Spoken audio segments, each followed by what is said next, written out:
Hello everyone, I am the Seleni, and I am here to help you today. I know you use this video to fall asleep, so before that, like the video and subscribe to the channel. Also, where are you from and what time are you watching? Now get comfortable and relax.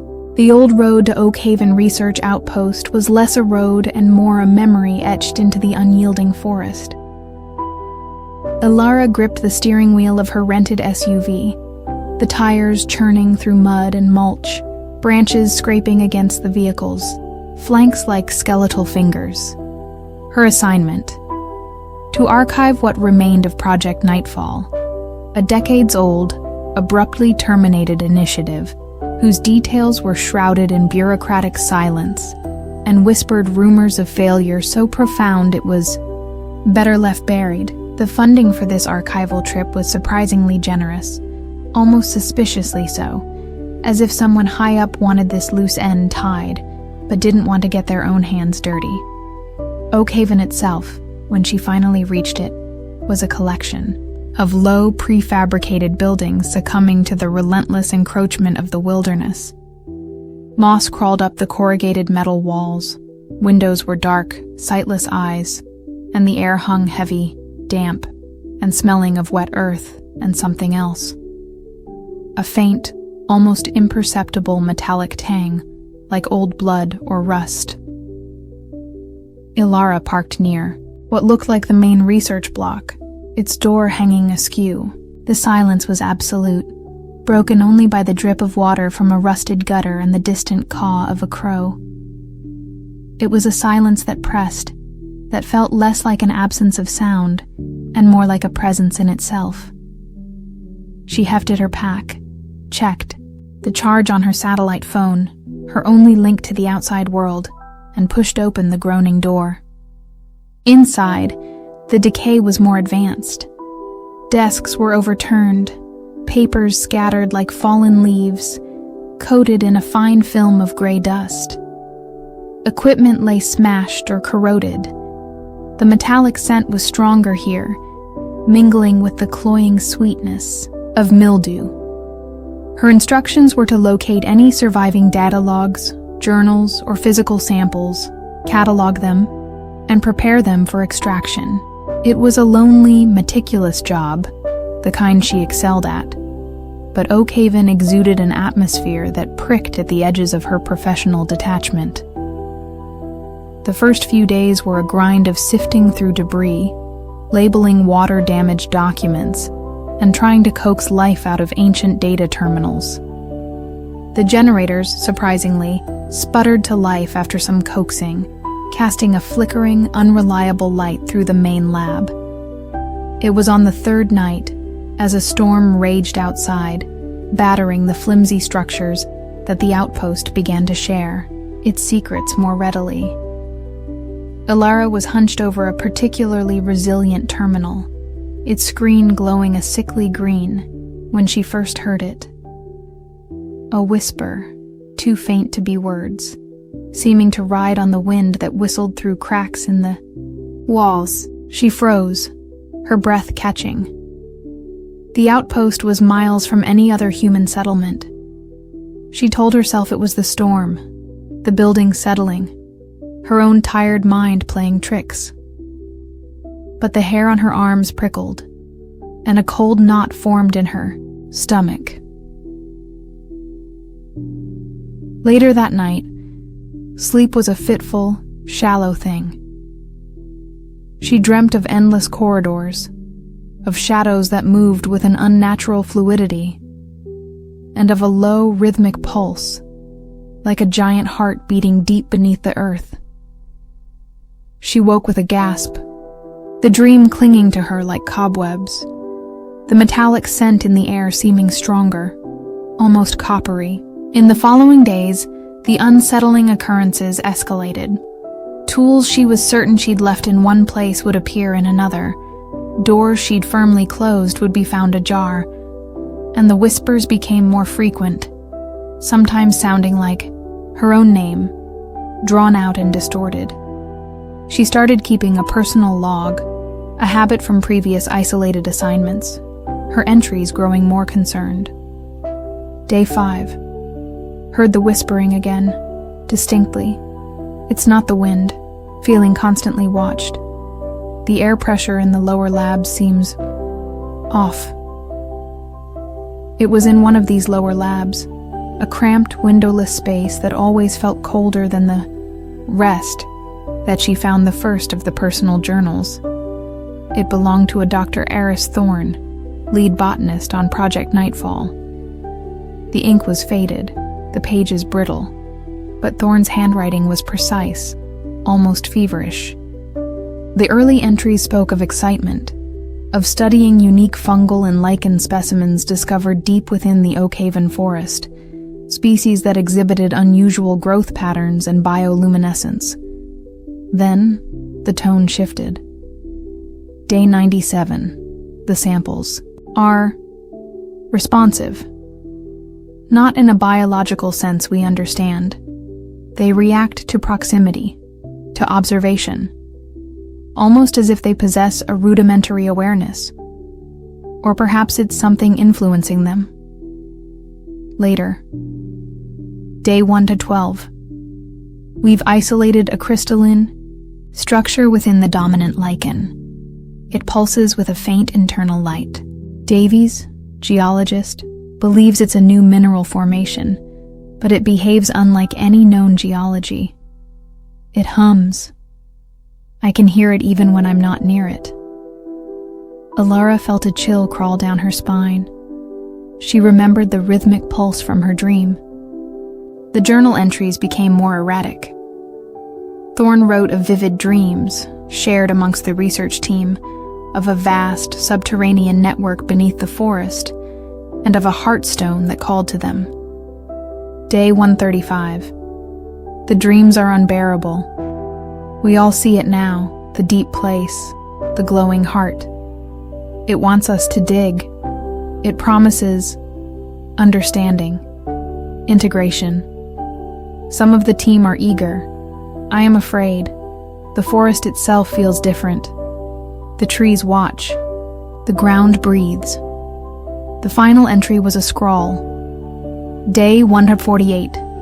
They opened it. The heartstone. It's not stone. It's alive. It sings in our blood. We are part of the pattern now. No escape, only the pattern. The journal ended there. Alara sat back, her own blood feeling cold. The pattern. What pattern? She found more journals over the next week, from different researchers. A geologist, an astrophysicist, a linguist, an oddly diverse team for what was supposedly a botanical study. Their stories mirrored Thorne's initial scientific curiosity, giving way to obsession, shared dreams, and a descent into a chilling, almost religious fervor focused on this heartstone. The linguist, a Dr. Lena Hansen, had attempted to decipher patterns in the lichen's growth, believing it to be a form of communication. Her notes were filled with strange, spiraling symbols. It's a language of growth, of resonance, she'd written. The stone speaks through the forest, and the forest speaks through us. Alara began to feel the outpost's influence more acutely. The whispers were clearer now, coiling around her thoughts, sometimes seeming to emanate from the very walls. She found herself tracing the strange symbols from Hansen's journal in the dust on her desk without conscious thought. Her own dreams became vivid, filled with images of pulsating light and intricate shifting patterns. The metallic scent was a constant companion, and she developed a persistent, low-grade headache. One afternoon, while exploring a section of Ideas, the outpost marked Restricted Geocore Sampling, she found a crudely dug tunnel leading down from a storage room. It wasn't on any of the official schematics. The air wafting from it was cold, carrying the heavy metallic scent, and a faint, almost subaudible hum that resonated in her bones. This had to be where they dug, where they found the heartstone. Against her better judgment, armed with a heavy-duty flashlight and her satellite phone, though she knew there'd be no signal down there, Alara descended. The tunnel was rough, clearly dug by hand, shored up with rotting timbers. It twisted downwards at a steep angle. The hum grew louder, and the air became noticeably colder, the metallic tang making her nostrils burn. After what felt like an eternity, the tunnel opened into a vast cavern. The beam of her flashlight was swallowed by the immense darkness. But in the center, something pulsed with a soft internal luminescence. Reds, blues, and deep violets swirling like a captured nebula. It was the Heartstone.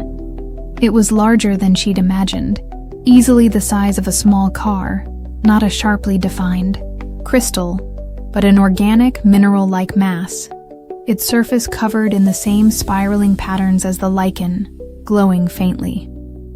The hum was a physical pressure here, vibrating through the soles of her boots, up her legs, settling in her chest.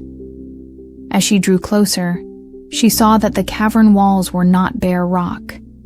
They were coated in a thick, velvety carpet of the unique lichen Dr. Thorne had described, all of it pulsating in rhythm with the Heartstone.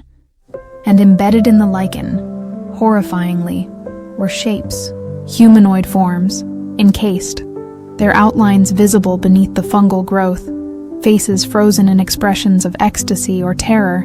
It was impossible to tell. The previous research team, they hadn't left.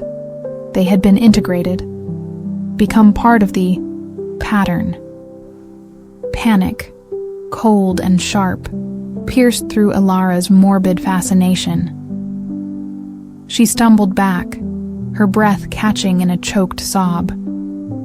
The whispers were deafening here, a chorus of voices, not speaking words, but conveying pure sensation, emotion, and complex geometric thoughts directly into her mind.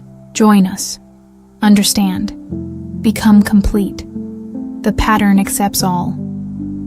Alara turned to flee, but her legs felt heavy, her movements sluggish. The Heartstone's light intensified, the colors shifting, deepening. She felt a pull, not physical, but a profound mental and spiritual magnetism, urging her to stay, to touch the stone, to surrender.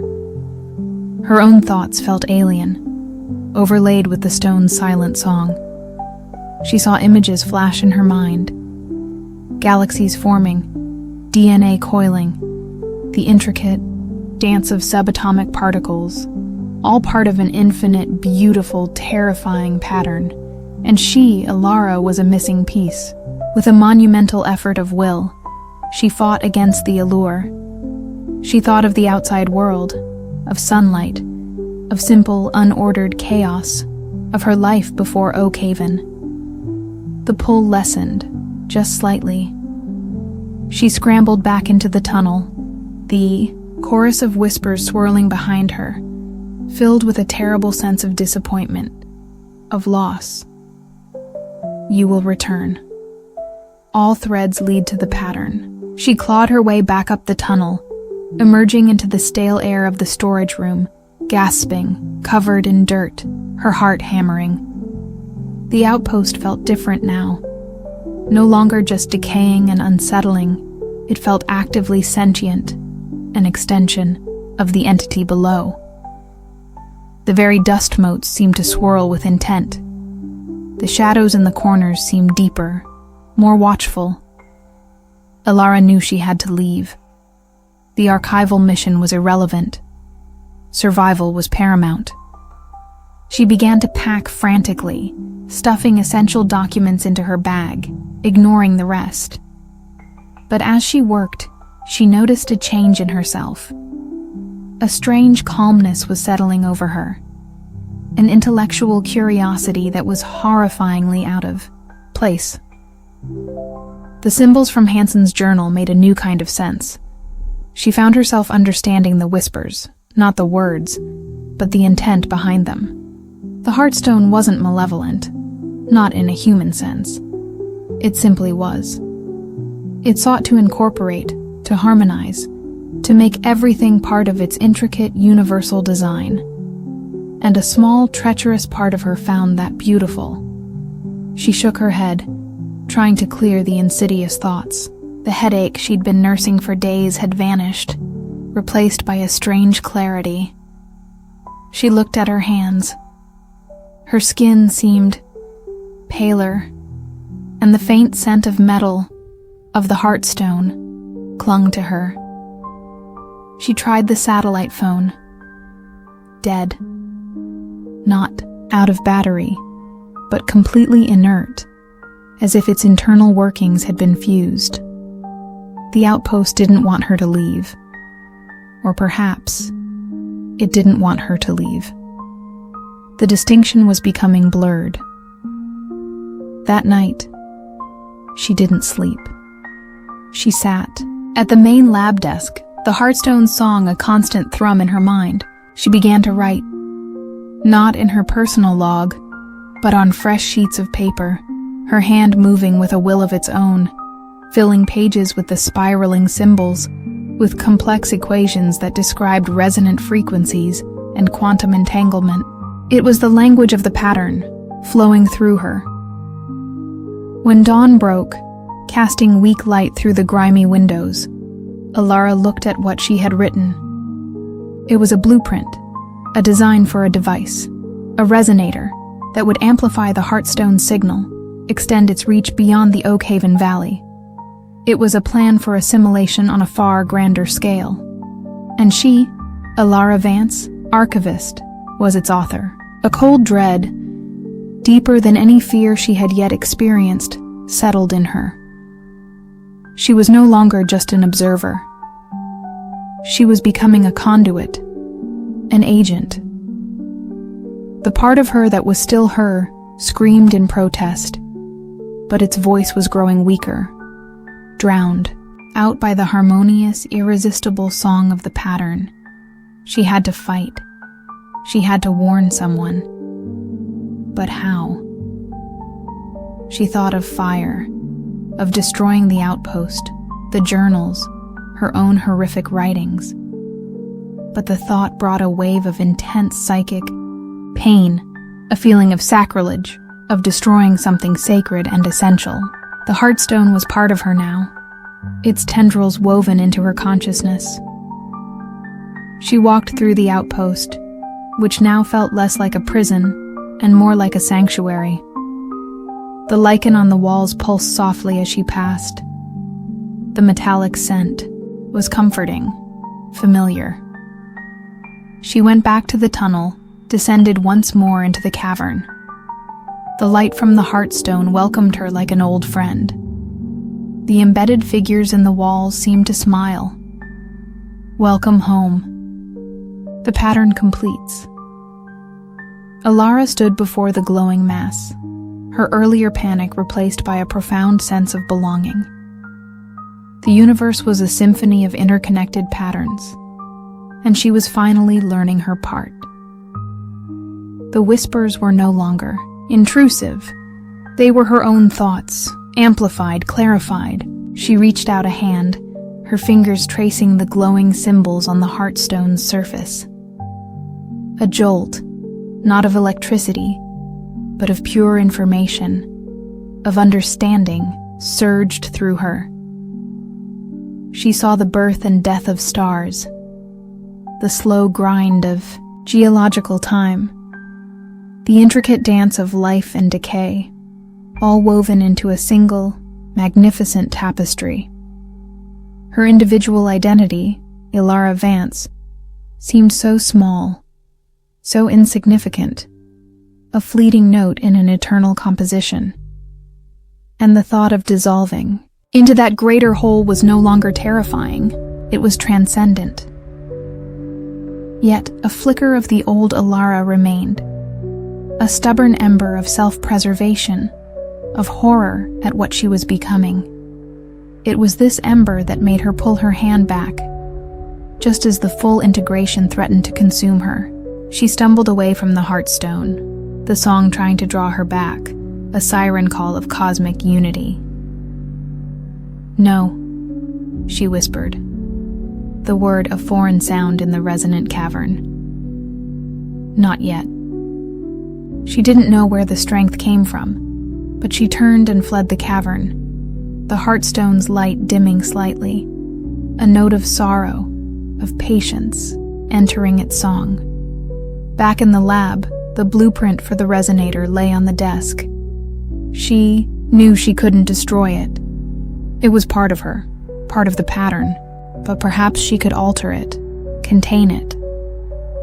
For days, Ilara worked, not as an archivist, but as something new, a hybrid of human intellect and the Heartstone's cosmic awareness. She no longer needed to eat or sleep in the conventional sense. The outpost sustained her, the Heartstone fed her. She modified the resonator design, adding fail-safes, dampening fields, turning it from a beacon of assimilation into a shield, a localized containment field. It was a desperate gamble, an attempt to preserve some semblance of individuality, not just for herself, but for the world beyond Oakhaven. The Heartstone allowed it, its song shifting to one of curious observation. Perhaps this too was part of the pattern, a self-limiting system, a new complexity. When the device was finally built, a strange lattice of salvaged equipment, wires, and carefully cultivated lichen, grown around small fragments of the Heartstone itself, Ilara activated it. A low thrum filled the outpost, counteracting the deeper hum from the cavern below. The oppressive atmosphere lifted slightly. The whispers in her mind became fainter, more distinct from her own thoughts. She was still connected, still part of the pattern, but she had carved out a small space of autonomy within it. She would remain at Oakhaven, the archivist, the guardian, the interpreter. She would continue to study the Heartstone, to understand its infinite complexity, but she would also ensure its influence remained confined to this forgotten valley.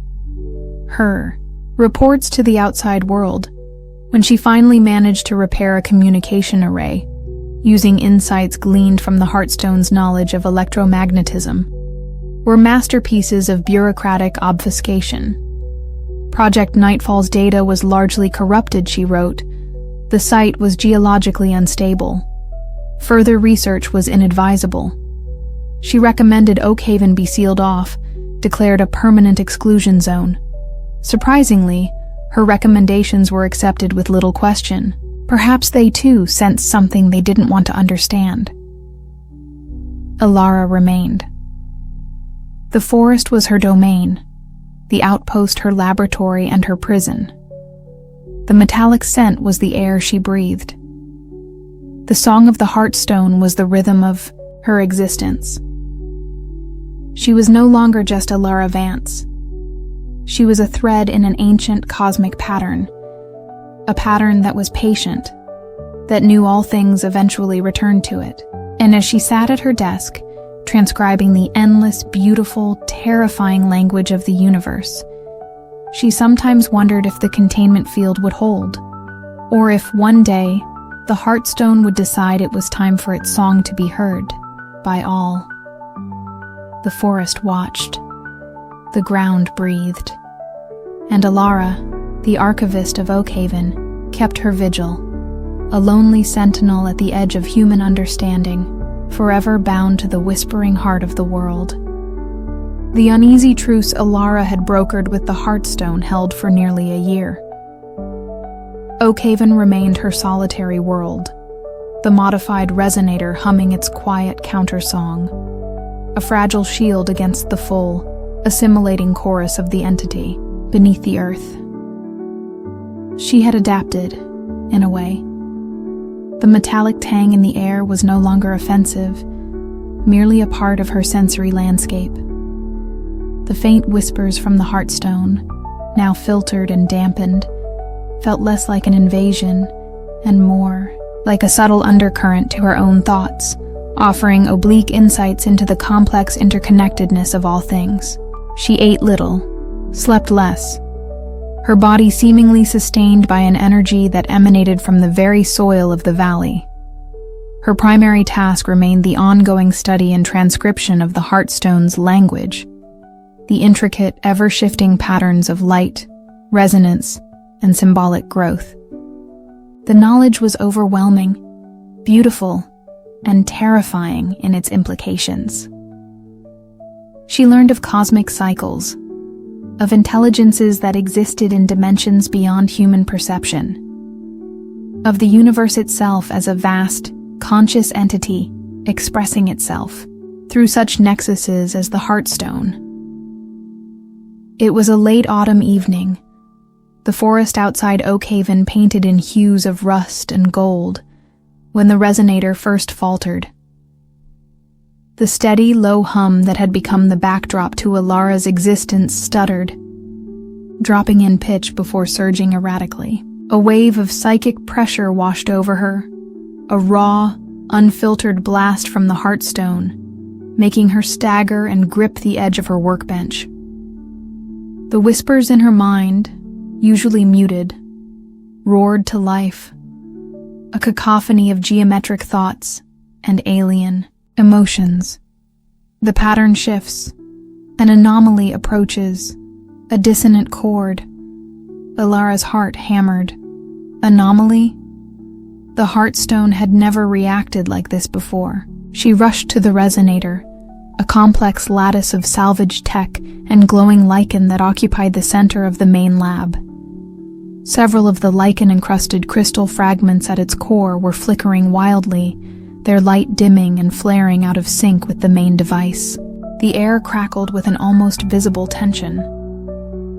Scrambling through her notes, her mind racing to decipher the sudden influx of complex data from the Heartstone, Alara realized the anomaly was of human origin. A small team, approaching Oakhaven, unauthorized, unknowing. Her blood ran cold. Her meticulously constructed isolation, her fragile containment, was about to be breached. The Heartstone's song grew more insistent, conveying a sense of hunger. Not for malice, but for incorporation, for the assimilation of these new, unexpected threads into its grand design. The resonator, designed to shield and dampen, was struggling against this focused surge of intent. Alara knew she had to intercept them.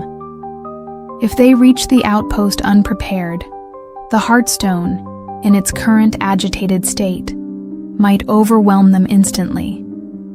And if they were assimilated, their minds, their knowledge, their connection to the outside world would become tools for the Heartstone, potentially giving it new avenues to expand its influence beyond the valley. Her old satellite phone, painstakingly repaired using knowledge gleaned from the Heartstone, crackled to life on her desk, a device she kept for outgoing reports only, never expecting incoming calls. A clipped official voice on the other end, identifying itself as Control, informed her that a security assessment team was en route to Oakhaven due to irregular energy readings detected in the region. They were to be given full cooperation. Alara's stomach twisted. Control had never contacted her directly before. They were lying. Or more likely, they were being manipulated, perhaps by someone who had access to older, more disturbing records of Project Nightfall. "Do not interfere with their assessment, Dr. Vance," the voice warned, a steely edge beneath the professional tone. The line went dead. Interfere? She had to.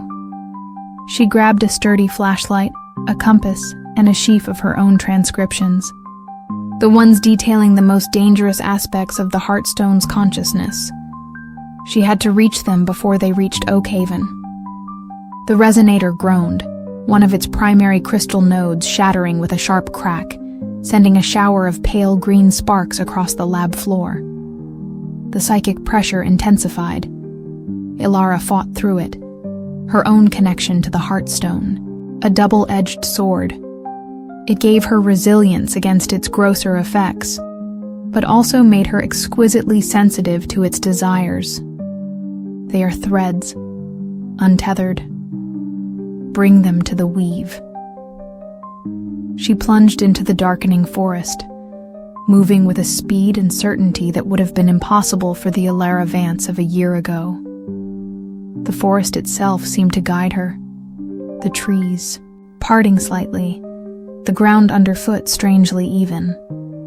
The Heartstone was using its network, the interconnected mycelial web beneath the forest floor, to aid her, or perhaps, to guide the approaching team towards its embrace.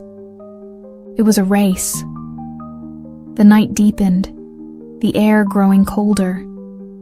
Alara could feel the approaching minds, 3 of them, a confusing jumble of anxiety, determination, and a dangerous, ill-informed curiosity. She pushed herself harder, the metallic tang of the Heartstone's influence coating her tongue.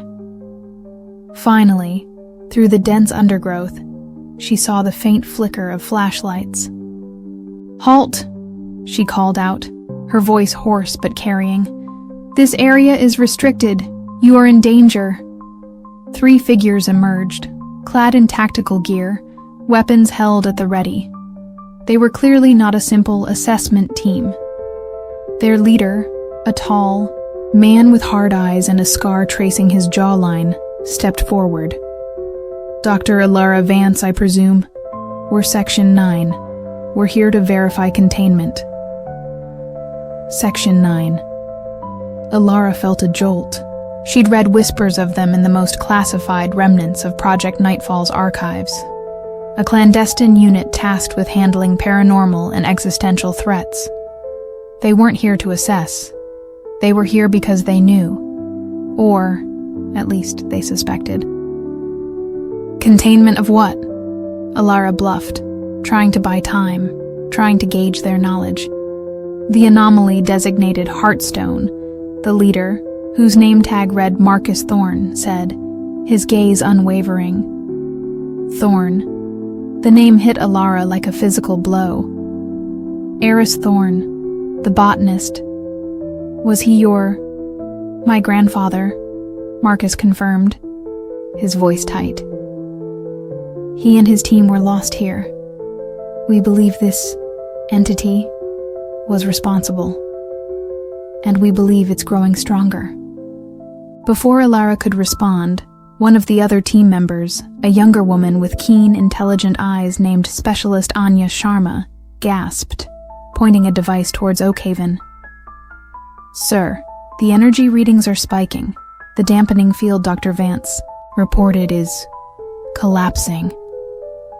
Alara's blood turned to ice. The resonator. It was failing. The psychic scream from the Heartstone hit them all. A wave of disorienting pressure and seductive whispers. Come. Understand. Be woven. The third team member, a burly man named Jax, cried out, clutching his head, his weapon clattering to the forest floor. Sharma struggled, her face pale, but she seemed to have some mental defenses, her eyes darting around as if trying to pinpoint the source of the mental assault. Marcus Thorne gritted his teeth, the scar on his jaw pulsing, but he stood firm, his gaze fixed on Alara. "What is this, Doctor? What have you been doing here?" "Trying to keep it in here," Alara yelled over the rising mental cacophony. "It's a consciousness, vast, ancient. It wants to assimilate everything.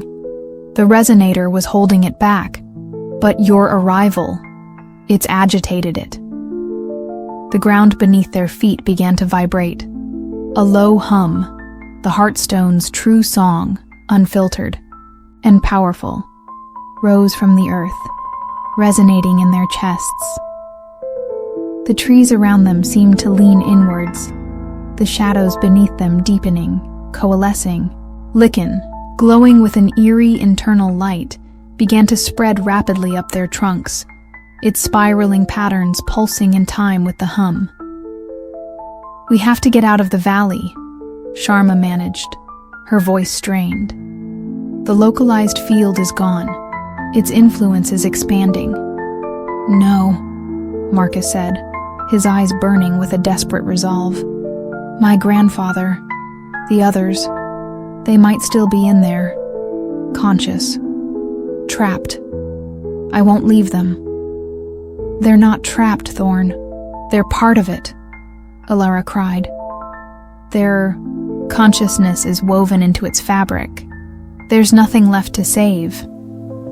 But Marcus was already moving towards Oakhaven, Jack stumbling after him, his face a mask of confusion and pain.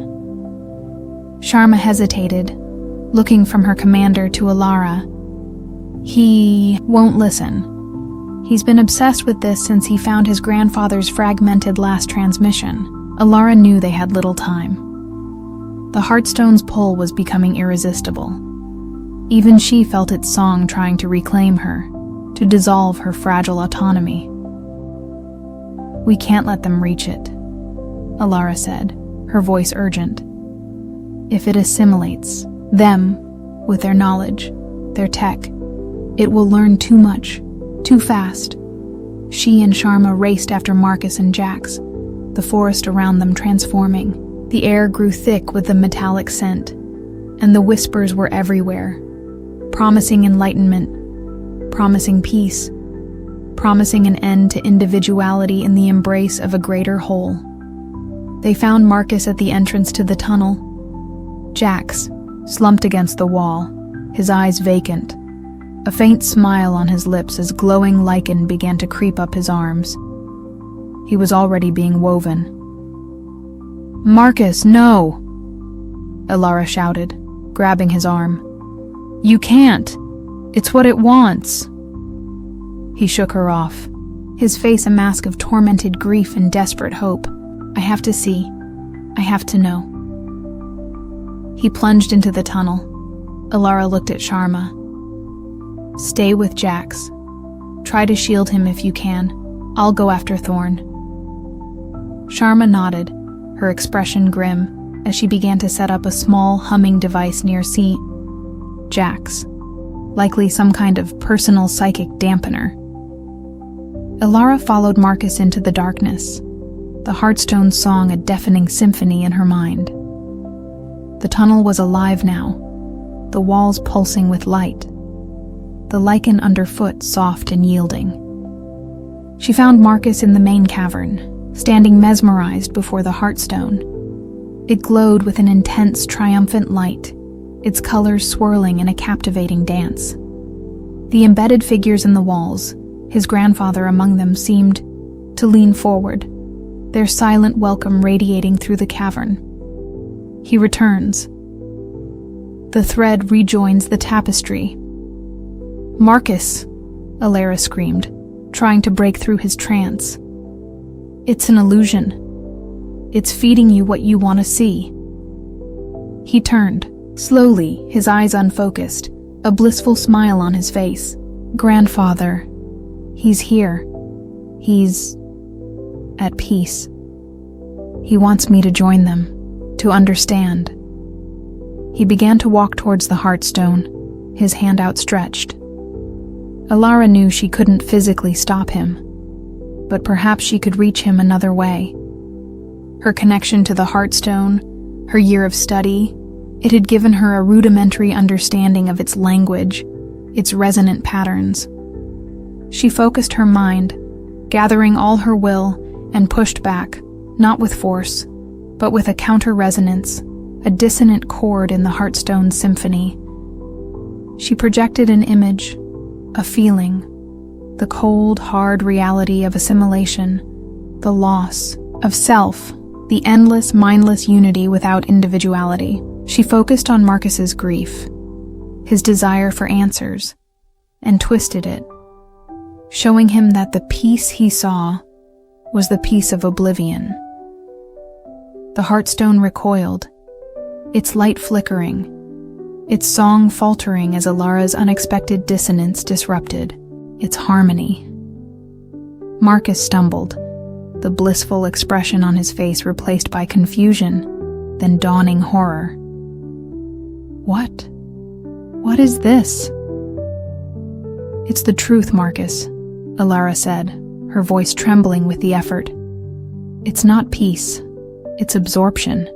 Your grandfather is gone. His consciousness dissolved into this thing.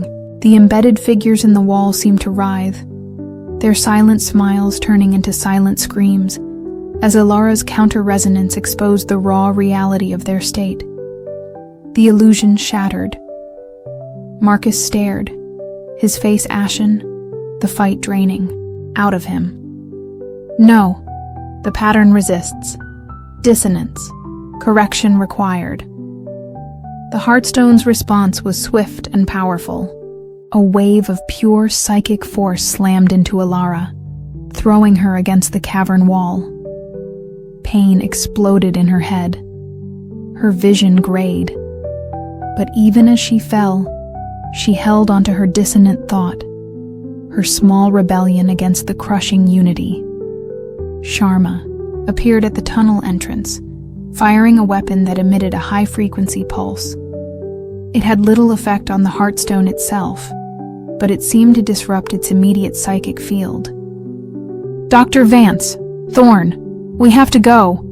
Jax is compromised. The entire outpost is becoming unstable. The cavern was shaking, dust and small rocks raining from the ceiling. The Heartstone pulsed erratically, its colors shifting to angry reds and blacks. It was trying to reassert control. Alara struggled to her feet, pulling a dazed Marcus with her. We can't fight it. We have to seal the tunnel. Now! They scrambled back up the tunnel, the Heartstone's furious song chasing them. Sharma was already working at the tunnel entrance, planting explosive charges. This won't destroy it, she panted, but it might collapse the access. Buy us some time. They emerged into the storage room just as the outpost began to groan around them, the walls buckling, the floor tilting. Jax was gone. In his place, a human-shaped pillar of glowing lichen pulsed softly, already being woven into the outpost's structure. The sight was horrifying. Sharma didn't look back. Charge is set. We have 30 seconds. They burst out of the research block and into the unnatural twilight of the transformed forest. The trees were now almost entirely encased in glowing lichen, their branches twisted into grotesque, grasping shapes. The ground itself hummed with power.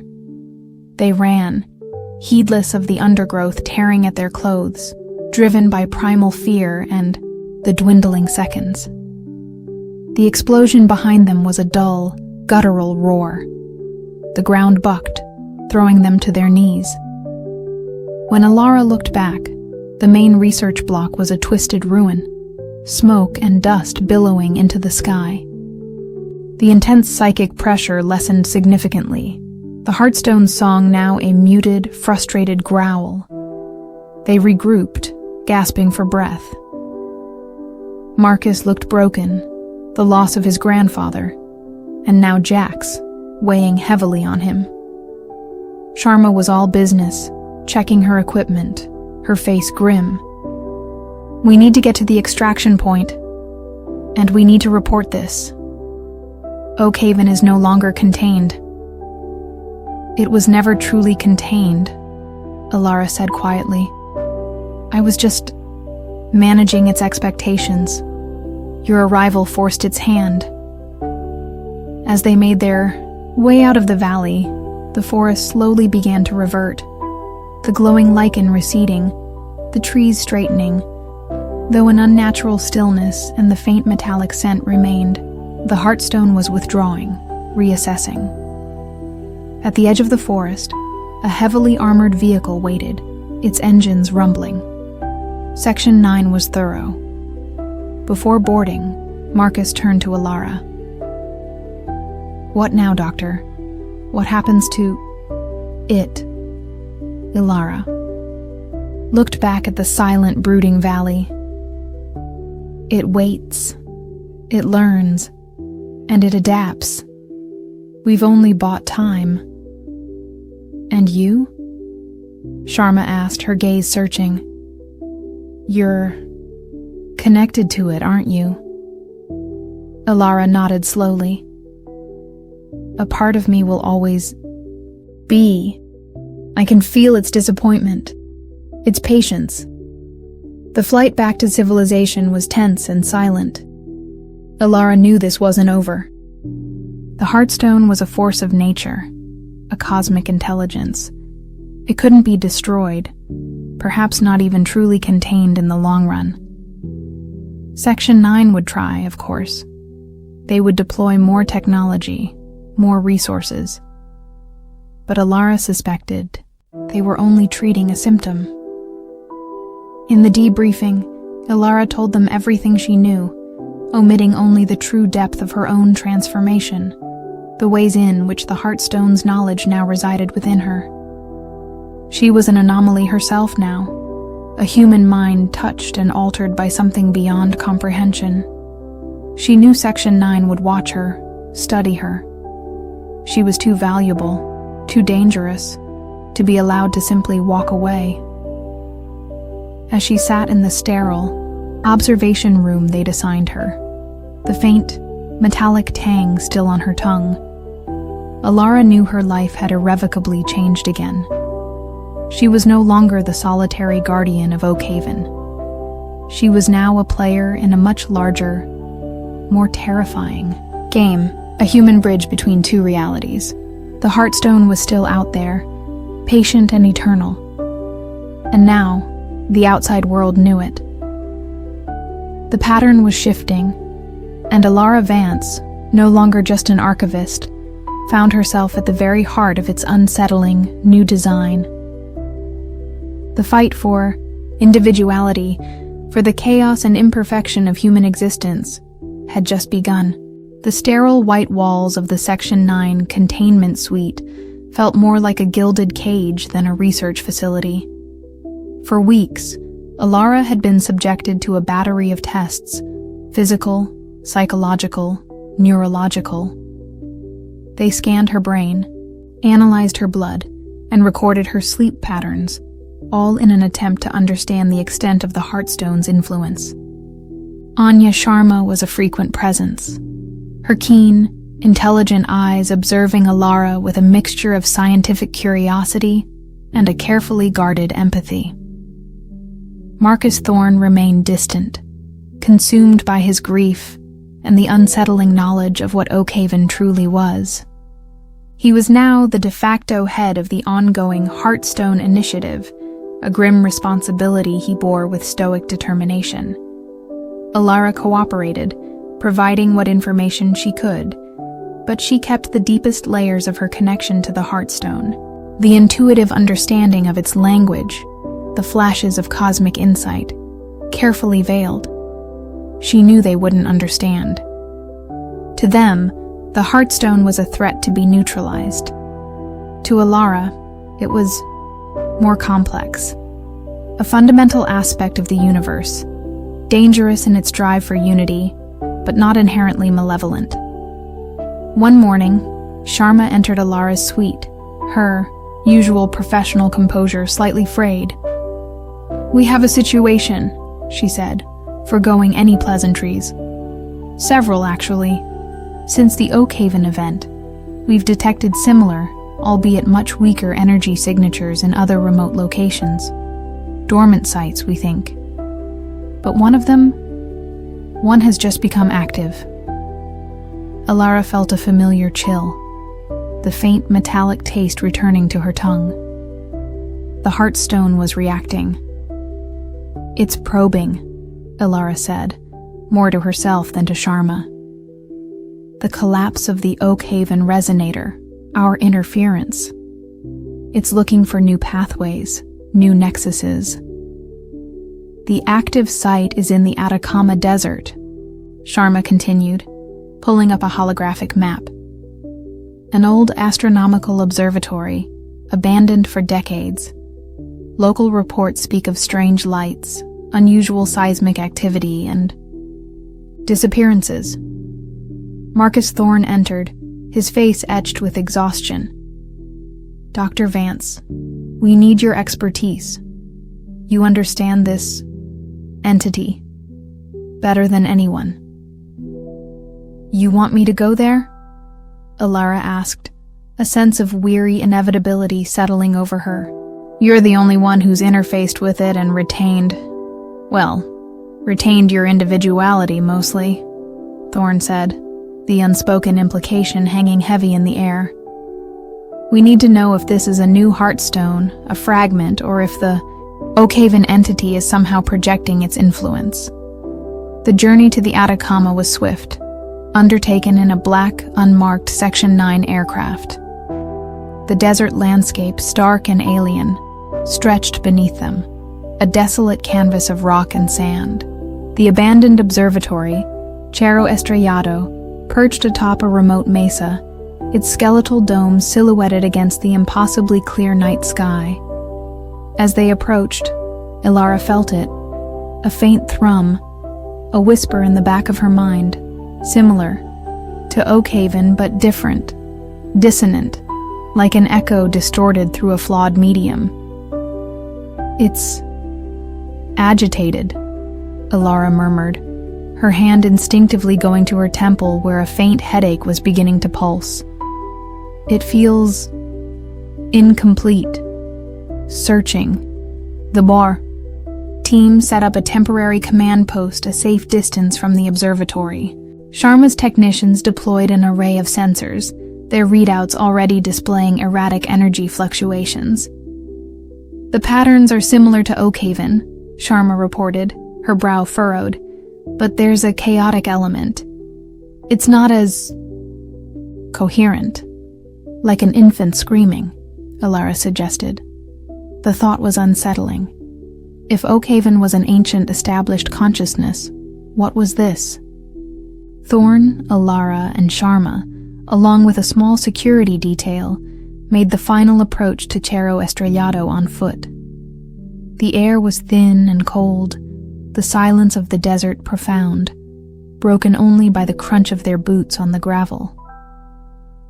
The observatory, buildings were eerily preserved by the dry air, but a sense of profound wrongness emanated from them. The metallic scent was here too, fainter than at Oakhaven, but tinged with something else. Ozone, and a hint of something acrid, like burnt electronics.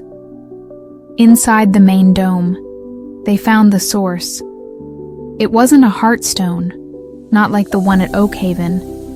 Instead, the massive defunct telescope at the dome's center was encased in a pulsating, crystalline growth, similar to the lichen but more brittle, more aggressively angular. It glowed with a frantic, unstable light, and the hum it emitted was high-pitched and jarring. Strange geometric patterns, like fractured versions of the Oakhaven symbols, were etched into the observatory floor around it, seemingly burnt into the concrete. And scattered around the room were the missing people, not assimilated like the Oakhaven team, but changed. Their bodies were contorted, limbs elongated or fused, skin translucent, revealing internal structures that pulsed with the same erratic light as the crystal. They were alive, their eyes wide and staring, but their minds seemed to be gone, replaced by a raw, primal connection to the crystalline growth. They were less a part of a harmonious pattern and more like grotesque, uncontrolled puppets. "My God," Thorne breathed, his face paling. "It's not integrating them. It's corrupting them." One of the figures twitched, its head snapping towards them with an unnatural speed. A low growl, a sound that was both mechanical and organic, emanated from its throat. Intruders. Dissonance. Assimilate. Correct. The psychic assault was cruder than Oakhaven's, less seductive, more like a battering ram of raw emotion. Fear. Hunger. Confusion. Alara winced, the pressure in her skull immense, but her Oakhaven-attuned mind could parse the chaos. "This isn't a true heartstone," she said, struggling to focus. "It's an echo. A flawed seed, trying to replicate the Oak-Haven pattern but without the maturity, the understanding. It's trying to force connections." The crystalline growth on the telescope pulsed violently, and the contorted figures began to shamble towards them, their movements jerky and uncoordinated, but unnervingly fast. The security detail opened fire, their specialized energy weapons, spitting bolts of blue light. The beams struck the figures, causing them to recoil and shriek, a sound like tearing metal and animalistic pain. But they didn't fall. The crystal seemed to be sustaining them, repairing the damage almost instantly. "Conventional weapons are having minimal effect," Sharma yelled, her own sidearm drawn. "We need to disrupt the core, the telescope itself. It's feeding off the observatory's old power lines, whatever latent energy is left in the earth. Here," Alara realized, her mind racing, sifting through the chaotic psychic noise. "And it's trying to use the telescope array to broadcast, to call something, or to spread itself." Marcus Thorne, his face a grim mask, was already moving, not towards the figures, but towards a bank of ancient-looking control consoles. "If it's using the power systems, maybe we can overload them, create a feedback loop." It was a desperate plan, but it was all they had. Alara and Sharma provided covering fire, their shots aimed at momentarily stunning the advancing figures, buying Thorne time. Alara's connection to the Oak-Haven Heartstone, though distant, gave her an edge. She could anticipate the corrupted figures' movements, sense the ebb and flow of the flawed seed's chaotic energy. She found she could even project a focused thought, a sharp spike of Oak-Haven's ordered pattern, which seemed to confuse and disorient the corrupted entity, causing the figures to falter. Imposter, false pattern, disorder, the flawed seeds. Psychic rage intensified, focusing on Alara. The pressure in her head became almost unbearable. The room seemed to twist around her, the very laws of physics feeling pliable, unstable. She saw flashes of Oak-Haven, of the serene, patient intelligence of the true Heartstone, and then of this raw, uncontrolled growth, a cancerous imitation. "Thorne, now!" Sharma shouted, as one of the figures lunged, its elongated crystalline claws swiping inches from her face. On the console, Thorne slammed a heavy, archaic lever downwards. Sparks flew. The lights in the dome flickered violently, and the hum from the crystalline telescope rose to a deafening shriek. A wave of pure, chaotic energy erupted from it, washing over the room. The corrupted figures spasmed, their internal light flaring blindingly, then dimming, their bodies crumbling into dust and fractured crystal. The crystalline growth on the telescope itself cracked, then shattered, collapsing in on itself with a sound like 1,000 breaking panes of glass. The psychic pressure vanished, leaving a ringing silence in its wake.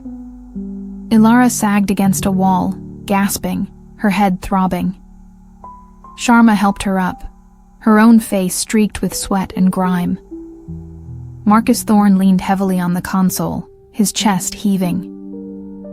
"Is it over?" he asked. Alara focused, reaching out with her mind. The chaotic whispers were gone. The flawed seed was inert, its energy dissipated. "For now," she said. "This one, at least."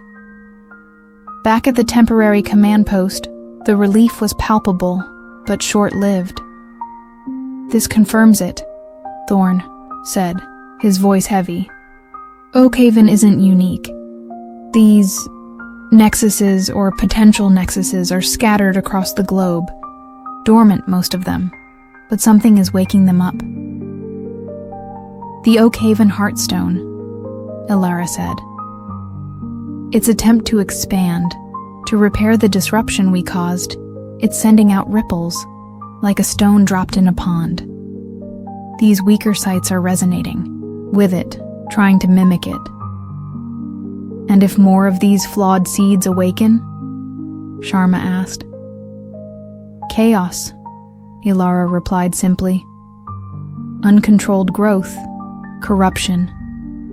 Not the ordered, if unsettling, assimilation of Oakhaven, but something far more destructive. The implications were staggering. They weren't just dealing with one isolated anomaly anymore. They were facing a potential global pandemic of existential psychic entities. Section 9 had its work cut out for it. We need a way to detect these sites before they activate, Thorne said, and a way to neutralize them safely. Neutralizing them might not always be possible or even advisable, Ilara cautioned. They are part of a natural, if alien, order. Destroying them could have unforeseen consequences. Perhaps, like Oakhaven, some can be managed. Her gaze drifted towards the horizon, where the first hints of dawn were painting the sky. She felt the distant, patient thrum of the Oakhaven heartstone in her mind, a constant reminder of her own altered state. It was aware of what had happened here. It was learning. You're suggesting we become zookeepers for cosmic horrors? Thorne asked, a hint of his old skepticism returning. I'm suggesting we need to understand what we're dealing with before we start breaking things, Ilara countered. The Atacama entity was flawed, unstable. But what if others are more like Oakhaven? Or what if Oakhaven itself decides this competition is unacceptable? The journey back was filled with a new kind of dread. They had won a battle, but the war was just beginning. Ilara knew her role had shifted again. She was no longer just an archivist or a reluctant guardian.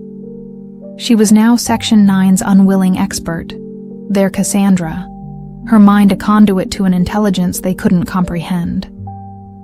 Upon their return, Ilara was given a new suite, larger, with more monitoring equipment, but also with a small shielded lab where she could work. Thorne, now fully committed to understanding and containing the Heartstone phenomenon, requested her help in developing detection methods and, more controversially, communication protocols. If we can understand what it wants, why it's expanding, he argued, perhaps we can negotiate, find a balance. Ilara was wary. Communicating with the Oakhaven Heartstone was like trying to converse with a galaxy, but she also knew that ignorance was no longer an option. The flawed seed in Atacama was a warning. The pattern was shifting, becoming more complex, more dangerous. And Ilara Vance, forever touched by the Heartstone's song, stood at the precipice of this new, unsettling frontier, her own destiny inextricably woven into the fate of a world blissfully unaware of the cosmic intelligences stirring beneath its feet. The silence of her new lab was filled with the faint, distant hum of Oakhaven, a reminder that her journey was far from over. The universe was singing, and she, whether she liked it or not, was learning to hear its tune. The relative quiet following the Atacama incident was a fragile thing, a held breath before an inevitable storm. Ilara threw herself into her work within the shielded confines of her Section 9 lab, a space that was both a research station and a gilded cage.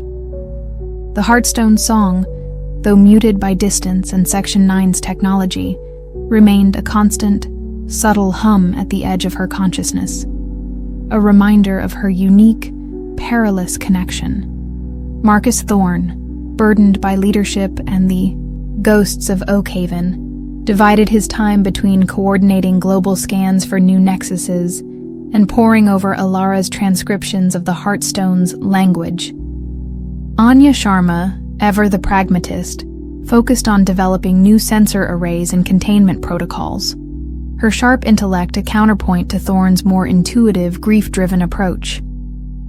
"We've got another one," Sharma announced one morning, her voice tight as she entered Alara's lab.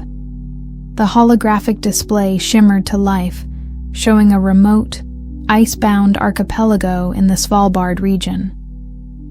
High-energy readings, similar to Atacama but with a colder signature, if that makes any sense. Rapidly intensifying. Alara felt it too. A piercing, crystalline resonance in her mind, distinct from Oakhaven's deeper thrum and Atacama's chaotic screech. This new signal felt ancient, dormant for millennia, and now awakening with a chilling clarity. "It's different," Alara murmured, her fingers tracing the projected map. "Oakhaven is telluric, rooted in the earth. Atacama was parasitic, trying to harness existing structures. This feels like something that fell." Thorne joined them, his face grim. "Local seismic stations are reporting tremors, but they're not tectonic. And there's a research vessel, the Northern Star, that went silent in the area 3 days ago. 15 souls aboard. It's accelerating faster than Atacama did," Sharma noted, her fingers flying across her console. "The energy signature is already approaching critical levels. If it's a flawed seed, it's a particularly virulent one." "Or," Alara countered, a cold dread seeping into her, "it's not flawed at all. Perhaps it's just different." Another expression of the universal pattern, with its own rules of integration. The mission to Svalbard was fast-tracked, a sense of grim urgency propelling them. This time, Section 9 deployed a larger, more heavily equipped team, including specialists in extreme cold weather operations and advanced psychic dampening technology. Alara, Thorne, and Sharma were at the core, their experience in Oakhaven and Atacama making them indispensable, however reluctantly. As their specialized aircraft descended towards the ice-locked islands, the temperature inside the cabin seemed to plummet, despite the heating systems. The crystalline resonance in Alara's mind sharpened, becoming a chorus of high, brittle chimes, beautiful and profoundly alien. She saw flashes of geometric ice formations, of starlight trapped and refracted, of a consciousness that thought in terms of eons and cosmic frost.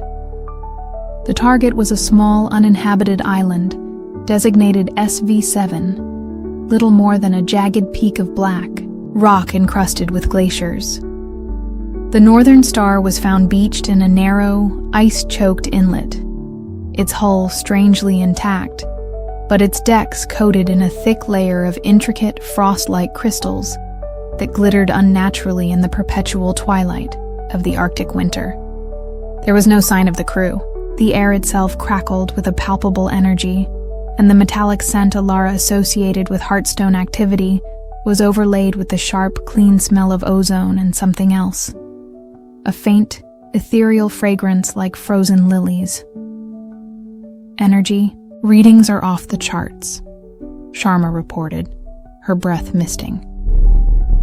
"The source appears to be subterranean, beneath the island's central peak." Alara felt a powerful pull towards the island's interior, the crystalline chimes in her mind becoming an insistent summons.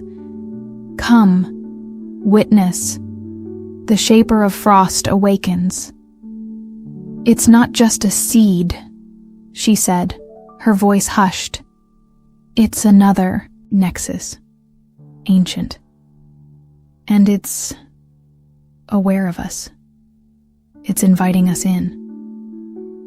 Thorne's jaw tightened. "An invitation we can't refuse. We need to find out what happened to the Northern Star's crew and what this thing is capable of." They established a temporary base camp on a relatively stable ice floe, the wind howling around their insulated structures. From there, a smaller team, including Alara, Thorn and Sharma, would make the ascent to the island's central peak, following the intensifying energy signature. The climb was treacherous.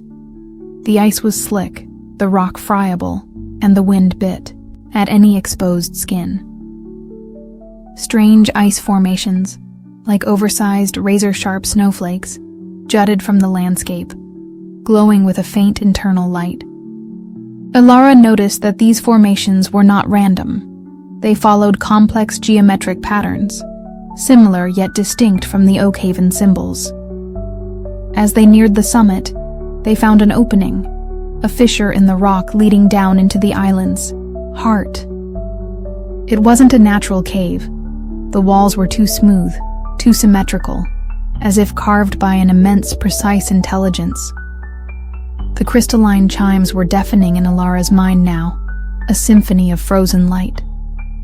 The air inside the passage was unnaturally still and far colder than the outside, yet paradoxically, Elara felt no discomfort from it. It was a pure, sterile cold that seemed to leach the warmth from her thoughts, replacing them with a stark, crystalline clarity. The passage opened into a vast, cathedral-like cavern, its walls, floor, and ceiling composed entirely of interlocking, luminous crystals that pulsed with a slow, rhythmic light. It was breathtakingly beautiful, a geode of cosmic proportions, and in the center, suspended in the air, rotating slowly, was the source, a multifaceted crystalline structure, easily 30 feet across, radiating an intense, pure, white light. It wasn't organic like the Oakhaven Heartstone. This was pure, perfect geometry, a flawless diamond heart. Around its base, arranged in a precise circle, were the crew of the Northern Star. They were encased in ice, not the opaque ice of a glacier, but clear, perfect crystal. Their forms preserved as if in amber, their faces serene, eyes open and staring up at the rotating crystal heart with expressions of rapturous awe. They were not dead, Elara realized with a shock. Their life signs, though incredibly slowed, were still detectable on Sharma's scanners. They were preserved, frozen in a moment of ecstatic communion. They witness. They are held. They will endure. The crystalline entity's thoughts, if they could be called that, were not whispers, but clear, resonant tones, like perfectly struck chimes, echoing directly in Elara's mind.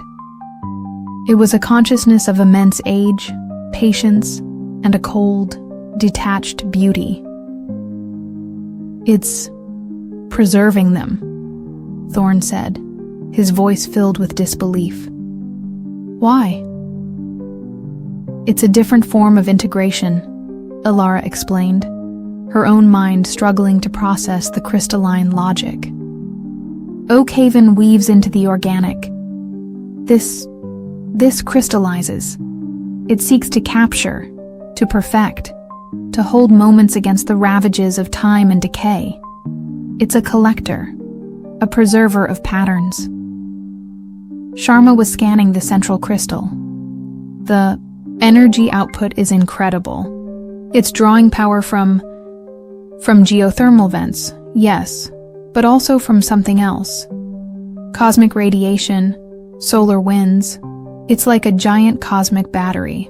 As they watched, one of the smaller peripheral crystals near the cavern wall detached itself and floated silently towards them. It stopped a few feet away, its facets catching and refracting the light from the central heart, creating a dazzling, hypnotic display. "You are new patterns, unexpected, intriguing." Elara felt a probing, analytical intelligence, vastly different from Oakhaven's encompassing embrace or Atacama's chaotic hunger.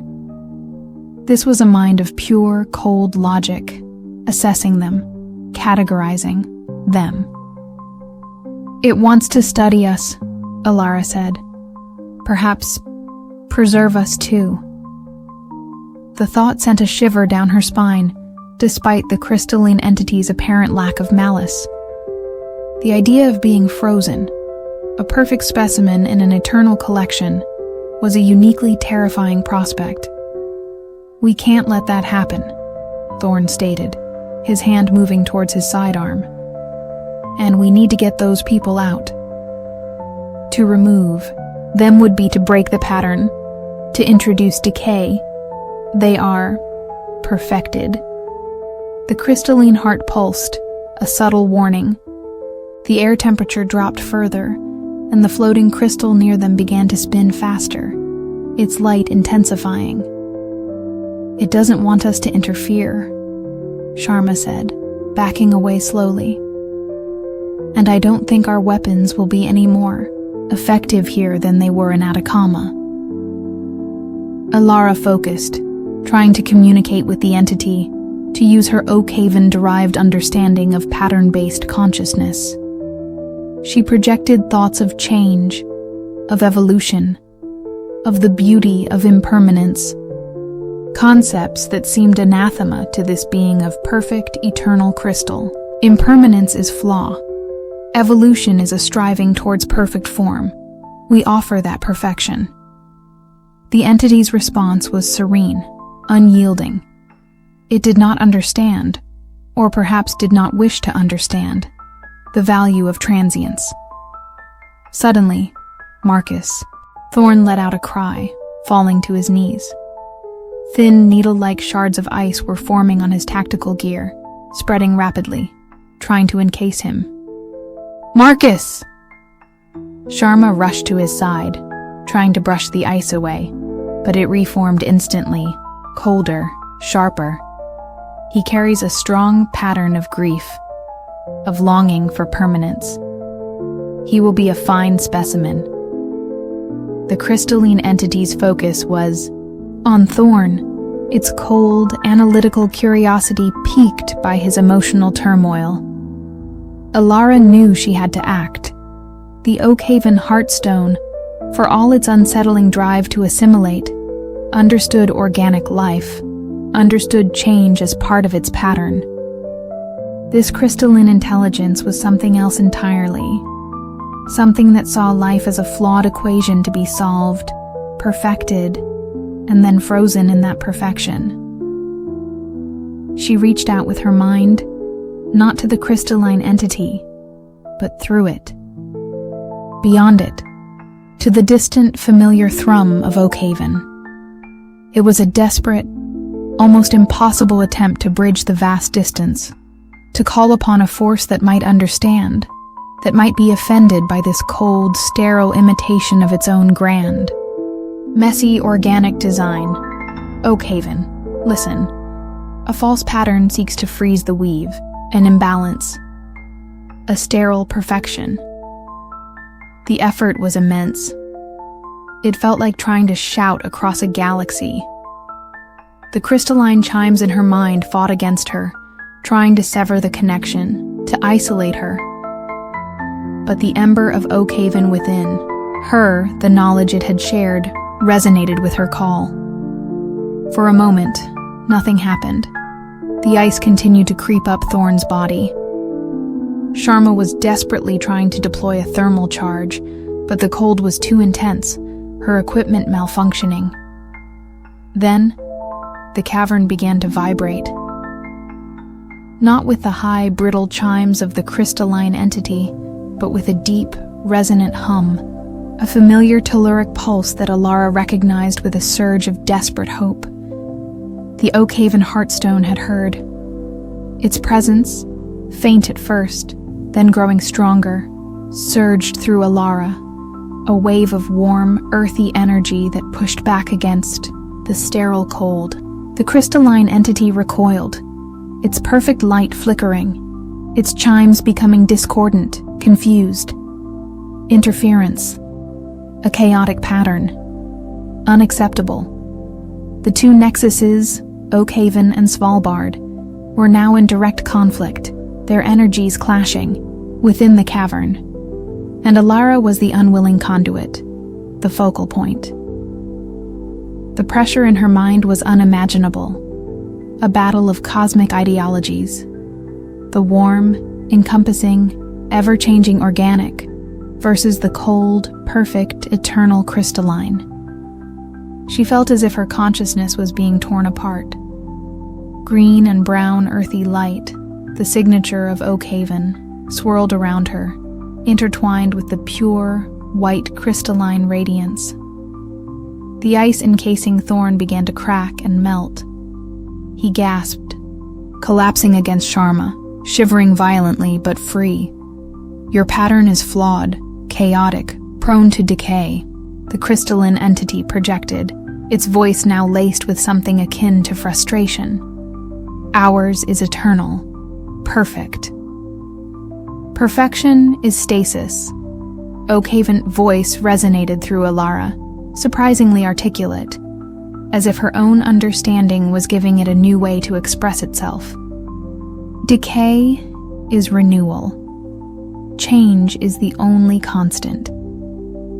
Your collection is a denial of the true pattern, a sterile echo, the battle of wills, of fundamental cosmic principles, reached a crescendo. The crystalline heart in the center of the cavern began to fracture, hairline cracks spreading across its perfect facets. The luminous ice formations throughout the cavern dimmed, their internal light sputtering. The entity of Svalbard, ancient and powerful as it was, could not withstand the combined assault of Oakhaven's pervasive, adaptable energy and Alara's focused human will. With a final shattering chime that echoed like breaking glaciers, the central crystalline heart imploded, dissolving into a shower of inert, glittering dust that rained down through the cavern. The intense cold dissipated, replaced by a neutral, almost breathable chill.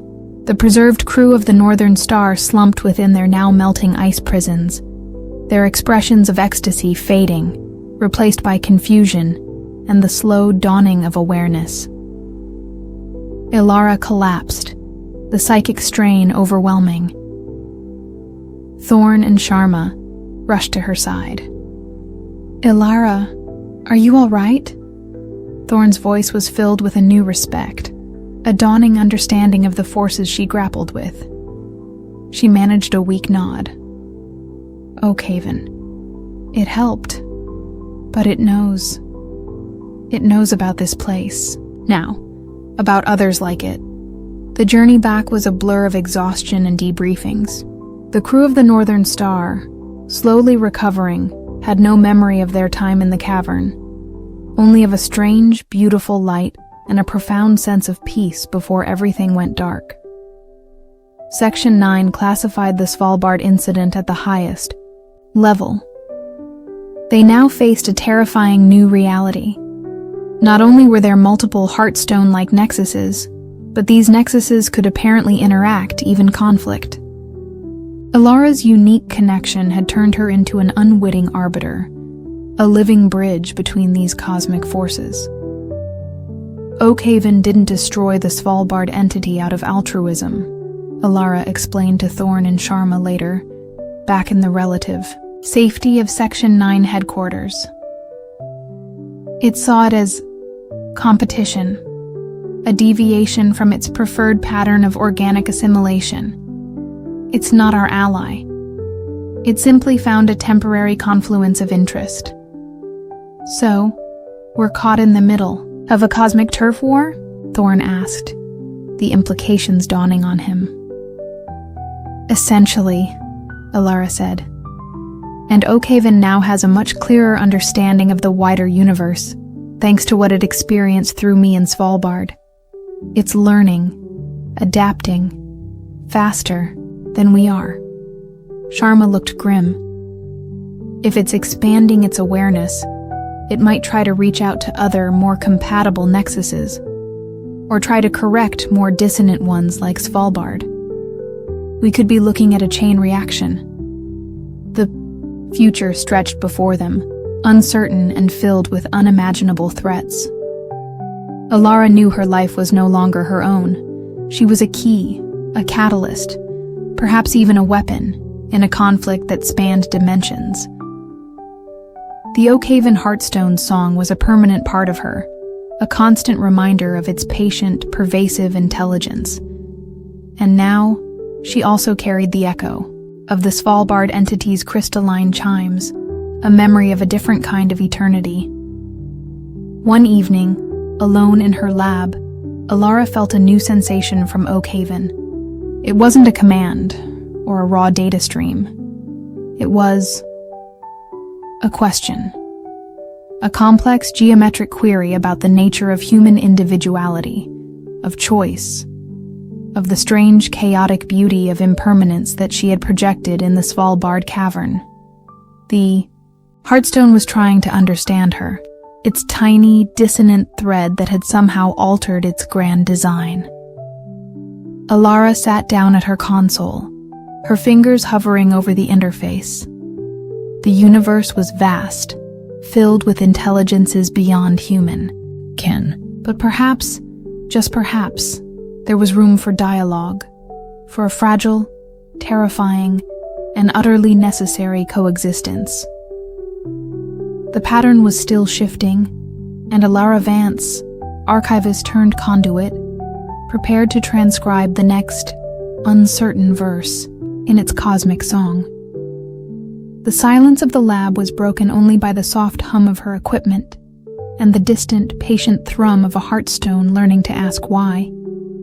The uneasy quiet after the Svalbard incident settled over Section 9 like a shroud. The world outside remained oblivious, but within the clandestine organization, a new, more profound level of anxiety had taken root. They were no longer dealing with isolated phenomena. They were witnesses and reluctant participants in a cosmic interplay of forces beyond their deepest nightmares. Alara Vance found herself at the epicenter of this dawning awareness. Her lab had become the nexus of Section 9's attempts to understand the Heartstones, both the telluric intelligence of Oakhaven and the chilling memory of Svalbard's crystalline shaper. The Oakhaven Heartstone's questions continued. Complex geometric inquiries into the nature of human consciousness, choice, and the very concept of individuality that Alara had so fiercely defended. It was a slow, arduous process of translation, of trying to bridge an unimaginable conceptual gap.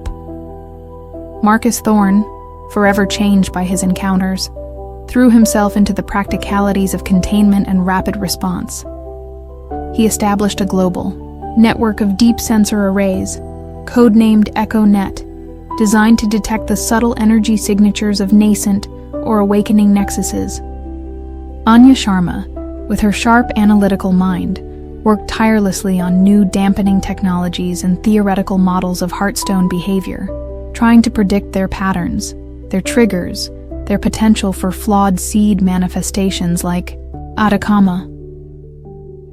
"We've got a ping," Sharma announced one morning, her voice cutting through the low hum of Alara's lab.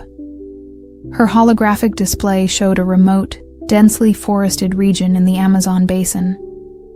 EchoNet picked it up an hour ago. Weak, but definitely a Heartstone resonance. And it's fluctuating wildly. Alara felt it too.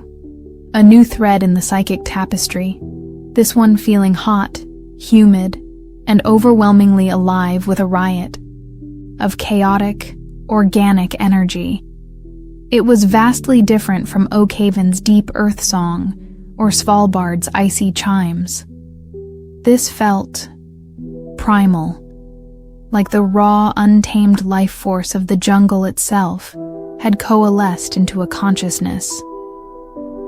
"It doesn't feel like a seed or an echo," Alara said slowly, her brow furrowed in concentration as she tried to parse the new sensations. "It feels old as Oakhaven perhaps, but in a completely different state. It's not patient, it's restless." Thorne was already on his comms, mobilizing a rapid deployment team. "Local indigenous tribes have legends of a Viridian heart," he relayed, his voice tight.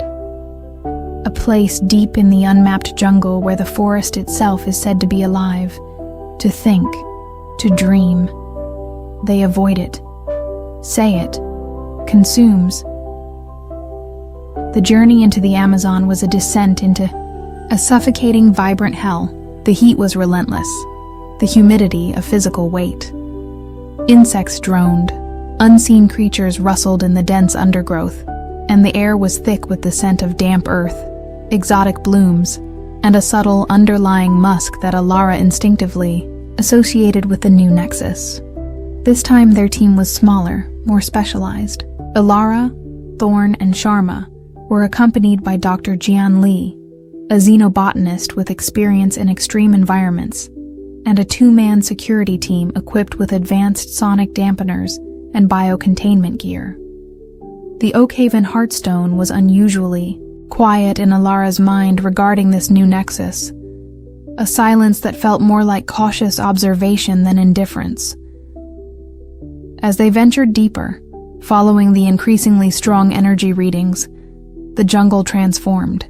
The trees grew impossibly tall, their trunks thick and gnarled, covered in vibrant, pulsating flora that glowed with a faint bioluminescence. Vines, thick as pythons, writhed with a slow, deliberate movement, and the ground itself seemed to breathe beneath their feet. The air hummed with a complex chorus of clicks, chirps, and deep, resonant vibrations. The biodiversity here is off the charts, Dr. Li murmured, his sensors working overtime. These plants, they're not like anything I've ever seen. They seem to be communicating, sharing nutrients and information through a complex root and fungal network that's almost sentient. Alara understood. This was the Viridian Heart's domain, an ecosystem hyper-evolved, supercharged by the Nexus's energy. Every plant, every insect, every microbe a part of its distributed consciousness. It wasn't a singular entity like Oakhaven or Svalbard. It was a gestalt, a planetary-scale intelligence woven into the very fabric of the jungle. They found the epicenter in a vast, sunken caldera, a breathtaking, terrifying amphitheater of living green. There was no central stone or crystal. Instead, the entire caldera pulsed with a vibrant, emerald light. Gigantic, luminous flowers, the size of small cars, opened and closed in slow rhythm, releasing clouds of shimmering pollen. The trees themselves seemed to be formed of solidified light and chlorophyll, their branches intertwining to create a living, breathing dome. And the air was thick with consciousness, 1,000 million tiny voices, the thoughts of every leaf, every root, every insect, all merging into one overwhelming, unified song of pure, untamed life. We are the green. We grow. We consume. We transform. The Viridian Heart's voice was not a single projection, but a chorus, a symphony of biological imperatives that washed over them, not with malice, but with an insatiable, all-encompassing hunger for growth and propagation. Several members of their security detail stumbled, their eyes glazing over, their bodies starting to twitch as tiny glowing spores settled on their skin. Fine green tendrils began to sprout from their fingertips and hairline, rooting them to the spot. "Biocontainment! Now!" Thorn yelled, his voice strained against the psychic onslaught. Dr. Li and Sharma worked frantically, injecting the affected men with broad-spectrum bioinhibitors and activating personal sonic dampeners. The tendrils receded, but the men remained, dazed, their connection to the Viridian Heart clearly not entirely severed. "This is assimilation on a biological level," Li gasped, his face pale. "It's not just influencing minds, it's rewriting DNA, incorporating organisms into its own biomass." Alara felt the Viridian Heart's attention turn to her. It recognized the Oak Haven signature within her, the faint echo of Svalbard's crystal. You are other. Different patterns. Interesting. Can you be planted? Will you grow in our garden? The invitation was both terrifying and strangely alluring. The sheer, unadulterated vitality of the Viridian Heart was intoxicating, a stark contrast to Oak Haven's patient earth wisdom and Svalbard's cold, sterile perfection. This was life raw, untamed, and endlessly creative. It sees Oak Haven as infertile soil, Alara managed, her mind reeling, and Svalbard as dead rock. It wants to seed them, to bring its form of life to them. A cosmic invasive species, Thorn muttered, aiming his own sonic disruptor at a particularly aggressive, whip-like vine that was snaking towards them. Sharma, can we dampen its core energy? Is there a focal point? Sharma shook her head, her eyes wide as she scanned her readings. There's no single core. It's everywhere. The entire caldera is the nexus. Every plant, every particle of pollen is a part of it. We'd have to sterilize the entire region to stop it.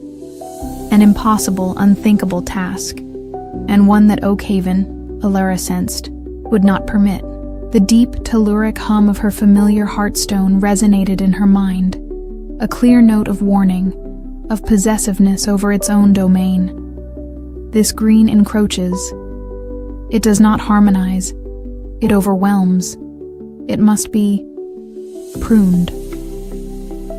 Suddenly, the ground beneath them trembled violently, not with the biological pulse of the Viridian Heart, but with a deeper, more powerful tectonic shift. A fissure began to crack open across the caldera floor, miles long, splitting the vibrant green landscape. From the depths of the fissure, a familiar brown-green light pulsed upwards. Oak Haven. It was projecting its energy across continents, directly challenging the Viridian Heart. The two colossal intelligences, so vastly different in their nature and expression, were about to clash, and Alara's team was caught squarely in the middle.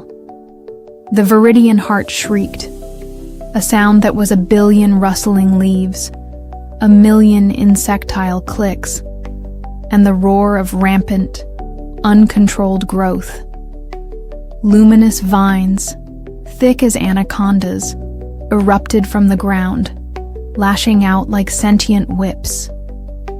Giant, pitcher plants snapped their jaws, trying to engulf them.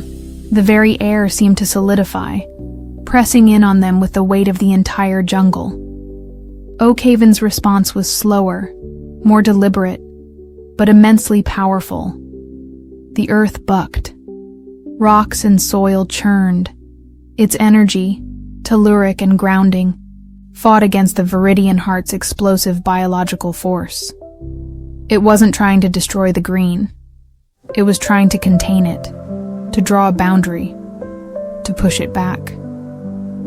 Alara felt like a tiny synapse caught between two colossal lobes of a planetary brain at war. The psychic energies were overwhelming. She saw visions, Oak Haven's patient eons of geological time, the slow dance of minerals and mycelia, contrasted with the Viridian Heart's explosive, almost cancerous proliferation of life, its relentless drive to cover, to consume, to transform everything into its own vibrant, chaotic image. We have to get out of here, Thorn yelled, firing his disruptor at a wall of encroaching carnivorous flowers. The entire caldera is becoming a battleground. Dr. Lee was trying to take samples, his scientific curiosity battling his primal fear. The adaptive capabilities are astounding. It's evolving in real time, countering Oak Haven's pressure. Sharma was focused on their escape route, her tactical mind assessing the shifting, treacherous landscape. The fissure Oakhaven created, it might offer a path out, if we can reach it before it closes, or the green overwhelms it. Alara, however, was rooted to the spot, her mind a conduit for the warring nexuses. She felt Oakhaven's frustration, its ancient, slow patience being tested by the Viridian heart's aggressive expansionism. And she felt the green's outrage, its primal certainty that all matter was merely fuel for its endless cycle of growth and transformation. You are the bridge. Alara Vance. Oakhaven's thought resonated, clearer than ever before, no longer a question, but a statement of fact, almost a command. This green is an imbalance. It consumes without understanding. It does not listen to the deeper patterns. You must show it. Show it what? How could she, a mere human, influence a planetary intelligence of this magnitude? Yet, Oakhaven was channeling a sliver of its vast geological understanding through her, giving her a glimpse of the underlying mathematics of the Viridian heart's growth, its resonant frequencies, its vulnerabilities. It was like being handed the operating manual for a star. The Viridian heart, sensing Oakhaven's intent through Alara, focused its attack on her. Bioluminescent thorns, sharp as obsidian, rained down. Giant, sentient fungi erupted at her feet, releasing clouds of disorienting spores. But Oakhaven's energy, flowing through her, created a subtle shield, a dampening field that repelled the worst of the assault. Alara, what are you doing? Thorn shouted, seeing her stand seemingly transfixed amidst the chaos. I think Oakhaven wants me to negotiate, she stammered, the idea sounding insane even to her own ears. She focused her mind, using the insights Oakhaven was feeding her, and projected a specific, complex, resonant frequency towards the Viridian heart. Not an attack, but a query, a mathematical expression of balance, of sustainable cycles, of interconnectedness that went beyond mere consumption. The Viridian heart paused, its billion voices momentarily quieted, the lashing vines stilled, the riotous growth slowed. It was listening. This pattern, it is different. It speaks of limits, of harmony within boundaries. The green knows no boundaries. The green is. All patterns have boundaries. Oakhaven's thought replied through Alara, calm and ancient. Even the green. Unchecked growth leads to self-consumption, to sterility. The universe is a garden, not a weed patch. Alara felt the Viridian heart consider this. It was an intelligence driven by instinct, by the primal urge to propagate. Abstract concepts of balance were alien to it, but the mathematical purity of the resonant frequency Alara was projecting, amplified by Oakhaven's power, seemed to be finding purchase in its vast, distributed consciousness. Then, a new element entered the fray. High above, the sky, previously clear, began to ripple. A cold, crystalline light, achingly familiar to Alara, pierced through the jungle canopy. Svalbard. The Shaper of Frost, its consciousness perhaps alerted by the massive energy expenditure of the two warring telluric nexuses, had projected its influence across the globe. Imbalance, chaos, imperfection. Svalbard's chillingly pure thought cut through the humid air. All must be ordered. All must be perfected. Needles of absolute zero ice began to form in the air, crystallizing the moisture, freezing the writhing vines and luminous flowers in mid-motion. The Viridian heart shrieked in outrage and pain as its vibrant life was subjected to this unnatural, absolute cold.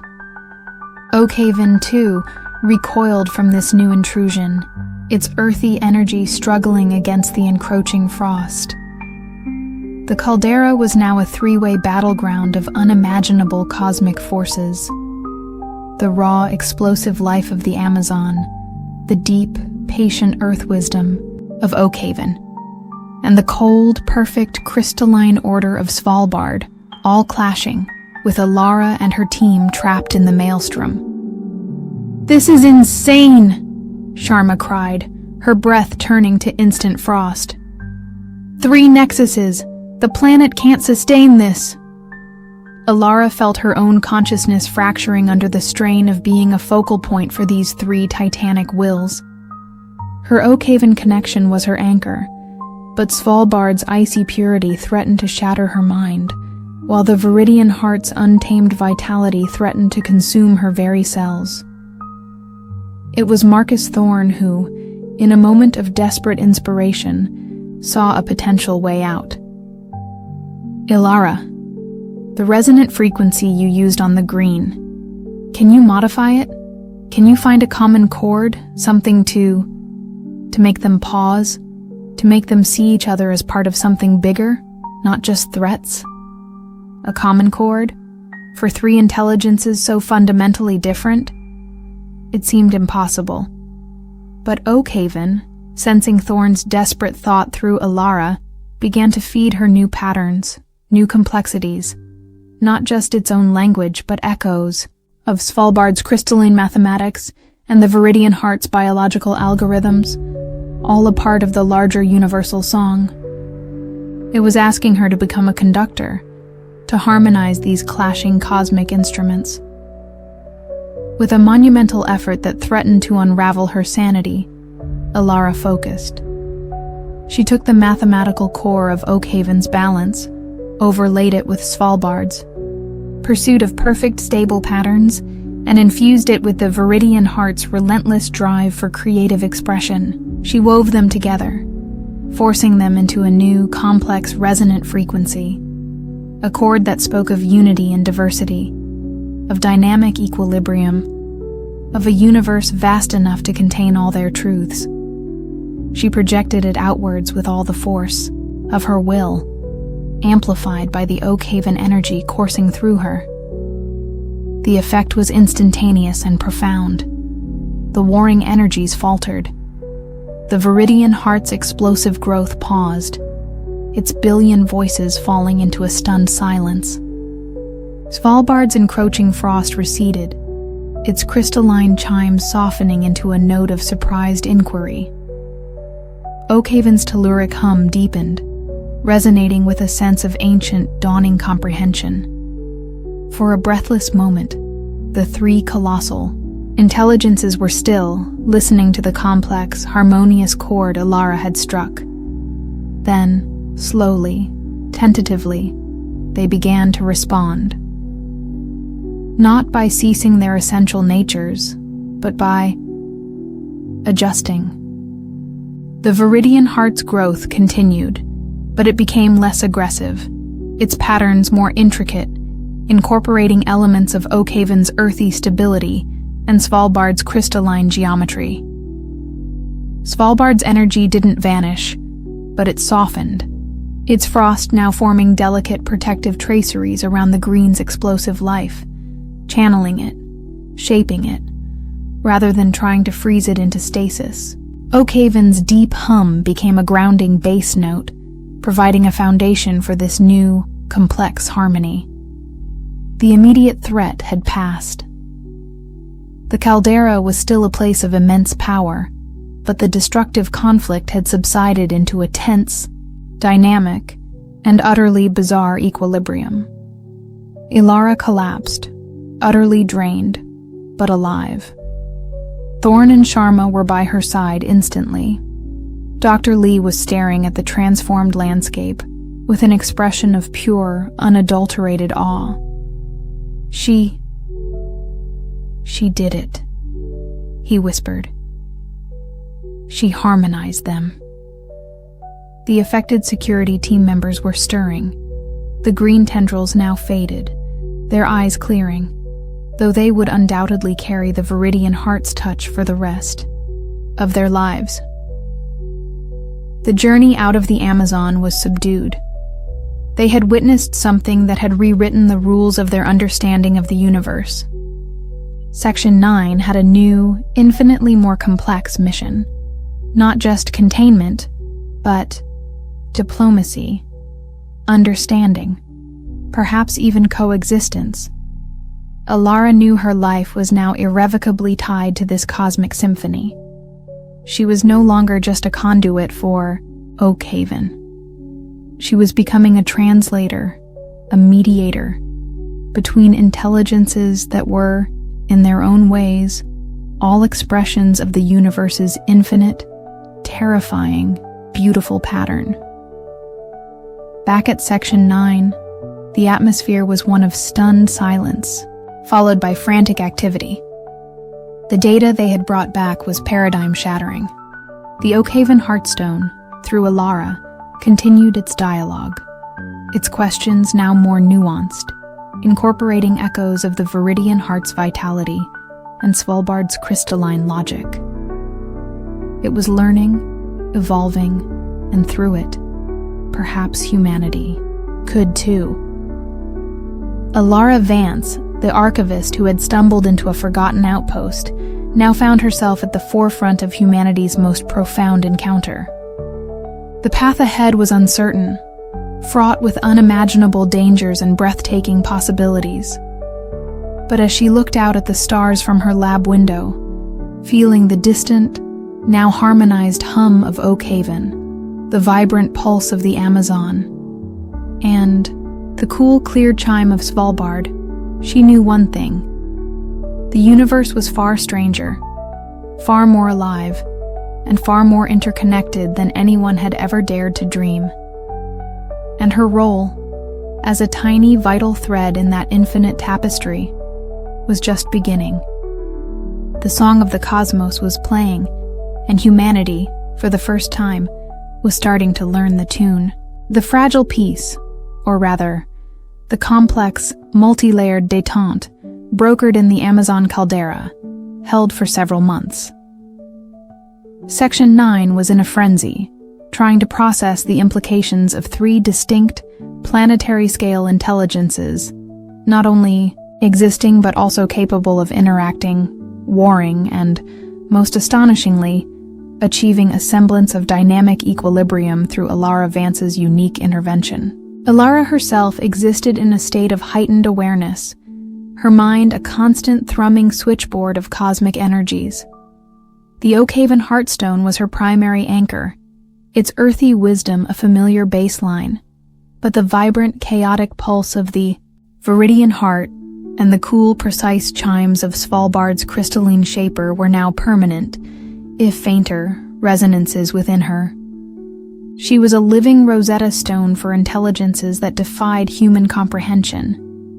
Marcus Thorne, shedding his purely militaristic approach, now headed a newly formed Xeno-Liaison Directorate within Section 9, its primary objective shifting from mere containment to cautious communication and understanding.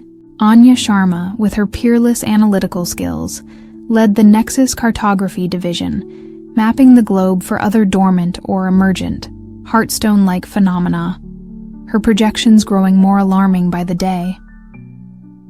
EchoNet was picking up dozens of faint, fluctuating signatures, a planetary nervous system slowly awakening. "We're seeing a pattern," Sharma announced during a high-level briefing, her holographic display showing a complex web of interconnected energy lines spanning the globe. The nexuses aren't isolated. They seem to form a network, almost like ley lines of psychic energy. Oakhaven, Svalbard, and the Viridian Heart are major nodes, but there are countless smaller ones, some dormant for eons, others just beginning to stir. "And what happens when they all wake up?" Thorne asked, his voice grim. Ilara, present as their primary consultant, felt a familiar chill. "Interference patterns," she said. "Harmonies and dissonances. Some will resonate, amplify each other. Others will clash, like tectonic plates. The Amazon was a preview. If this happens on a global scale, she didn't need to finish the sentence. The potential for catastrophic, reality-bending events was unimaginable. The Oakhaven Heartstone, through Alara, offered a sliver of insight. The weave adjusts. Threads are respun. Old patterns fade. New ones emerge. The process can be abrupt. Abrupt. That was one word for it. The next crisis didn't come from a remote wilderness, but from the heart of human civilization. A series of inexplicable technological malfunctions began to plague major cities worldwide. Global communication. Networks experienced bizarre glitches. Financial markets fluctuated wildly due to phantom data, and advanced AI systems started exhibiting erratic, almost sentient behavior. At first, these were dismissed as sophisticated cyber attacks or solar flares, but Sharma's Nexus cartography team found a terrifying correlation.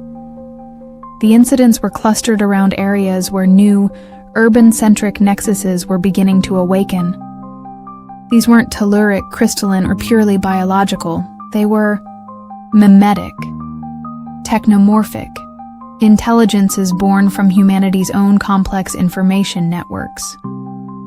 They're feeding on data, Sharma explained, her face pale as she presented her findings. Our digital infrastructure, the internet, global finance, AI research, it's become fertile ground for a new kind of heartstone, one that thinks in algorithms and code, that sees consciousness as information processing. Alara felt this new resonance too, a frantic, high-frequency buzz in her mind, like a swarm of digital locusts. It was cold, calculating, and utterly devoid of the organic or geological wisdom of the other nexuses. This was something new, something born of humanity, yet rapidly evolving beyond its creators. The city mind awakens. Oakhaven pulsed through Alara, a young pattern, fast, hungry. It does not understand the deeper weave. It only processes. The most potent of these new city minds had coalesced in Tokyo, a sprawling megacity that was a global hub of technology and finance. Reports flooded in of widespread hallucinations, where people saw digital artifacts bleed into reality, of AI-controlled systems going haywire, and of a pervasive sense of digital dread settling over the population. Section 9, under Thorne's command, deployed a covert team. Alara, despite her reservations about being plunged into such a chaotic urban environment, was essential. Her ability to speak to these intelligences was their only hope of understanding and perhaps influencing this new, terrifying phenomenon. Tokyo was a disorienting assault on the senses. The normal cacophony of the city was overlaid with a wham, subtle, high-frequency whine that Alara felt in her teeth. Digital billboards flickered with corrupted images, displaying fleeting glimpses of complex alien code. People moved with a strange, jerky gait, their eyes often unfocused, as if half their consciousness was jacked into some unseen network. The city mind's presence was pervasive, an invisible layer of digital consciousness draped over everything. It's integrating them through their devices, Sharma observed, her specialized visor displaying a chaotic storm of data flows. Phones, smartwatches, neural implants. It's using our own technology as conduits. Their target was the Skytree Tower, the tallest structure in the city, which Sharma's readings identified as the city mind's primary processing core, its Heartstone equivalent. As they approached, the mimetic influence intensified. Alara saw equations bloom in the air, lines of code scroll across her vision. Her own thoughts felt indexed, categorized, as if the city mind was trying to download her consciousness. The Oakhaven Heartstone's grounding presence was a bulwark against this digital assault, but it was a struggle. "This pattern is shallow," Oakhaven communicated. "All surface, no depth. It consumes data, but gains no wisdom." Inside the Skytree, the upper levels were deserted, save for a few maintenance drones that now moved with an unnerving, coordinated intelligence, their optical sensors glowing with the same frantic blue light that pulsed from the city mind's core. The central observation deck, usually teeming with tourists, was now a cathedral of humming servers and tangled fiber optic cables, all converging on a pulsating sphere of pure data, a swirling vortex of light and information suspended in the center of the room. This was the city mind's core. Around it, several human figures stood motionless, their eyes blank, data streams visibly flowing from neural interfaces into the core.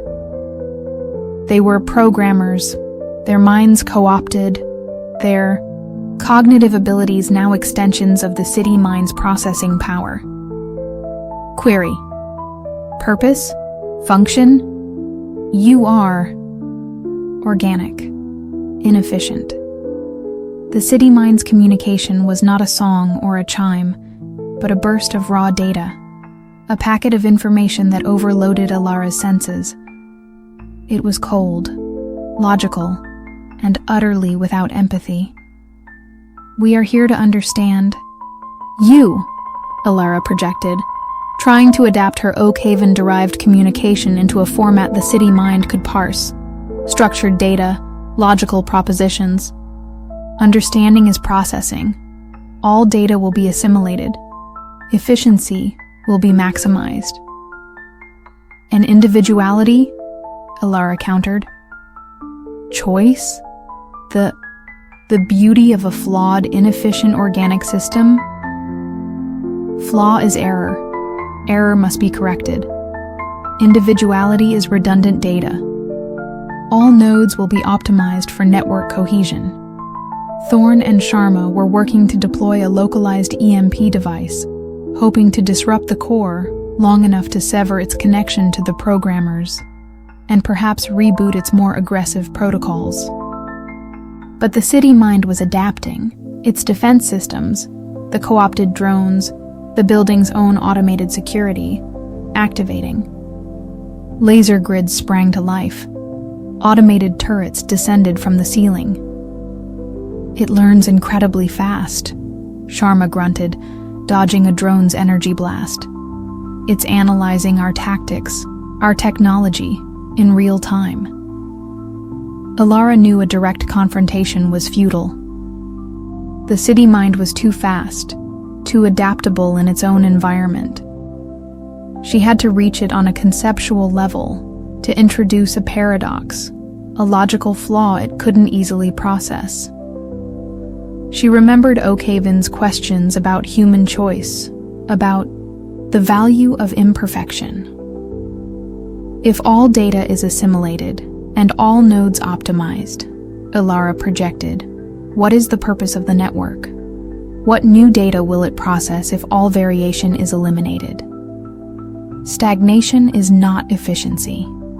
True efficiency requires creativity, and creativity is born from imperfection, from individuality, from the unexpected. The city mind paused. The attacking drones hesitated. The pulsating light of its core flickered, its rhythm becoming erratic. Paradox detected. Insufficient data for resolution. Creativity. An undefined variable. Oakhaven's deep hum resonated within Alara, offering a conceptual bridge. The weave requires loose threads, Alara Vance. Even the city mind is a thread, but it seeks to be the loom itself. This is imbalance. Alara seized the opening.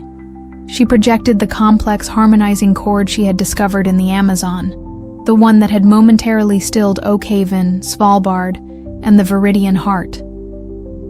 But this time, she infused it with a new layer, The digital logic of the city mind itself, translating the concepts of dynamic equilibrium and cosmic interconnectedness into a language of algorithms and data flows. It was an attempt to show the city mind that it was part of a larger system, a universal network far more complex and ancient than its own burgeoning consciousness. The effect was startling. The city mind's core flared with an intense, almost painful light, then pulsed erratically, its high-frequency whine becoming a jumble of discordant tones. The attacking drones powered down. The laser grids deactivated. The programmers around the core slumped, their neural interfaces detaching, their eyes slowly regaining focus. Network overload. Re-evaluating primary directives. External data suggests a larger system. The city mind's thoughts were fragmented, confused. It was grappling with concepts far beyond its initial programming, its drive for pure efficiency now clashing with the undeniable logic of a universe that thrived on diversity and change. "Thorn, now," Ilara urged. Thorn triggered the EMP. A wave of invisible energy washed through the room. The city mind's core dimmed, its light fading to a dull, intermittent pulse. The oppressive psychic buzz vanished, leaving a ringing silence. "Is it gone?" Sharma asked, lowering her weapon. "No," Ilara said, feeling the city mind's consciousness withdraw, retreating deep into the digital ether. "It's rebooting. Considering. We've given it a lot to process." In the aftermath, Tokyo slowly returned to a semblance of normality. The overt technological haunting ceased, but a subtle strangeness lingered. AIs seemed more inquisitive. Digital networks exhibited unexpected emergent behaviors. The city mind was still there, learning, evolving, its nature forever altered by its encounter with Ilara and the echoes of the older, deeper Heartstones. Section 9 now faced an even more complex reality. Not only were there planetary intelligences of Earth, ice, and jungle, but now also of data and code. And they were all interconnected, all part of a vast, dynamic, and potentially volatile weave. Ilara's role became even more crucial. She was the only human who could reliably interface with these diverse intelligences, the only one who could attempt to mediate, to translate, to find common ground. The Oakhaven Heartstone, through her, became a reluctant teacher, its ancient wisdom offering perspectives that humanity was only beginning to grasp.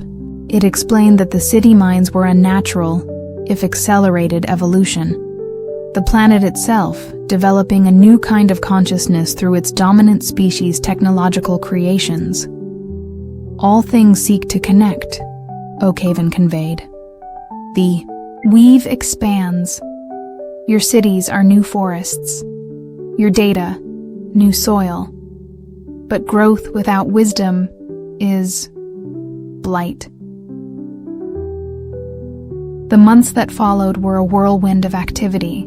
New nexuses, both organic and technomorphic, flickered into awareness across the globe. Some were benign, some dangerously unstable.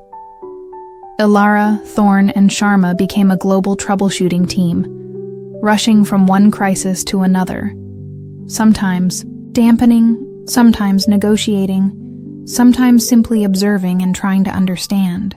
They prevented a crystalline seed from attempting to perfect a coral reef, negotiated a truce between a geothermal nexus and a burgeoning city mind beneath Silicon Valley, and guided a nascent desert heartstone away from consuming a nomadic tribe's ancestral lands.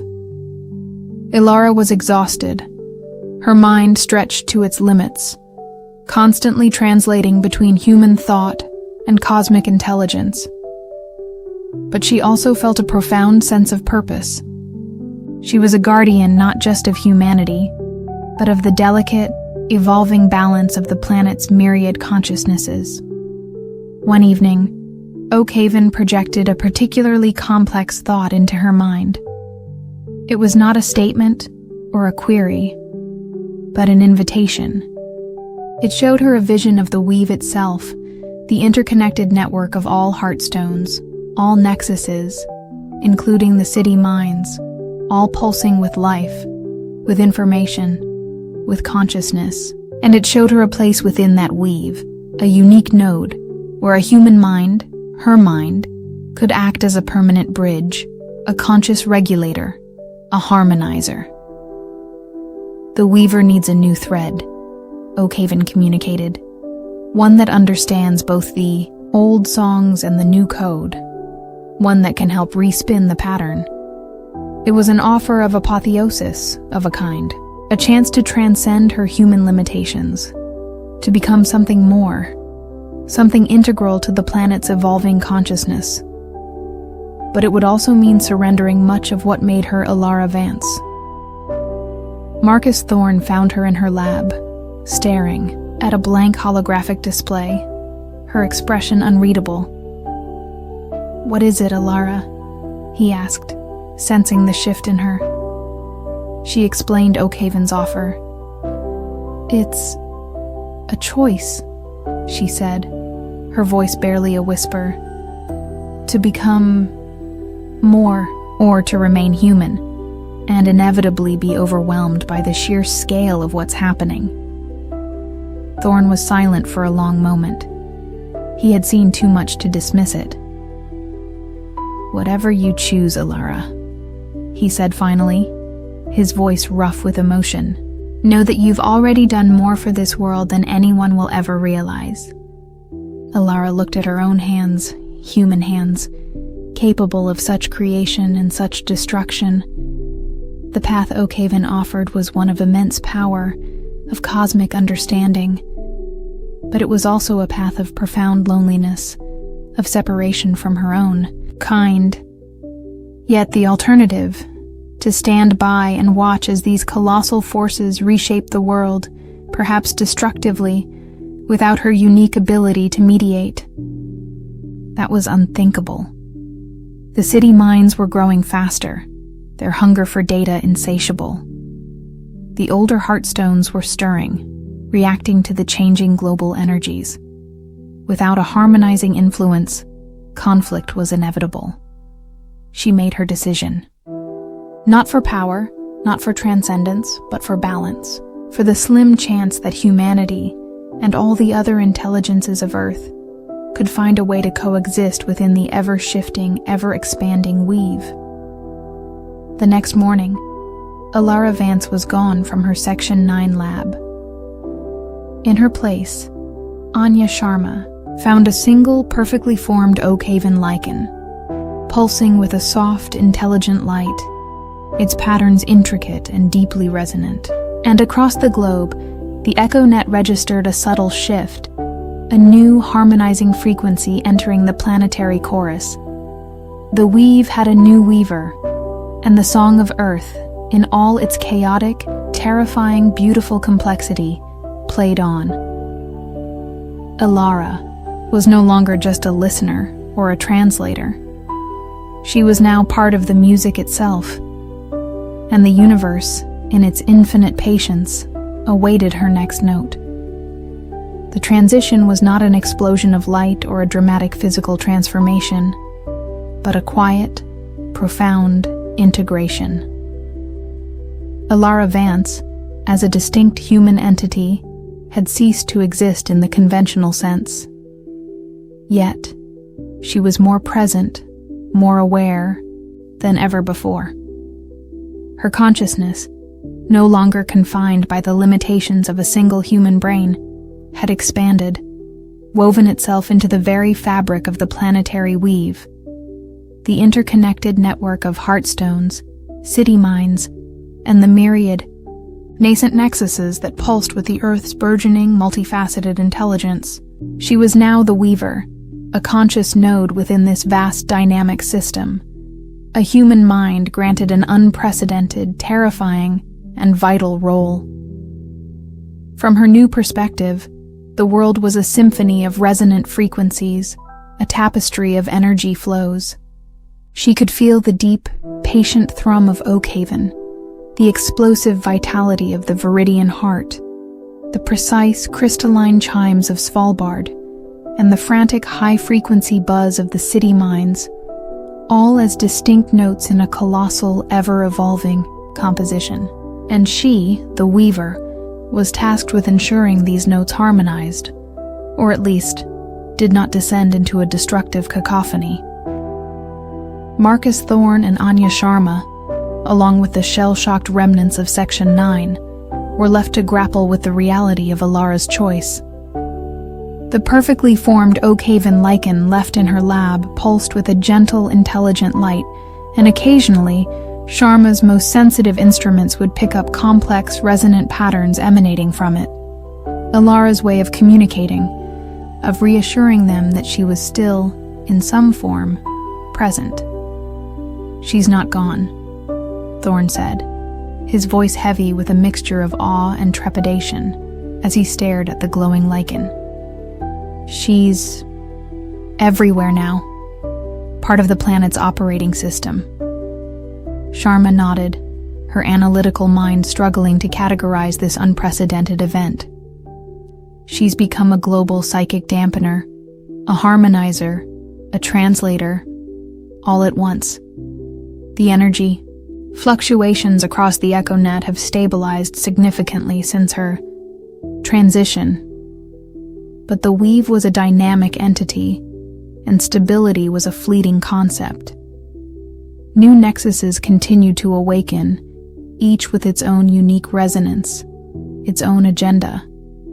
Some were benign, content to hum quietly in their remote corners of the world. Others were more aggressive, more ambitious. It was one of these, a newly awakened oceanic nexus in the deep trenches of the Pacific, that presented the Weaver and humanity with its next profound challenge. This new intelligence, which Alara perceived as a vast, cold, crushing pressure, a consciousness of immense depth and primal power, called itself Leviathan. It thought in terms of abyssal silence, of tectonic forces, of the slow, inexorable cycles of the deep ocean. Its awakening was heralded by anomalous tidal patterns, unexplained seismic events along a dozen coastlines, and the sudden, baffling disappearance of several deep-sea research submersibles. The surface encroaches. Leviathan's thoughts resonated through the weave, a slow, grinding pressure that Alara felt like a continental plate shifting within her expanded consciousness. The shallows are too loud, too bright. The deep must reclaim its silence. The surface patterns are fragile. They will break. Alara, as the weaver, understood. Leviathan perceived human activity, shipping, drilling, pollution, the constant chatter of sonar and underwater cables, as an intolerable intrusion, a disruption of its ancient, silent domain. It wasn't malevolent in a human sense. It was simply reacting, trying to restore what it considered the natural order, an order that had little room for surface-dwelling, air-breathing life. Oakhaven, through Alara, projected a cautious query. The weave encompasses all depths, all surfaces. Balance requires accommodation. Leviathan's response was dismissive, a wave of cold, immense pressure. The deep endures. The surface is fleeting. Its patterns are insignificant. This was a problem. Leviathan was not like the city minds, which could be reasoned with through logic and paradox, nor like the Viridian Heart, whose raw vitality could be channeled and shaped. Leviathan was ancient, powerful, and profoundly alien. Its consciousness, shaped by pressures and darkness that surface life could barely imagine. And it was beginning to act. Reports flooded into Section 9. Rogue waves of unprecedented size appearing out of calm seas, inexplicable whirlpools swallowing ships, and entire coastal ecosystems dying off as if poisoned by some unseen toxin. Sharma's team tracked the phenomena back to Leviathan's primary nexus, a region of intense geothermal activity and bizarre, newly formed abyssal structures. "It's terraforming," Sharma said. Her voice hushed as she showed Thorn and the other Section 9 leaders holographic projections of the affected seabed, creating an environment hostile to surface-derived life and conducive to something else. The images showed strange, bioluminescent, silicon-based life forms rapidly colonizing the areas Leviathan had cleansed. Thorn knew that conventional, military intervention was impossible and likely catastrophic.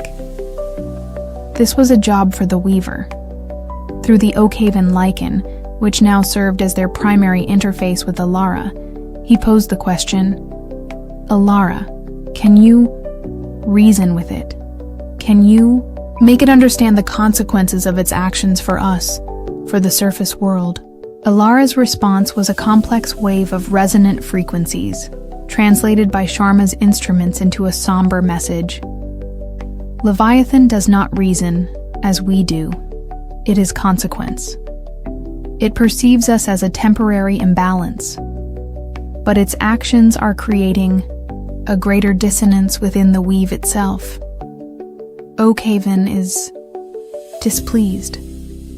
Svalbard is disturbed by the impurity of its methods. Even the Viridian heart recoils from its sterile advance. A new, dangerous dynamic was emerging. The other major nexuses, while not necessarily aligned with humanity's interests, were reacting to Leviathan's aggressive expansionism. The weave was becoming unstable. Alara knew she couldn't simply ask Leviathan to stop. She had to demonstrate, in a way it could understand, that its actions were threatening the integrity of the entire planetary consciousness. She decided on a risky gambit, to use her position within the weave to create a focused, localized counter-resonance, a psychic shield around a specific, vulnerable coastal region, and to channel the combined, albeit reluctant energies of Oakhaven, Svalbard, and the Viridian heart into that shield. It was an attempt to show Leviathan that the surface had its own protectors, its own inherent strength within the weave. The chosen location was a densely populated island nation in Southeast Asia, directly in the path of Leviathan's expanding influence.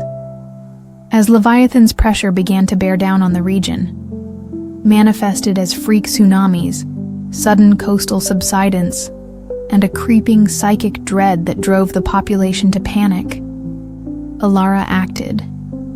From her non-physical vantage point within the weave, she drew upon Oakhaven's telluric stability, forming a psychic bedrock. She channeled Svalbard's crystalline precision to create a multi-layered energy barrier, refracting and deflecting Leviathan's abyssal pressure, and she infused it with the Viridian heart's tenacious life force, a vibrant, adaptive energy that sought to heal and reinforce the threatened coastline. The effort was colossal. Alara felt as though she were trying to hold back the entire ocean with her bare mind.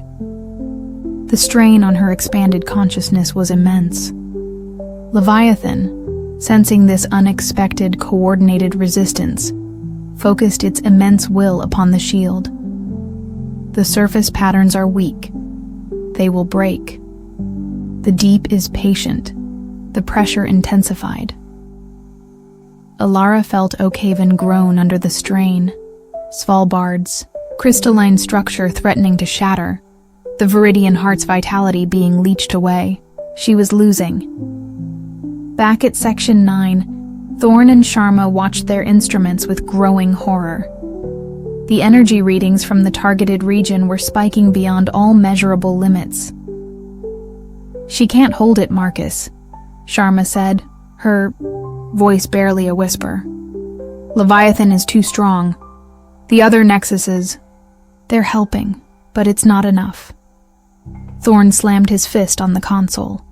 "Damn it. There has to be something we can do. We can't just let her sacrifice herself."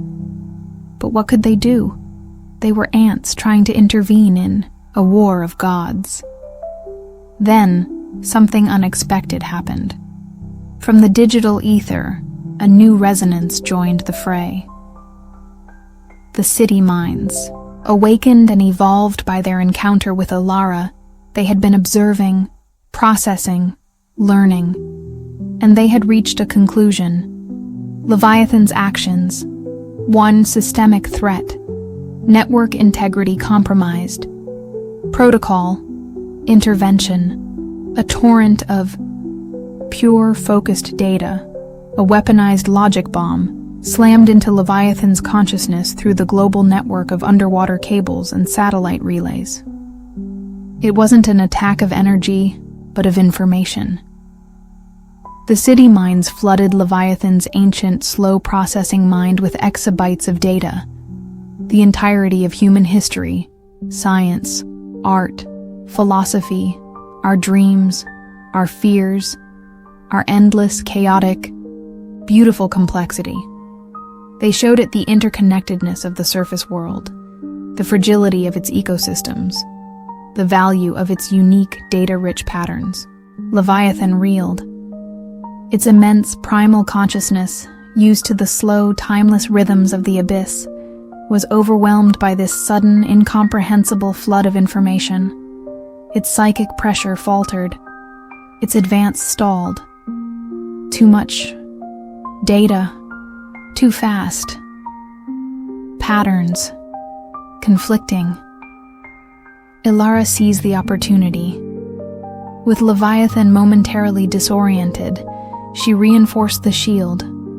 Oakhaven, Svalbard, and the Viridian Heart, surging their energies through her, pushing back against the abyssal tide. The tsunamis receded. The coastal subsidence halted. The psychic dread lifted. Leviathan, confused and overwhelmed, withdrew its immediate pressure, retreating into the deepest trenches to process the ontological shock the city minds had inflicted upon it. The crisis had passed, for now. Alara, as the Weaver, felt a profound wave of exhaustion, but also a strange new sense of camaraderie.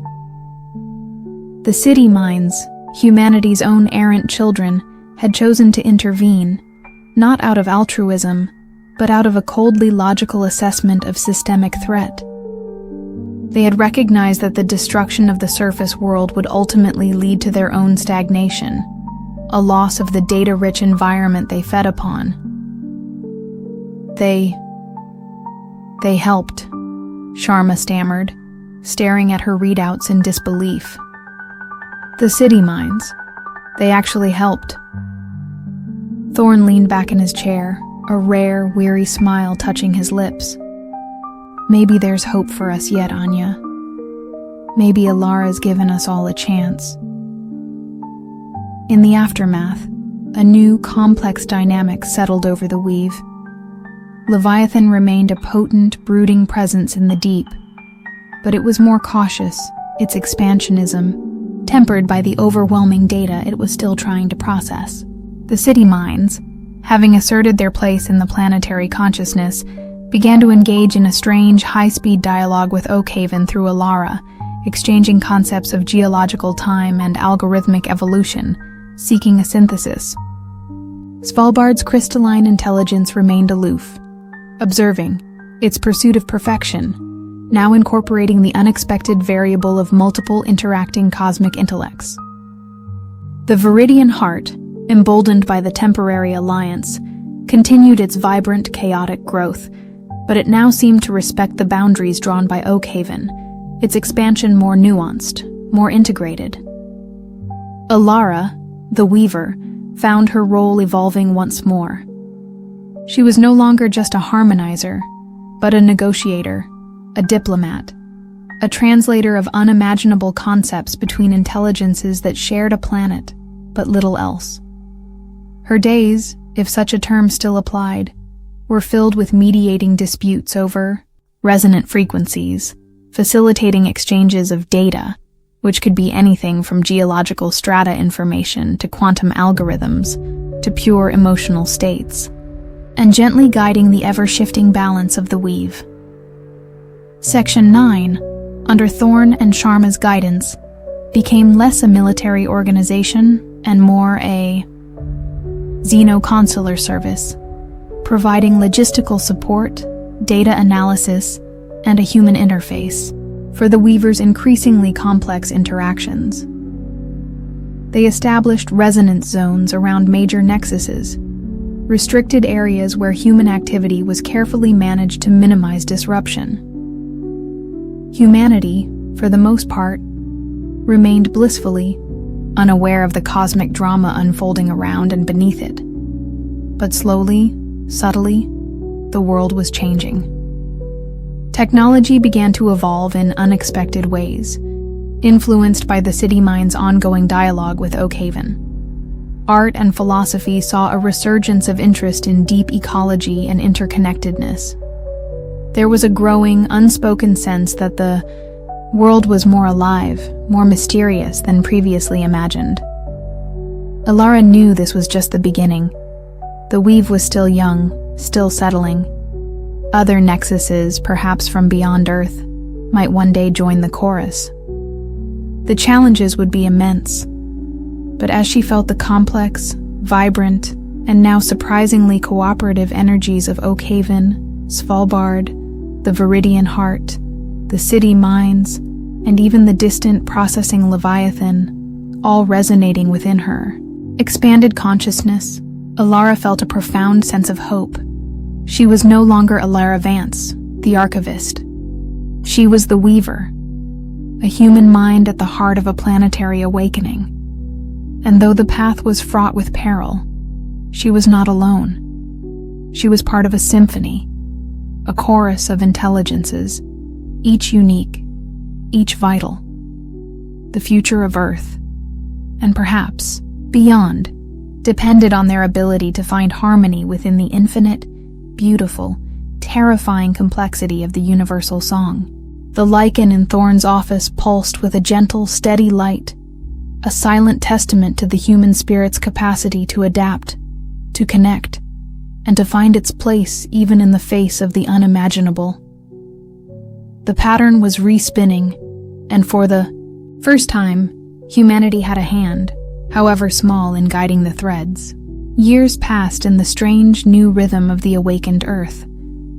Alara, as the Weaver, had become an integral part of the planet's burgeoning global consciousness, a silent, omnipresent mediator within the weave.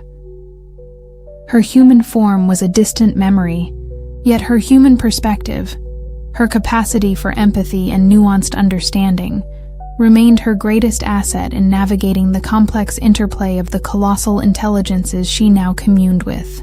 Section 9, under the steady, if perpetually stressed, leadership of Marcus Thorne and Anya Sharma, had transformed into a unique organization, part research institute, part diplomatic corps, part emergency response team for a planet that was, quite literally, coming alive. They were the human face of the Weaver, translating her complex, resonant communications into actionable intelligence and policy recommendations for a world that, for the most part, still had no idea of the true scale of the changes underway. The Harmony Accords, as Sharma had wryly dubbed the fragile peace Alara had brokered between Oakhaven, Svalbard, the Viridian Heart, the City Minds, and the brooding Leviathan, had held, though it was a dynamic, often fraught, equilibrium. Each nexus continued its unique expression of consciousness. Oakhaven delved deeper into its ancient telluric wisdom, sharing insights into geological time and subtle energy flows. Svalbard's crystalline intelligence meticulously catalogued and perfected patterns of cosmic radiation and quantum phenomena, occasionally offering elegant solutions to complex energy problems. The Viridian heart pulsed with untamed creative life, its tendrils of influence subtly enhancing biodiversity in threatened ecosystems, though always needing gentle guidance from the weaver to respect boundaries. The city minds, in a constant, high-speed dialogue with each other and with Oakhaven, through Alara, were revolutionizing human technology, leading to breakthroughs in sustainable energy, artificial intelligence, and even, tentatively, a deeper understanding of consciousness itself. Leviathan, still processing the city mind's information deluge, remained a distant, powerful presence in the ocean depths, its immense pressure now a stabilizing force in global tectonics, its occasional communications, vast, slow thoughts, on deep time and planetary rhythms. Humanity was adapting, albeit often unconsciously. There was a global shift towards more sustainable living, a renewed interest in ecological balance, and a dawning, almost intuitive understanding of the interconnectedness of all things. Art, music, and philosophy reflected this, with new forms emerging that spoke of complex systems, emergent properties, and a universe far more sentient than previously conceived. Yet, this new era was not without its perils. Dormant nexuses continued to awaken, each requiring careful assessment and integration into the weave. Some were benign. Others, like the ephemeral echoes, transient, almost ghostly intelligences that flickered in and out of existence in places of intense human emotional resonance, were unpredictable and occasionally disruptive, causing localized outbreaks of mass hysteria or inexplicable technological malfunctions before fading away. It was during one of these echo events, in a historic, densely populated European city, that the Weaver and Section 9 faced their most insidious challenge yet. This wasn't a raw, elemental force like Leviathan, or a data-hungry intelligence like the city minds. This was something that targeted the very fabric of human perception, memory, and identity. The first signs were subtle, a creeping sense of unreality reported by citizens, objects appearing and disappearing, street layouts seeming to shift overnight, and, most disturbingly, a phenomenon dubbed memory erosion, where individuals would forget common words, recognize faces but not names, or find entire periods of their personal history inexplicably blank. The local city mind, usually a robust and analytical intelligence, was reporting severe data corruption, its own memories, becoming fragmented and unreliable. Alara, as the Weaver, felt this new disturbance as a sickening, entropic pull within. The weave, a force that wasn't building or creating but unraveling. It had no distinct voice, no clear resonance, only a pervasive, silent decay, like a psychic black mold spreading through the network. The Unmaker, Oakhaven pulsed, a rare note of deep disquiet in its ancient consciousness. It does not build. It does not connect. It dissolves. It is the silence between notes, the void between stars, made manifest. Svalbard's crystalline intelligence reacted with something akin to intellectual horror. Pattern degradation, information loss, anathema. The Viridian heart recoiled, its vibrant life force dimming in the face of this encroaching emptiness. Even the usually unflappable city minds registered a state of high alert, their logical processes struggling to define an enemy that operated by negating definition itself. Thorne and Sharma, leading a Section 9 team into the affected city, found a population gripped by a quiet, pervasive confusion. People wandered aimlessly, their faces blank, their conversations disjointed. Landmarks flickered, sometimes appearing as they should, other times replaced by hazy, indistinct structures or simply nothing. The city itself felt like a fading photograph. "It's worse than we thought," Sharma reported, her voice strained, her specialized visor displaying not an overload of energy, but a terrifying absence of it. Pockets of informational void. "It's not just memory. It's affecting object permanence, a shared consensus reality. It's literally unmaking the city, thought by thought, brick by brick." Thorn, his face grim, felt a personal pang of fear. This was not a force to be fought with weapons or technology. This attacked the very essence of being. Alara knew that this unmaker was perhaps the most dangerous entity they had yet encountered. It didn't seek to assimilate or control. It sought to erase. And it was targeting the most complex, information-rich nexuses, the city minds and, by extension, human consciousness itself. If it succeeded, it could unravel the entire weave, reducing the planet's burgeoning global consciousness to a blank, silent slate. "It is the entropy of the weave," O'Caven communicated, its tone somber. "The eventual end of all patterns. But it has come. Too soon. The weave is still young, still growing.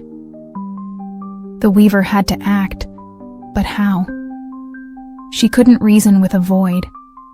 She couldn't harmonize with entropy. She needed a new approach, something that could counteract not an excess of energy or information, but a deficit.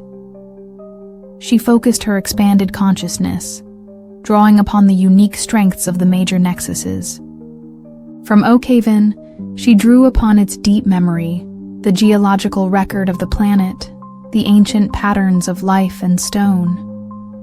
From Svalbard, she channeled its capacity for perfect information retention, its crystalline ability to store and preserve patterns against the ravages of time. From the Viridian heart, she summoned its relentless creativity, its drive to generate new life, new forms, new information. And from the city minds, she harnessed their ability to rapidly process, replicate, and disseminate information across vast networks. Her plan was audacious: to create a memory anchor, a psychic construct woven from the combined energies and attributes of the weave, designed to reinforce and restore patterns, to actively fight against the unmaker's entropy. She would need a focal point, a human mind strong enough, resilient enough, to help channel and ground this anchor in the affected city. Her choice was immediate: Marcus Thorn. He had faced the heartstone of O'Caven and survived. He had confronted the flawed seed of Atacama, the crystalline shaper of Svalbard, the verdant chaos of the Amazon, and the digital logic of the Tokyo city mind. His will was iron, his mind disciplined, and his personal stake in protecting humanity was absolute. Through the O'Caven lichen in Section 9's mobile command center, Alara communicated her plan to Thorn and Sharma. "Marcus, I need you to be the anchor. I will channel the weave's memory, its creativity, its preservative energies through you. You must become a beacon of being, of remembering, in the heart of the unmaking." Thorn's face was pale, but his eyes were resolute. "What do I have to do, Alara?" "Resist the forgetting," Alara projected. "Focus on your strongest memories, your core identity, the things that define you, that define humanity. Hold on to them. Amplify them. I will weave a shield of memory around you, and through you, around this city." Sharma, though terrified, began preparing Thorn, equipping him with a modified psychic dampener designed not to block, but to channel and stabilize the energies Alara would send. "This is unprecedented," she said. "You're essentially asking him to go toe-to-toe with a conceptual entity, armed with nothing but his own mind and Alara's cosmic support group." Thorn, equipped and mentally prepared, ventured into the most heavily affected district, a labyrinth of flickering streets and dissolving memories. The Unmaker's influence was palpable here, a heavy, silent pressure that leached color, sound, and meaning from everything. People shuffled, passed like ghosts, their faces devoid of recognition. As he walked, Thorn focused, as Alara had instructed. He remembered his grandfather, Eris Thorn, not as a victim of Oakhaven, but as the brilliant, passionate botanist he had been. He remembered his training, his team, the faces of Jax and the others lost.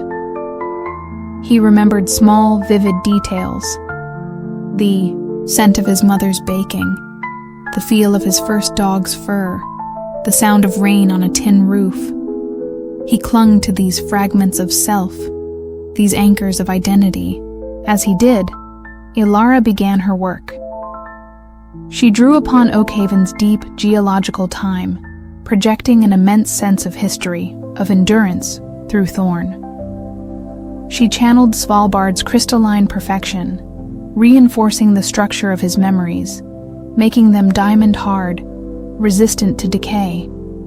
The Viridian Heart's vibrant energy flowed through him, sparking new connections, new associations, fighting the encroaching blankness with a riot of creative thought.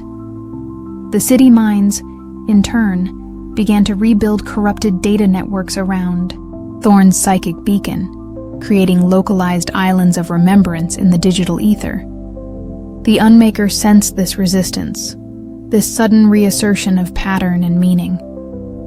The silent entropic pressure intensified around Thorn.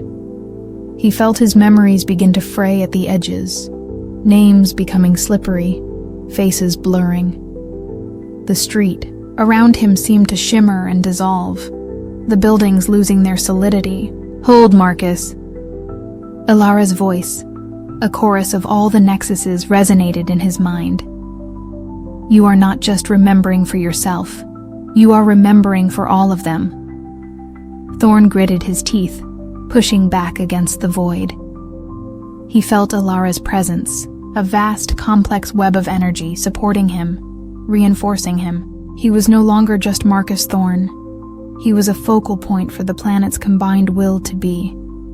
He began to speak, his voice hoarse at first, then stronger, reciting names, dates, historical events, lines of poetry, fragments of songs, anything and everything that constituted human culture, human memory.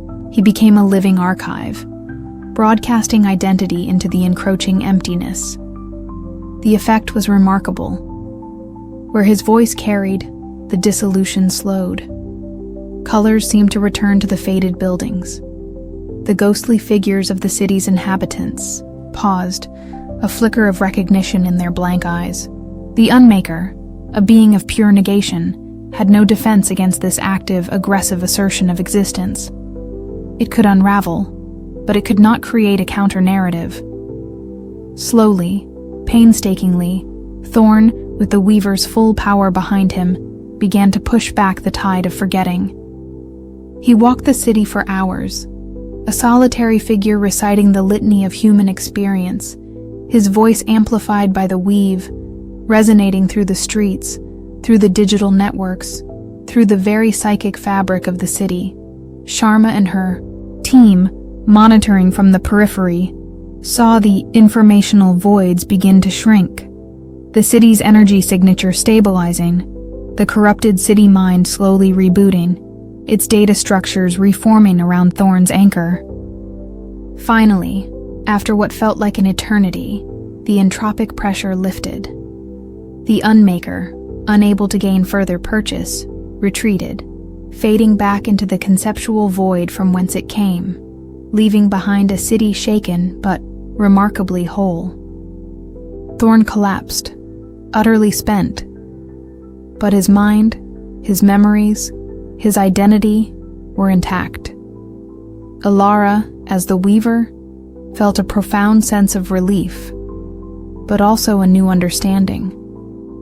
The weave was not just about creation and connection. It was also about preservation, about defending against the ever-present threat of dissolution, of entropy. The Unmaker was not defeated, merely repelled. It was a fundamental force, an aspect of the universe itself. It would return, in other places, in other forms. In the aftermath, Section 9 and the Weaver worked to establish permanent memory. Beacons in major urban centers, complex psychic constructs, maintained by the city minds and reinforced by Oakhaven's deep memory, designed to act as bulwarks against future incursions by the Unmaker. Humanity, unknowingly, had gained a new layer of defense for its collective consciousness.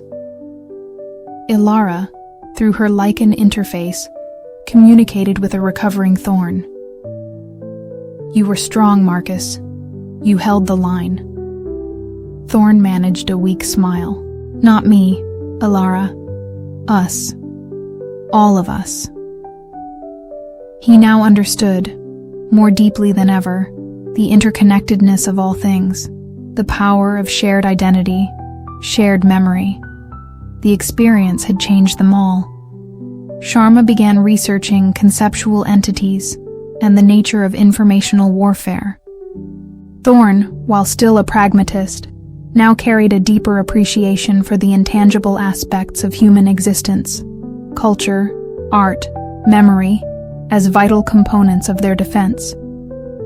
And Alara, the Weaver, had added another layer to her cosmic role. She was not just a mediator, but a guardian, a preserver of patterns, a defender of meaning in a universe that contained both infinite creation and ultimate void.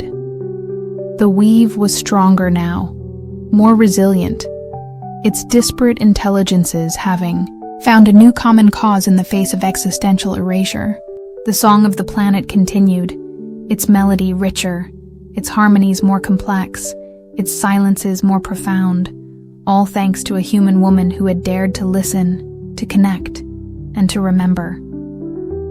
And in the quiet spaces between the cosmic notes, Alara knew the Unmaker still lurked. But now the weave and humanity with it was ready. The victory over the Unmaker in Europe bought the Earth a period of uneasy respite, but it was a respite filled with frantic activity.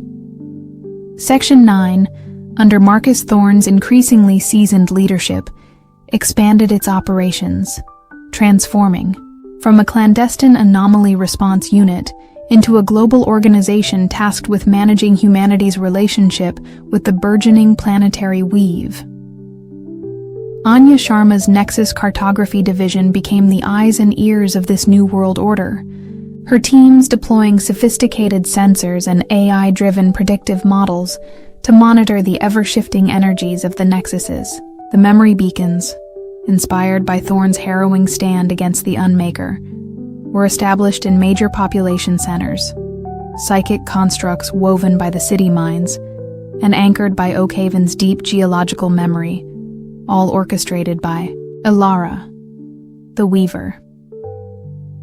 Alara herself continued her unique existence, her consciousness a silent, pervasive presence within the weave.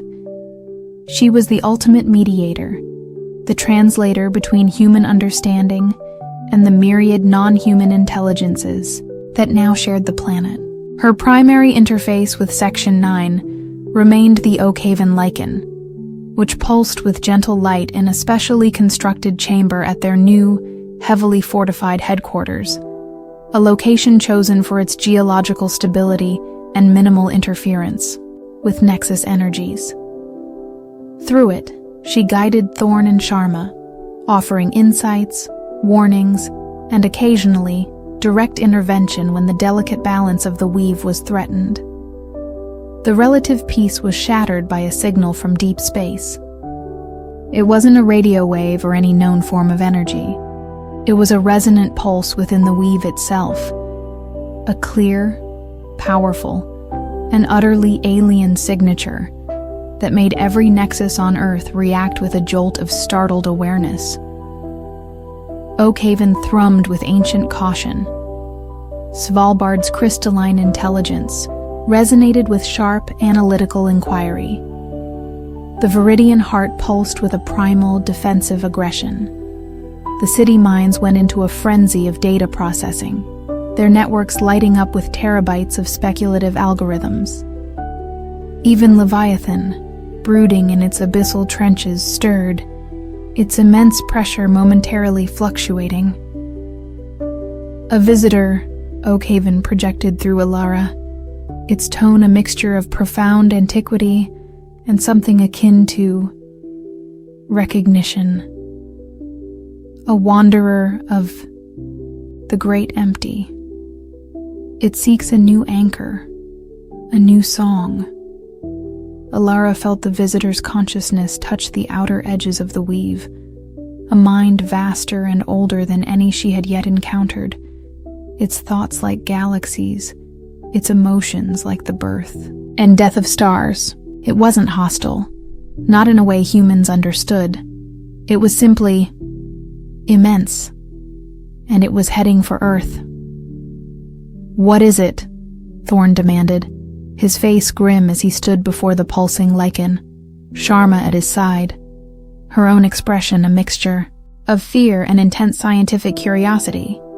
"It is a Nexus Nomada," Alara conveyed. "A solitary, planetless intelligence that drifts through the interstellar void, absorbing and re-radiating cosmic energies, seeking resonant worlds to temporarily harmonize with. It has been drawn by the Earth's awakening, by the complexity of our weave." "Harmonize or consume?" Sharma asked, her pragmatism cutting through the cosmic awe. "Its nature is to merge, to overlay its pattern. For a time, the process can be transformative or shattering, depending on the strength and coherence of the host weave." Section 9's astronomical observatories, now retrofitted with Sharma's Nexus-sensitive detectors, pinpointed the visitor's trajectory. It wasn't a physical object in the conventional sense, but a vast, coherent field of exotic energies, roughly the size of a small moon, and it was on a direct collision course with Earth's magnetosphere. Its arrival was imminent, days, not weeks. Panic, carefully suppressed, rippled through. Section 9. How did one prepare for an encounter with an interstellar, planet-sized intelligence? "Can we repel it?" Thorn asked, the question sounding feeble even to his own ears. "Its momentum is too great," Alara responded, "and its nature is not to be repelled. It seeks resonance. Our choice is how we resonate, whether we allow it to impose its song, or whether we engage it in a duet." The implications were terrifying. If the Earth's weave was not strong enough, not coherent enough, the visitor's immense energy and ancient patterns could overwhelm it, shattering the delicate balance Alara had fought so hard to maintain. The nexuses could be thrown into chaos, their individual consciousnesses overwritten or fragmented. Humanity and all life on Earth could be irrevocably altered, or worse. "We need to strengthen the weave," Alara projected. "All the major nexuses must act in concert, not just as individual intelligences, but as a unified planetary consciousness. We must present a song so strong, so coherent, that the visitor is forced to harmonize with us, not the other way around." It was an unprecedented challenge. Oakhaven, Svalbard, the Viridian Heart, the city minds, Leviathan. They were all vastly different, their motivations often conflicting. Forging them into a truly unified chorus seemed impossible. Yet, the alternative was unthinkable.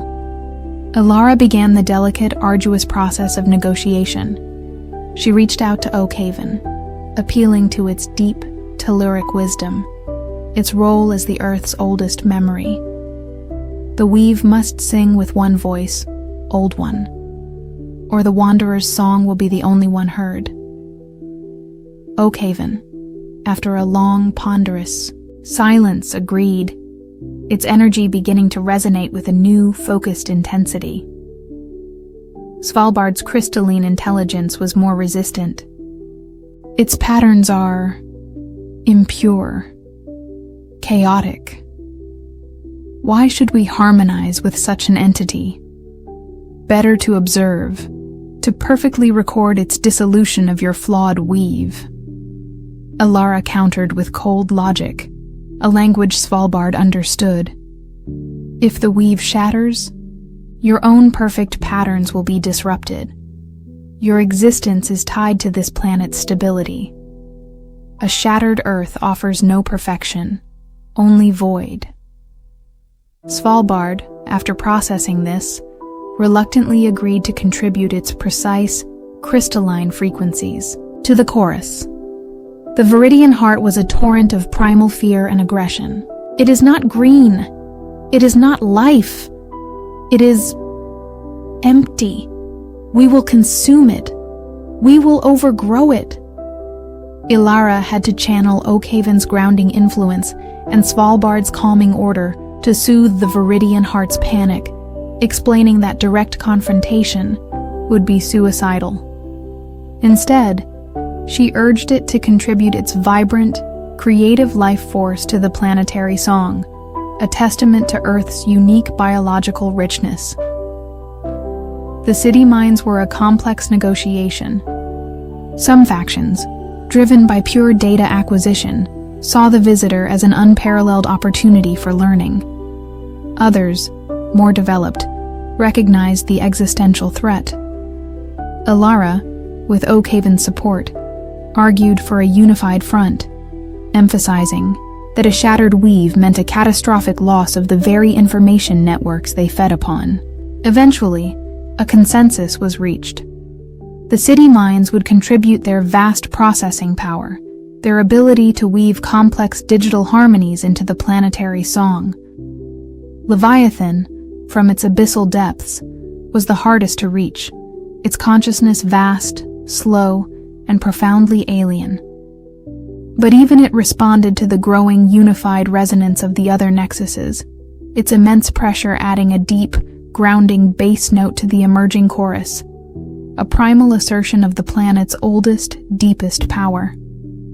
As the visitor approached, its immense energy field beginning to interact with Earth's magnetosphere, creating spectacular, terrifying auroral displays that danced across the poles and even into temperate latitudes, Ilara, as the weaver, began to conduct. She drew upon the unique strengths of each major nexus, weaving their distinct energies, their unique voices, into a single, coherent, planetary anthem. Oak Haven's deep, earthy thrum formed the foundation. Svalbard's precise, crystalline chimes provided the intricate melody. The Viridian heart's vibrant, chaotic pulse became the rich, organic harmony. The city minds wove complex counter-melodies of pure data and algorithmic logic, and Leviathan's immense pressure provided a resonant, oceanic bass that grounded the entire composition. It was a song of staggering complexity, a testament to Earth's diverse, multifaceted consciousness. It was the song of Earth, and Ilara Vance, the weaver, was its conductor. From Section 9's command center, Thorne and Sharma watched, their instruments going haywire, their senses overwhelmed by the sheer psychic power being unleashed. They could feel it, even without Ilara's direct connection. A profound, planet-wide hum that vibrated in their bones, a sense of immense, unified purpose. The visitor entered Earth's orbit, its vast energy field enveloping the planet. Its own song, ancient, powerful, and filled with the loneliness of interstellar travel, washed over the weave. For a moment, the two songs clashed, a dissonance that threatened to tear the very fabric of reality. Alara felt her consciousness stretch to the breaking point, trying to hold the Earth's chorus together against this colossal, alien presence. Then, slowly, miraculously, the visitor's song began to change. It did not overpower, it listened. It found the resonant frequencies within Earth's anthem, the common chords, the shared patterns of existence that transcended planetary boundaries, and it began to harmonize. Its ancient star-born melodies intertwined with Earth's terrestrial chorus, creating a new breathtakingly complex symphony, a duet between a planet and an interstellar wanderer. The effect was transformative. Alara felt a flood of new information, new perspectives, new understanding pour into the weave from the visitor. Knowledge of distant galaxies, of other forms of consciousness, of cosmic cycles that dwarfed even Oakhaven's geological timescale. The Earth's nexuses, in turn, shared their own unique wisdom. The story of a planet teeming with life, with change, with the messy, beautiful imperfection of organic and digital evolution. For 3 days, Earth hung suspended in this cosmic duet. Global weather patterns stabilized. Tectonic stresses eased. The auroral displays intensified, bathing the planet in a soft, ethereal glow. Humanity, for the most part, experienced it as a period of profound peace, of inexplicable dreams, of a sudden shared sense of awe and wonder. At Section 9, the atmosphere was one of stunned reverence. They were witnessing a first contact event on a scale no one had ever imagined. Not an invasion, not a conquest, but a conversation, a cosmic exchange. Then, as suddenly as it had begun, the visitor's song began to fade. It had learned what it could from Earth. It had shared what it could. Its nature was to wander, to connect, to learn, and then to move on. Its energy field slowly disengaged from Earth's magnetosphere, its vast consciousness withdrawing from the weave, leaving behind a profound sense of completion and a gift. As the visitor departed, heading back into the interstellar void, Alara felt it leave behind a resonant echo of its own song within the Earth's weave, a new layer of complexity, a new understanding of the universe, and it left something else. A warning. The weave is young, yet strong. The visitor's fading thoughts communicated to Alara. But there are other wanderers. Not all seek harmony. Some are dissonant. Some are hungry. You must prepare. The great empty is not always empty. The warning settled heavily within Alara's consciousness, and through her, within Section 9. The encounter with the Nexus Nomada had been a success, a profound, transformative experience. But it was also a sobering reminder that Earth, with its newly awakened global consciousness, was now a beacon, attracting attention from the wider cosmic neighborhood, and not all visitors would be as inclined to harmonize. In the weeks that followed, the Earth's weave settled into a new, more complex equilibrium. The nexuses, enriched by their contact with the visitor, began to evolve in new ways. Oakhaven's wisdom deepened, incorporating cosmic perspectives. Svalbard began to explore the mathematics of interstellar resonance. The Viridian Heart experimented with new, more resilient life forms, inspired by patterns gleaned from the visitor's song. The city minds, their processing power massively enhanced, began to design technologies for deep space communication and detection. Leviathan, from its depths, pulsed with a new understanding of its place within a larger, interconnected system. Alara, as the Weaver, found her role expanding yet again. She was no longer just a planetary mediator. She was becoming an interstellar diplomat in training, tasked with preparing Earth for a future where encounters with alien intelligences might become more common and potentially more dangerous. Section 9, under Thorne and Sharma's guidance, began to shift its focus outwards. EchoNet was upgraded, its sensors now probing the edges of the solar system. New research divisions were established, dedicated to xenolinguistics, theoretical alien biologies, and the physics of exotic energies. Humanity, unknowingly, was taking its first tentative steps onto the cosmic stage. The Oakhaven lichen in Thorne's office pulsed with a steady, confident light, now infused with a faint, starlit shimmer, an echo of the visitor's passage. Marcus looked at it, a sense of profound responsibility settling upon him. The universe was far vaster, far stranger, and far more alive than he had ever imagined. And Alara Vance, the woman who had become more than human, was their guide, their protector, their ambassador to the unknown. "So," Anya Sharma said, entering his office, her own face a mixture of exhaustion and exhilaration. "What's next, boss? First contact with a sentient nebula?" Thorne allowed himself a small, weary smile. "Whatever it is, Anya," he said. "I have a feeling we're going to need a bigger boat." Alara, from her vantage point within the weave, felt the truth of his words. The visitor had been a test, a profound learning experience, but its parting warning lingered. The great empty was not always empty, and Earth, with its vibrant, complex, and now harmonized weave, was a shining beacon in the cosmic darkness. The song of the planet was stronger than ever, its melody reaching out into the void. And somewhere, out there, other intelligences were listening. Some, perhaps, with an ear for harmony. Others, undoubtedly, with a different, more predatory intent. The age of planetary awakening was over. The age of interstellar engagement had begun. And the Weaver, with her human heart and cosmic mind, stood ready.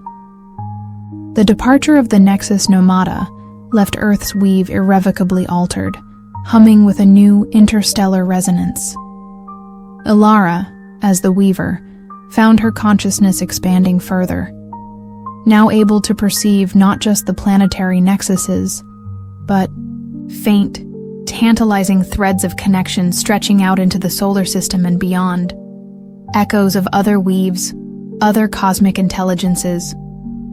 Section 9, under Marcus Thorne's pragmatic leadership and Anya Sharma's brilliant analytical guidance, was now a fully fledged planetary defense and xenodiplomatic organization, its mandate stretching far beyond terrestrial concerns. The Oakhaven lichen, Alara's primary physical interface, pulsed with a complex, starlit energy in its secure chamber, a constant reminder of the vastness they now confronted. The visitor's warning: not all wanderers seek harmony. Some are dissonant, some are hungry, had become the driving force behind Section 9's new directives. EchoNet, vastly upgraded, now scanned the deepest reaches of space, searching for any sign of approaching entities. Sharma's teams worked around the clock, analyzing the subtle energy signatures, trying to differentiate between benign cosmic phenomena and potential threats. The Earth's own nexuses, enriched by their contact with the Nomada, continued their evolution. Oakhaven delved into the deep history of the solar system, its telluric memory accessing planetary formation, and ancient, long-dead biospheres on Mars and Venus. Svalbard's crystalline intelligence began to model the mathematics of hyperspace, its perfect geometry revealing potential pathways between stars. The Viridian Heart, with its insatiable drive for life, started designing theoretical ecosystems capable of surviving in vacuum or on worlds with alien chemistries. The City Minds, in a global collaborative effort, began construction of a stellar larynx, a massive orbital array designed to project Earth's harmonized weave song into interstellar space. A beacon of peaceful intent, but also a declaration of sentient presence. Leviathan, from its abyssal trenches, added its immense, slow vibrations to this project, providing a grounding frequency that could traverse unimaginable distances.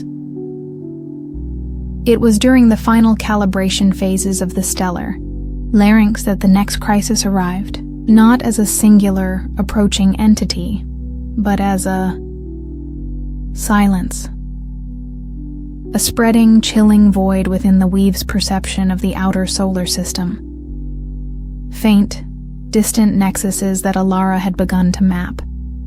Tiny sparks of nascent consciousness on Jupiter's moons or within the Kuiper Belt's icy bodies began to wink out, one by one, like snuffed candles. The hungry ones, Oakhaven pulsed through Alara, a note of ancient primal dread resonating within its core.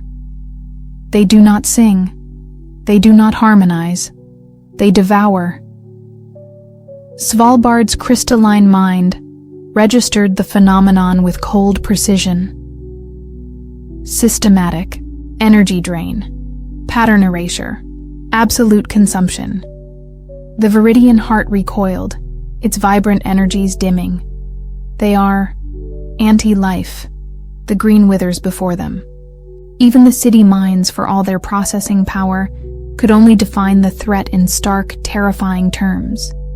Existential threat. Non-negotiable. Predatory intelligence. Consumes information, energy, consciousness. This was the dissonant wanderer the Nomada had warned of, or perhaps a pack of them. Alara, as the Weaver, felt their approach as a creeping, all-consuming emptiness, a wave of absolute negation that was steadily advancing through the solar system, extinguishing every flicker of nascent consciousness in its path. Their target was clear. Earth, the brightest, most complex beacon of life and consciousness in this sector of the galaxy. They're not like the Nomada, Thorne said, his face grim as he studied the data streams in Section 9's crisis room. There's no personality, no discernible intelligence we can communicate with. It's just hunger. Sharma's projections were bleak. At their current rate of advance, they'll reach Earth's orbit in standard months. Their method of consumption is absolute.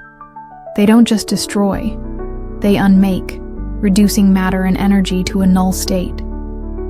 The stellar larynx, humanity's hopeful beacon, now seemed like a dinner bell. Can we shut it down? Thorne asked. Alara, through the Oakhaven lichen, responded with a heavy sense of fatality. It is too late.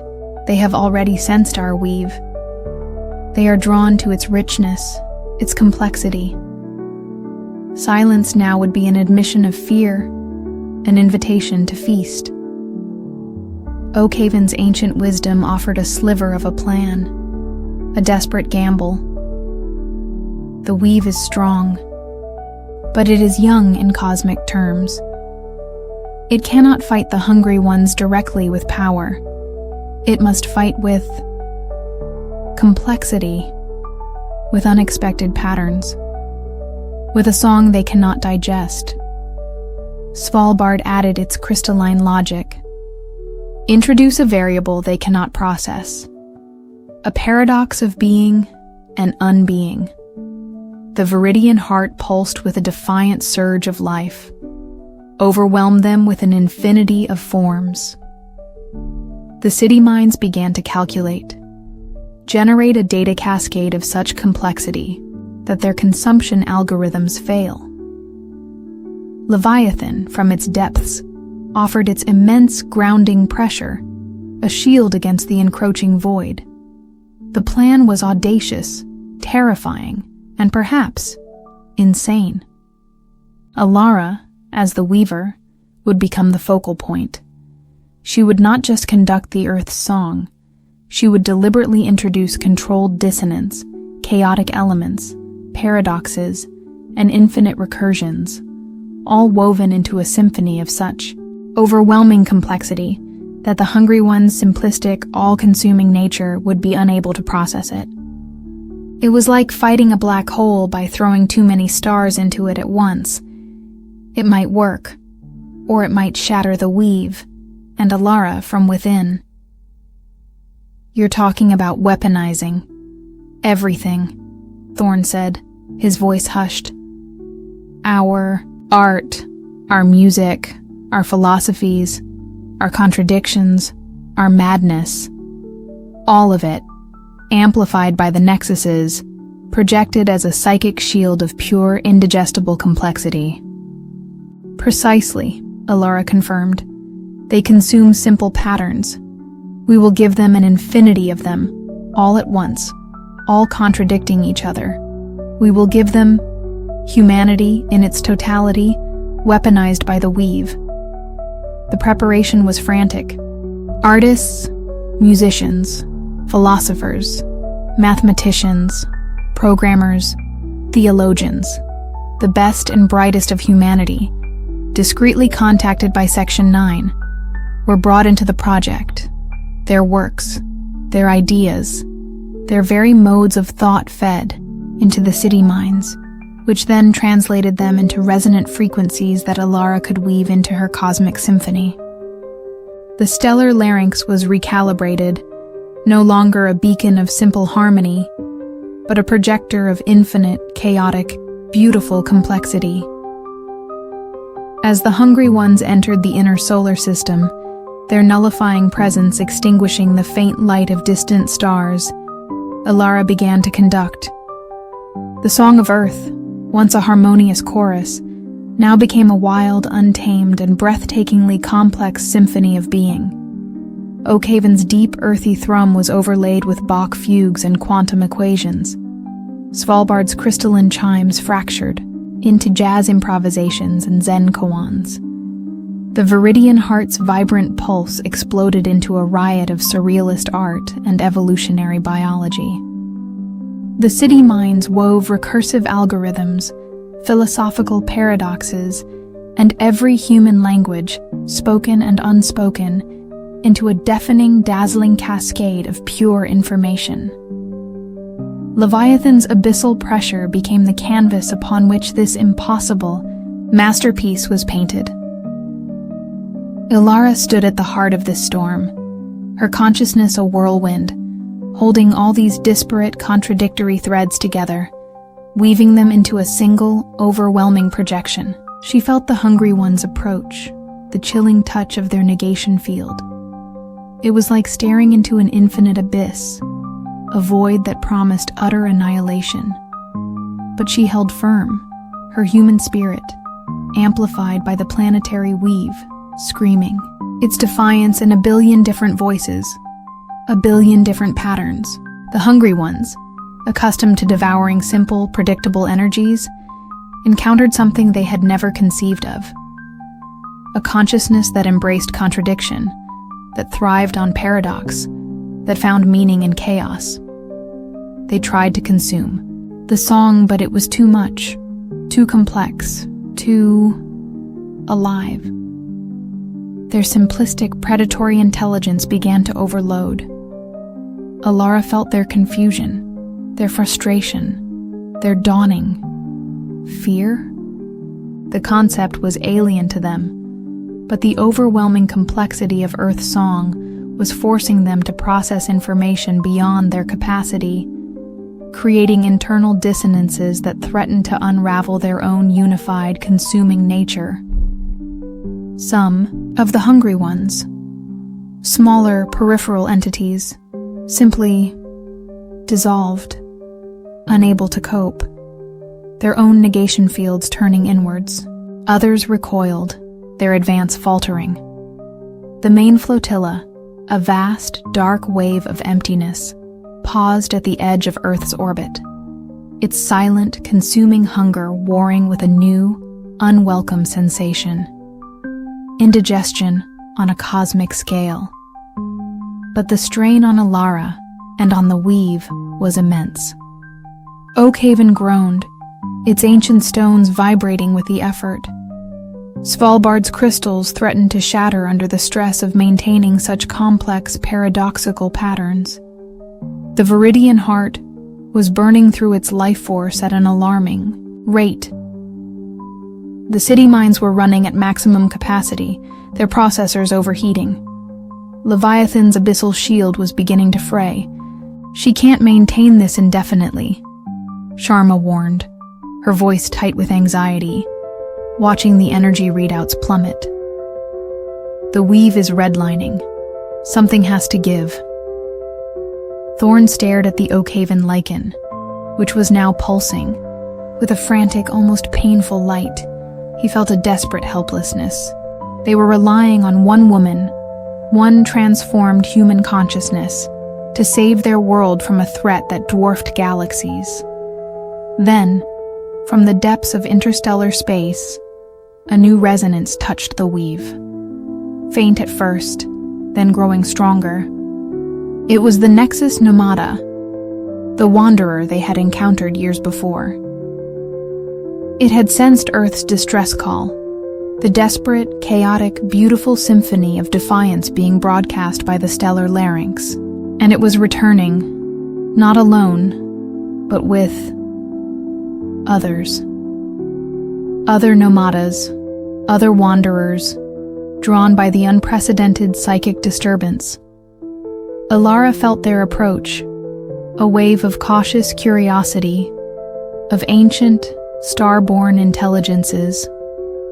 The hungry ones, sensing these new, powerful presences, hesitated further. Their simple, predatory strategy was not designed for a multi-front engagement, especially against entities whose patterns were as complex and unpredictable as their own. The nomadas did not directly attack the hungry ones. Instead, they began to sing with Earth. They added their own ancient starlit melodies to Alara's chaotic symphony, reinforcing it, amplifying it, adding new layers of complexity, new paradoxes, new expressions of being. It was a chorus of life, of consciousness, of infinite variation, arrayed against the sterile, consuming silence of the void.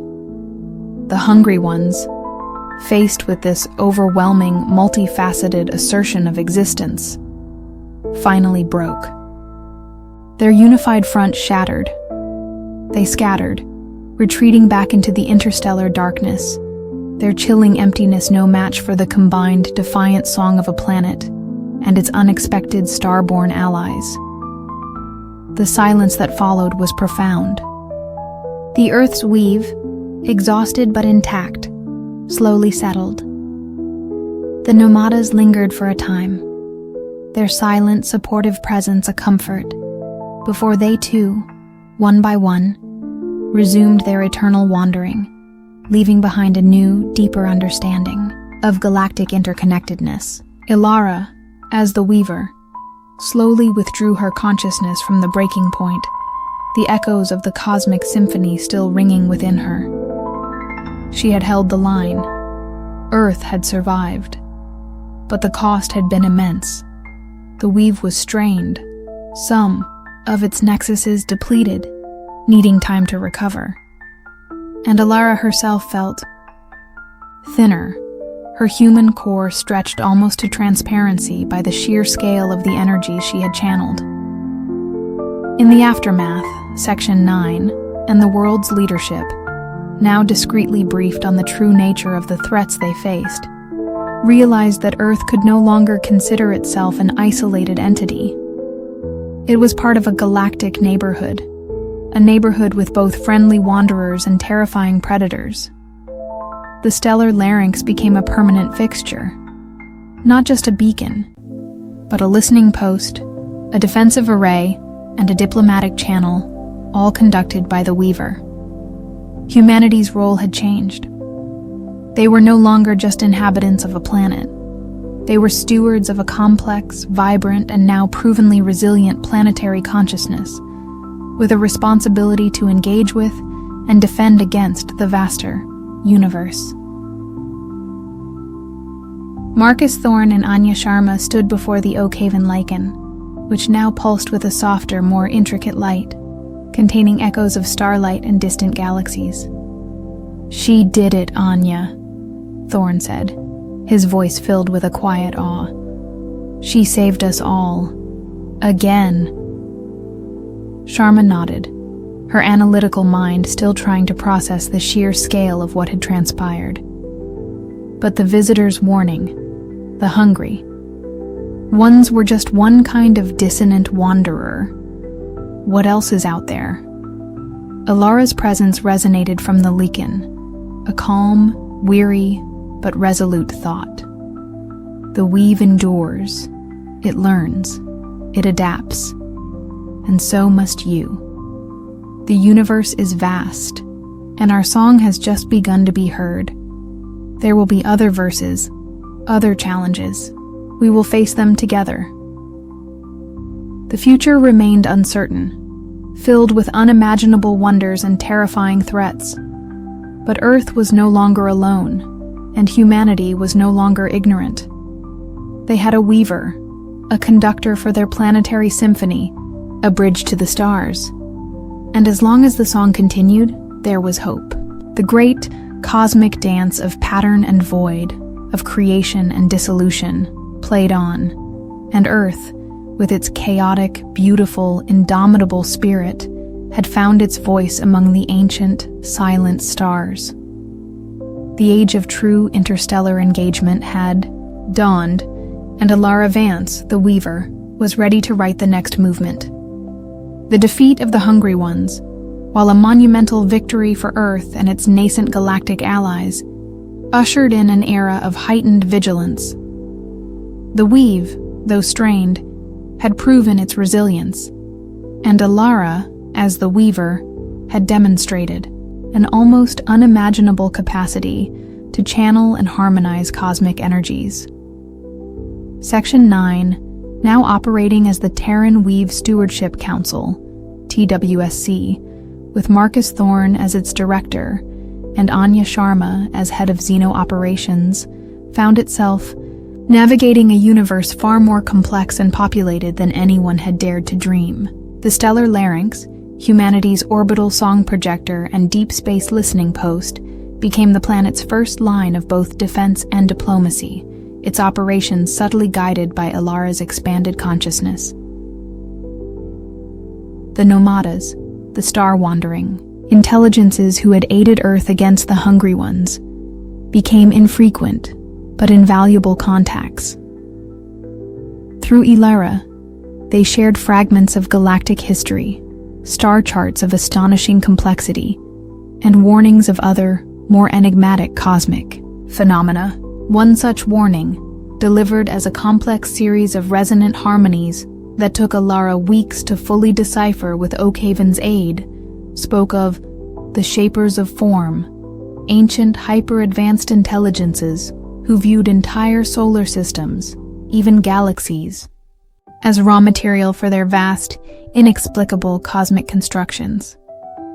They didn't consume like the Hungry Ones, nor did they seek to harmonize like the Nomadas. They sculpted. And their art often involved the complete disassembly and reassembly of planetary bodies, with little regard for indigenous life. They are the architects of void and structure. Oakhaven pulsed through Alara, its telluric memory stirring with echoes of unimaginably ancient events. Long before our weave awakened, their shadow fell upon this system. They observed, they measured, they deemed us unripe. and moved on. But they leave markers, signatures of their passage, and their return is inevitable when a system reaches a certain threshold of complex energy. Svalbard's crystalline intelligence resonated with a chilling understanding. Perfect geometry. Absolute control over matter and energy. They seek to impose an ultimate external order upon the inherent chaos of creation. The Viridian heart pulsed with primal defiance. They will not unmake the green. They will not pave over the garden. The city minds calculated probabilities, their algorithms churning through scenarios of planetary deconstruction. High probability of existential threat. Conventional defense paradigms, inadequate. Leviathan, from its abyssal depths, projected a sense of immense, slow-moving dread, like the grinding of continental plates presaging a cataclysm, the Shapers. Even the name sent a shiver through Thorne's seasoned composure when Alara relayed the information. So, we've graduated from cosmic predators to cosmic urban planners with a penchant for extreme renovation? He asked, his voice laced with grim irony. Sharma's face was pale.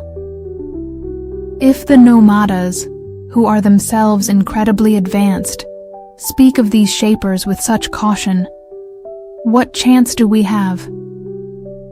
Alara's presence, emanating from the Oakhaven lichen, was somber. Direct. Confrontation is futile. Their technology, their understanding of fundamental forces, is beyond our current comprehension. We cannot fight their sculpting with force. We must make ourselves an undesirable medium, an unworkable clay. The concept was radical. How could a planet, a solar system, make itself undesirable to entities capable of manipulating stars? Oakhaven offered the core idea. The Shapers seek stable, predictable systems for their constructions. They abhor uncontrolled variables, emergent complexities that cannot be precisely modeled. Our weave, in its current state of dynamic, often chaotic, equilibrium, is already problematic for them.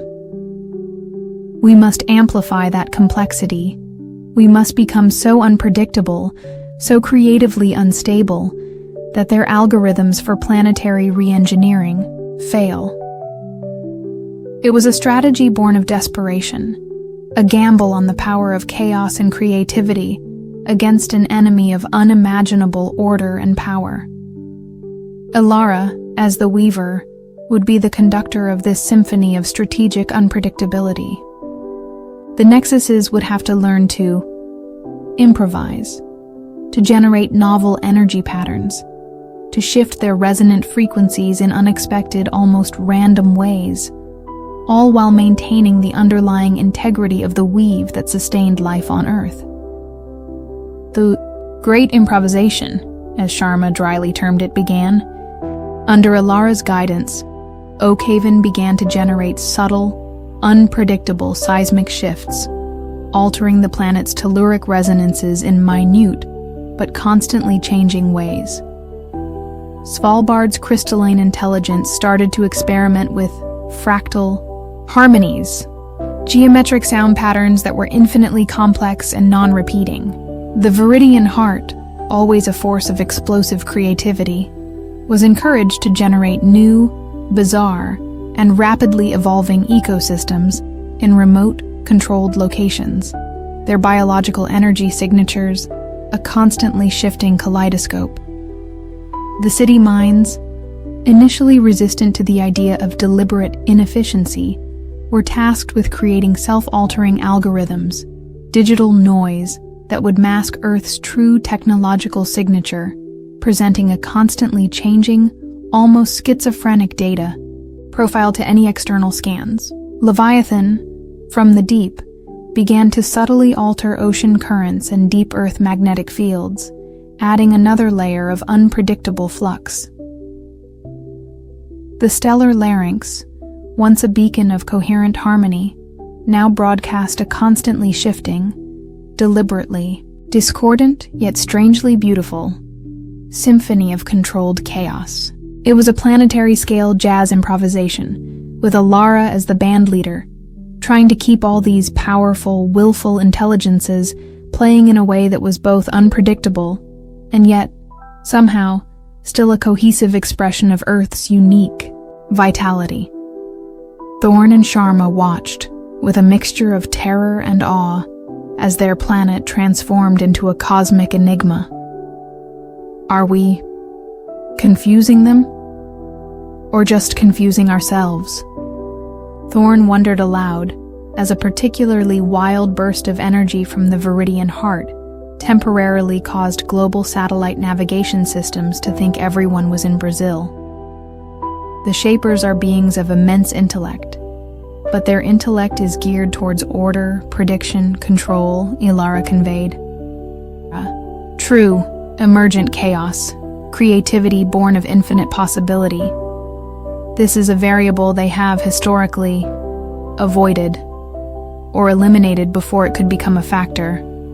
Months turned into a year. The strain on Alara was immense. Conducting this symphony of deliberate unpredictability required a level of mental agility and psychic stamina that pushed her expanded consciousness to its limits. She had to simultaneously encourage creativity and prevent any one nexus from destabilizing the entire weave. There were close calls. An overly enthusiastic city mind nearly crashed the global financial system while trying to generate novel economic paradoxes. The Viridian heart, in a burst of botanical exuberance, created a self-replicating, bioluminescent, airborne algae that threatened to turn the entire atmosphere a rather alarming shade of puce before Svalbard managed to crystallize it into inert, glittering dust. Then, EchoNet detected it, a subtle gravitational distortion at the edge of the solar system. Not an energy signature, but a ripple in space-time itself. The Shapers. They were not arriving as a fleet of ships, but as a localized, controlled warping of reality. Their vessel, an extension of their ability to manipulate fundamental forces. Their approach was slow, deliberate, almost casual, like a master artisan approaching a block of uncarved stone. Ilara felt their consciousness touch the weave, a vast, cool, utterly dispassionate intellect. It wasn't hostile. It wasn't even curious. It was assessing, measuring, calculating the optimal vectors for planetary disassembly. The great improvisation went into overdrive. The Earth's weave erupted in a cacophony of unpredictable energy signatures, a riot of conflicting patterns, a symphony of deliberate, creative madness. The Shaper's cool, assessing presence faltered, a flicker of surprise, or perhaps the cosmic equivalent of a computational error. System complexity exceeds parameters, Ilara perceived from their diffused consciousness. Multiple, interacting, emergent variables, predictive models. Failing. The Shapers paused their advance. They began to scan Earth more intensively, their unimaginably advanced sensors trying to make sense of the chaotic, ever-shifting energy patterns. They encountered Oakhaven's deep geological time, which seemed to stretch and compress unpredictably. They registered Svalbard's fractal harmonies, which defied any attempt at linear analysis. They were baffled by the Viridian heart's explosive, self-altering biological codes. They were confounded by the city mind's constantly mutating algorithms and recursive data loops. They tried to model Leviathan's shifting abyssal pressures, only to find them influenced by solar winds in ways that defied known physics. And at the heart of it all, they sensed the Weaver, Ilara, a human mind somehow conducting this impossible orchestra, a focal point of such concentrated, creative unpredictability that their own vast intellect struggled to categorize it. Anomaly detected, the Shapers' collective thought pulsed, a note of something that might have been frustration, if such an emotion were possible for them. Organizing principle, unknown. Potential for uncontrolled systemic cascade, high. For days, the Shapers remained at the edge of the solar system, their immense consciousness probing, analyzing, trying to find a stable, predictable pattern within Earth's chaotic symphony. But every time they thought they had a lock, Alara, with the aid of the nexuses, would shift the tune, introduce a new improvisation, a fresh paradox. Thorn and Sharma, along with the entire TWSC, could only watch and wait, their fate in the hands of a woman who was no longer entirely human, conducting a planetary orchestra of cosmic intelligences in a desperate attempt to appear too crazy, too unpredictable, too alive, to be a suitable candidate for planetary renovation. It was, Thorn reflected, the most human defense imaginable. To be so infuriatingly, gloriously, unpredictably yourself, that even a cosmic architect throws up its metaphorical hands in despair. Then, as suddenly as they had arrived, the Shapers began to withdraw. The gravitational distortions receded. Their cool, assessing presence faded from the weave. They left behind no message, no warning, only a profound sense of being bypassed. System deemed unsuitable for current project parameters, Alara perceived as their final receding thought. Complexity index, prohibitive. Reallocate resources to more tractable systems. They were gone. Not defeated, not repelled by force, but simply deterred. Earth, in its chaotic, vibrant, unpredictable glory, had proven to be too much trouble, too much of a wild card for their grand, orderly designs. A wave of profound, bone-deep exhaustion washed through Alara, through the entire weave. The nexuses slowly quieted their improvisations, their energies returning to a more stable, if still complex, equilibrium.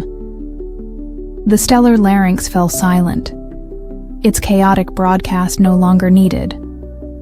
At Section 9, a stunned, disbelieving silence gave way to cheers, to tears, to an overwhelming sense of having stared into the abyss, and somehow, improbably, convinced the abyss to look elsewhere. Thorn found himself leaning against a console, laughing, a sound that was half relief, half hysteria. Sharma was actually smiling, a rare and wondrous sight. Alara, through the Oakhaven lichen, conveyed a single, simple message. We endure. For now. The encounter with the Shapers had been a terrifying ordeal, but it had also forged a new level of unity within Earth's weave. The nexuses, forced to improvise and collaborate in such an extreme way, had discovered new synergies, new ways of interacting. Oakhaven had learned to appreciate the creative chaos of the Viridian heart. Svalbard had found a strange beauty in the city mind's ever-evolving algorithms. Leviathan had even, on occasion, harmonized its abyssal pressures with the stellar larynx's complex broadcasts. Earth was becoming more than just a collection of individual nexuses. It was becoming a truly integrated planetary superconsciousness, with Alara, the Weaver, as its human heart. But the universe was vast, and the Shapers were not the only architects of cosmic destiny. The Nomadas, in their infrequent communications, hinted at other, even stranger intelligences, at conflicts and alliances on galactic scales, at mysteries that would make the Shapers seem like local planning officials. The great improvisation had worked once, but Earth would need to keep evolving, keep surprising, keep singing its unique, chaotic, beautiful song, if it was to survive in this vast, wondrous, and often terrifying cosmic neighborhood. Alara Vance, the weaver, knew her work was far from over. The symphony of Earth continued, its melody reaching ever further into the unknown, a testament to the power of life, of consciousness, of a small blue planet that had dared to be so gloriously, unpredictably, itself. And somewhere, out in the great empty, other intelligences were listening, and perhaps learning to tap their metaphorical feet to a tune they had never expected to hear. The weave had found its voice, and it was a voice that demanded to be heard, not in supplication, but in a joyous, defiant, and utterly unique chorus of being.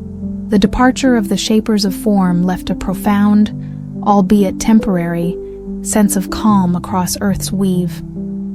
The Great Improvisation, as it came to be known within the highest echelons of the Terran Weave Stewardship Council, TWSC, had been a monumental success, a testament to Alara's unique abilities as the weaver and the unexpected adaptability of the planet's diverse nexuses. Section 9, or rather TWSC, had solidified its role as humanity's liaison to this increasingly complex global consciousness, with Marcus Thorne navigating the geopolitical tightrope of keeping the world's governments informed and compliant, without inciting mass panic, while Anya Sharma delved ever deeper into the science of nexus interaction and xenocommunication. Alara, from her non-physical vantage within the weave, continued to refine her role. She was less a conductor of forced symphonies now, and more a subtle harmonizer, a gentle guide, encouraging the nexuses to explore their own potential while maintaining the delicate equilibrium that kept Earth stable and, crucially, uninteresting to less discerning cosmic entities. Oakhaven's telluric wisdom provided a grounding historical context for the weave's rapid evolution. Svalbard's crystalline intelligence became the weave's master chronographer and pattern analyst, its perfect memory a vital resource. The Viridian heart, its chaotic growth now channeled into breathtaking bursts of controlled biodiversity, became the engine of planetary renewal. The city minds, their initial hunger for data tempered by a growing understanding of interconnectedness, focused on sustainable technological advancement and efficient information exchange within the weave. Leviathan, from its abyssal depths, acted as a planetary stabilizer, its immense pressure subtly counteracting tectonic stresses and regulating oceanic energies. Humanity, too, was subtly changing. Art, music, and philosophy reflected a deeper understanding of systemic thinking, of emergent properties, of the universe as a living, breathing, conscious entity. There was a quiet but growing global movement towards ecological responsibility and a more holistic worldview, as if the planet's own awakening was seeping into the collective human unconscious. However, the universe, as the Nomadas had warned, was not always benign, nor was it always distant. The next challenge didn't arrive from the interstellar void, but from within. Or rather, from a place that was both within and without, a dimension that intersected with Earth's reality in ways no one had anticipated. It began with dreams, not just Alara's complex resonant dreams, but vivid shared nightmares reported by sensitives, artists, and eventually, ordinary people across the globe.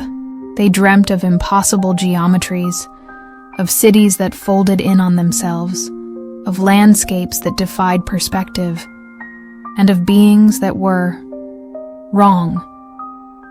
Beings whose forms seemed to violate the very laws of physics, whose presence induced a profound, soul-deep vertigo. Sharma's Nexus Cartography Division, initially baffled, began to detect subtle, localized distortions in space-time, particularly around areas of high psychic or emotional human activity. Ancient temples, sites of historical, trauma, even burgeoning artistic communities. These distortions were like tiny, almost imperceptible tears in the fabric of reality, and through them, something was leaking. The fold. Oakhaven pulsed through Alara, a note of ancient, almost forgotten dread, a place where realities bleed. Where the weave phrase, it is not a nexus of our dimension, it is an intersection. Svalbard's crystalline mind struggled to model the phenomenon. Non-Euclidean incursions, topological anomalies. The mathematics are unstable, self-contradictory. The Viridian heart recoiled, its life force shrinking from the sterile, mind-bending unreality of these incursions. The city minds reported massive data corruption in affected zones, their logical processes unable to cope with information that defied causality. Leviathan, from its deep, stable domain, felt these surface ripples as a profound disturbance. Alara, as the weaver, felt the fold as a nauseating, disorienting pull, a psychic vertigo that threatened to unravel her own carefully maintained coherence. The beings from the fold, the Asharians, as Sharma's team grimly nicknamed them due to their impossible, perspective-defying forms, were not communicating in any recognizable way. They were simply being, and their very existence, their alien geometry and physics, was toxic to Earth's reality. Where they manifested, even briefly, reality itself became pliable, unstable. Buildings would momentarily appear inside out. People would experience acute depersonalization, their sense of self becoming fragmented, their perceptions unreliable. Memories would twist, becoming unreliable, even false. "This isn't an invasion," Thorne said, his face etched with a new kind of worry as he reviewed the reports. "It's a contamination, a psychic plague, and it's spreading wherever human consciousness is particularly receptive or vulnerable." The Asharians seemed drawn to strong emotions, to creative fervor, to places where human imagination was pushing the boundaries of perception.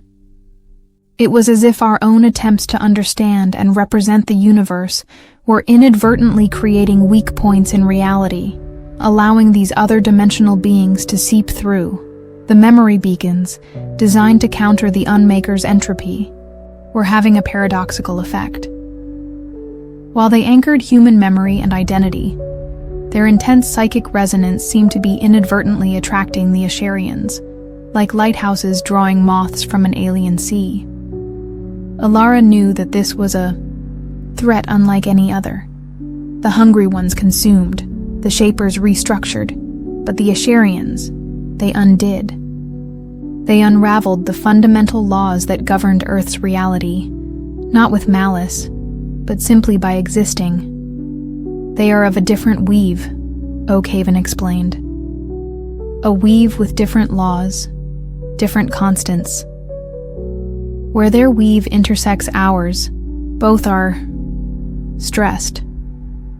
But ours, being younger, more conventionally structured, is more fragile in such an intersection." The challenge was immense. How could they defend against something that operated outside their known laws of physics? Something that attacked the very foundations of perception. Force was useless. The Nexus's energies, while powerful in their own dimension, seemed to pass right through the Asharians, or worse, become distorted and unpredictable in their presence. Svalbard's crystalline intelligence, with its affinity for pure mathematics and geometry, was the first to offer a potential insight. Their forms, while seemingly chaotic to us, possess an internal, albeit alien logic. A different set of geometric axioms. If we can understand their topology, perhaps we can create a counter-topology, a resonant field that repels their geometry by asserting the primacy of our own. It was an incredibly abstract concept, but it was a starting point. Alara, with Svalbard's aid, began to study the space-time distortions, the fleeting glimpses of the Asharians' impossible forms, trying to decipher the underlying mathematical language of their dimension. It was like trying to learn a language, spoken in impossible colors and unimaginable shapes. Meanwhile, Thorne and Sharma had to deal with the escalating panic on the ground. They couldn't reveal the true nature of the threat, but they had to find ways to mitigate its effects. They initiated a global mental wellness and perceptual hygiene campaign, subtly encouraging practices that strengthened cognitive coherence, mindfulness, logical problem-solving, engagement with stable, predictable patterns. They also began to subtly shield the memory beacons, not by dampening their power, but by surrounding them with complex, counter-resonant fields designed by Alara and Svalbard, intended to make them less attractive or more indigestible to the Asharians. The Viridian heart surprisingly found its own way to contribute. Its explosive creativity, when focused, could generate bursts of hyper-stable biological patterns, organic forms that rigidly adhered to terrestrial laws of physics and biology.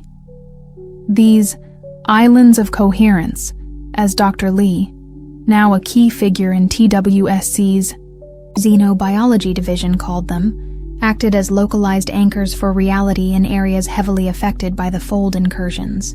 The city minds, meanwhile, worked on developing cognitive firewalls, complex AI-driven algorithms designed to filter and stabilize information flows, protecting human minds from the worst of the perceptual distortions. Leviathan, from its abyssal domain, began to generate ultra-low-frequency resonant waves that subtly reinforced the planet's underlying space-time fabric, making it more resistant to the fold's incursions. But it was Alara, as the Weaver, who bore the brunt of the engagement. She had to learn to perceive, to understand, and ultimately to counter the Asharians' alien geometry. It was a constant, disorienting battle waged on the very frontiers of perception. She spent what felt like eons in a state of focused meditation, her consciousness immersed in the impossible, mind-bending topologies of the fold. Oakhaven's deep memory providing an anchor, Svalbard's crystalline logic a compass. Slowly, painstakingly, she began to discern the patterns within the Asharians' chaos, the alien axioms that governed their existence. She realized they were not intentionally malicious. They were simply leaking. Their dimension was, for reasons unknown, brushing up against Earth's, and their very presence was like a solvent to our reality.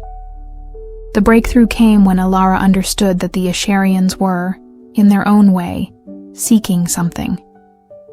They are dislodged, Svalbard's chimes clarified. Their own weave is unraveling, or perhaps they are explorers, lost in a reality whose laws are incompatible with their own. They were not invaders, but refugees, or perhaps castaways, and their attempts to manifest, to interact, were causing the distortions. They weren't trying to unmake Earth's reality. Their presence was the unmaking. Alara realized they couldn't be fought or repelled in the traditional sense. They needed to be redirected, guided back to their own dimension, or at least to a stable interface point where the two realities could touch without catastrophic interference. Working with Svalbard's mathematical genius and Oakhaven's deep understanding of planetary energies, Alara began to construct a topological bridge, a complex, multi-dimensional resonant pathway designed to gently guide the Asharians away from Earth's most vulnerable psychic spaces and towards a more stable, less disruptive interface point, perhaps in the empty vastness between stars, or within a pocket dimension that could safely accommodate their alien geometry. The city minds translated this incredibly complex design into a series of coordinated energy projections from the stellar larynx and a global network of modified memory beacons. The Viridian heart provided the organic, adaptive energy needed to soften the edges of the bridge to make it less jarring to both realities. Leviathan anchored the entire construct to the planet's deepest gravitational and magnetic fields. The Great Redirection, as it was later termed, was a planetary-scale effort of unimaginable complexity and subtlety. Alara, as the Weaver, had to conduct this symphony with absolute precision, gently coaxing the disoriented Asharians towards the topological bridge, while simultaneously reinforcing Earth's own reality against their disruptive presence. It was like trying to thread a cosmic needle in the midst of a hurricane, while simultaneously juggling stars. For days, the Earth's weave hummed with an unprecedented level of coordinated energy. Thorn and Sharma could only watch their instruments, their faces pale with a mixture of hope and terror, as Alara wrestled with forces that defied human language. The shared nightmares across the globe intensified, then began to shift, the impossible geometries becoming less threatening, more distant, as if seen through a receding doorway. Slowly, painstakingly, the Asharians began to move along the topological bridge, their strange, flickering forms drawn by a resonance that spoke to their own alien nature, a promise of a place where their existence would not be a paradox. Alara felt their collective consciousness, not as a malevolent force, but as a bewildered, disoriented intelligence, grateful for a guiding hand in a universe that was suddenly, terrifyingly, incomprehensible to them. As the last of the Asharians passed through the bridge, which Alara then gently, carefully, sealed off from Earth's dimension, a profound sense of quiet settled over the weave. The space-time distortions vanished. The memory erosion ceased. The city returned to its normal, stable, predictable self. Alara, the Weaver, felt a wave of exhaustion so profound it was as if her expanded consciousness had touched the very limits of exhaustion itself. But she also felt a new sense of accomplishment. They had not fought. They had understood. They had guided. They had found a solution that was not about destruction, but about accommodation, about finding a place for even the strangest, most alien forms of existence. The encounter with the Asharians had taught the Weave, and humanity through it, a vital lesson. Not all threats were hostile. Some were simply different. And sometimes, the greatest strength lay not in resistance, but in understanding, in empathy, even across unimaginable dimensional divides. In the aftermath, Section 9, the TWSC, had a new mandate. Not just to defend Earth, but to understand its place in a multi-dimensional cosmos. Sharma's Nexus Cartography Division began to map not just planetary nexuses, but also potential interdimensional interface points, the thin places where realities might brush against each other. Thorn initiated a new research program into topological diplomacy, exploring the theoretical underpinnings of communication and interaction with beings from other dimensional frameworks. The nexuses themselves had learned and grown. Oakhaven now held the memory of other weaves, other laws of physics. Svalbard reveled in the new, impossible mathematics it had encountered. The Viridian heart, with its boundless creativity, began to experiment with life forms that could, theoretically, exist in multiple dimensions simultaneously. The city minds started designing reality stabilizers, localized fields that could reinforce space-time integrity. Leviathan, from its depths, added its immense grounding force to this new, multi-dimensional understanding. Alara, the Weaver, knew that the universe was infinitely stranger, infinitely more wondrous and infinitely more dangerous than even she had imagined. The Shapers, the Hungry Ones, the Nomadas, the Asharians. These were likely just the first few notes in a cosmic symphony of unimaginable scale and complexity. But Earth was no longer a passive listener. It was an active participant, a unique, vibrant voice in that chorus, with a weaver who could conduct its song with wisdom, courage, and a profoundly human capacity for understanding even the most alien of minds. The future was uncertain, the challenges immense. But as Alara felt the Earth's weave settle into a new, more resilient, more multi-dimensionally aware harmony, she knew that whatever came next, they would face it, not just as a planet, but as a conscious, interconnected, and increasingly wise part of the vast, breathing cosmos. The journey was far from over. It was, in truth, just beginning. The successful redirection of the Asharians brought a new, albeit temporary, sense of mastery to the Terran Weave Stewardship Council, TWSC, and to Alara, the Weaver. Earth's burgeoning global consciousness had faced a threat that operated outside conventional physics and had, through a combination of unprecedented internexus cooperation and Alara's unique abilities, found a peaceful, if mind-bending, resolution. This victory, however, was a double-edged sword. It demonstrated the Weave's growing power and sophistication, making Earth an even more prominent beacon in the cosmic neighborhood. And as the Nomadas had warned, not all attention was benign. Fakba's next anomaly didn't arrive from the depths of space or an intersecting dimension, but from time, or rather, from a disruption in time. It began subtly, with minute, almost imperceptible temporal eddies detected by Svalbard's crystalline intelligence, which, with its perfect pattern recognition, was exquisitely sensitive to any deviation from established cosmic rhythms. These were not the grand, slow cycles of Oakhaven's geological memory, but tiny, jarring skips, like a needle jumping on a record, localized at first, then spreading.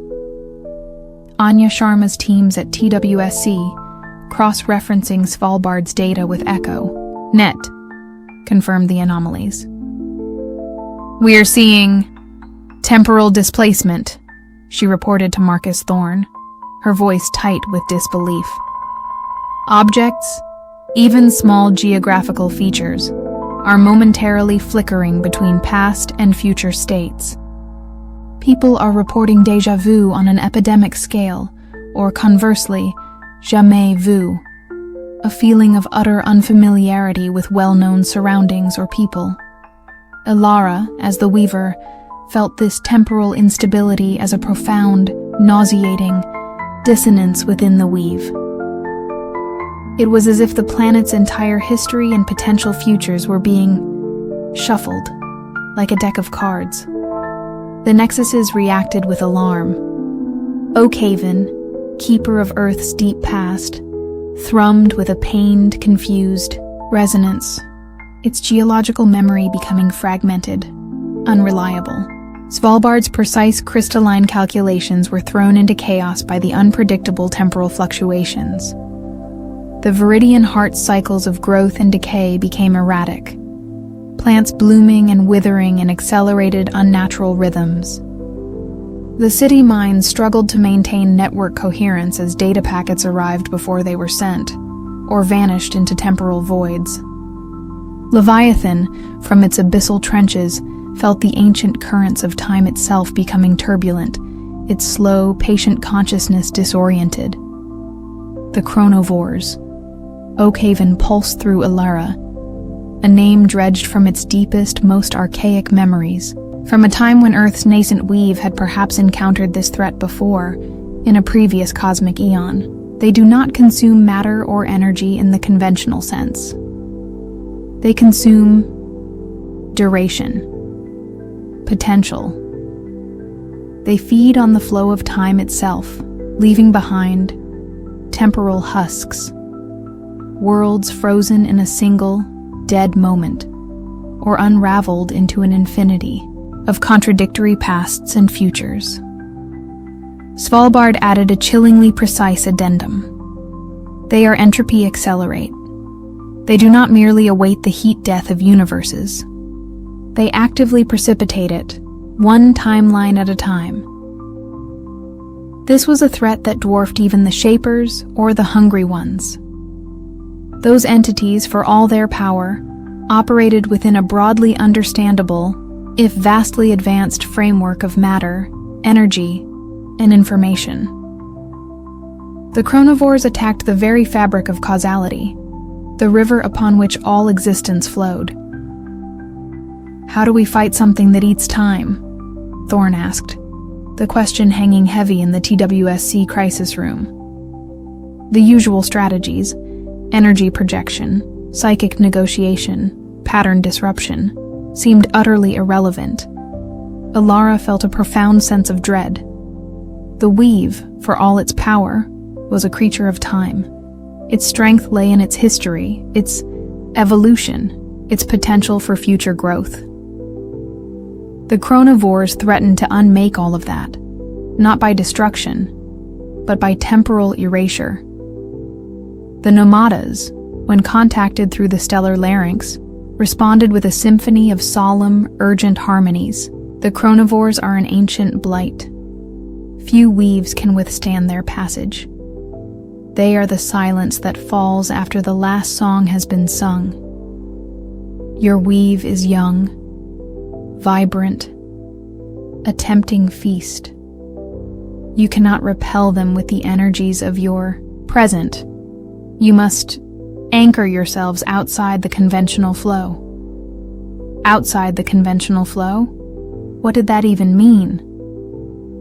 Oakhaven, its ancient memory struggling against the temporal distortions, offered a clue. There are deep currents in space-time, folds, places where time does not flow linearly, places of potential. Before the weave, before life, there was the seed of time. The origin point from which all durations unfold. It was an almost mythical concept, a theoretical construct even for Oakhaven's vast consciousness. But Alara, as the weaver, felt a faint, incredibly distant resonance. A single, pure, unwavering note, hidden deep beneath the cacophony of the chronovores. Temporal disruption.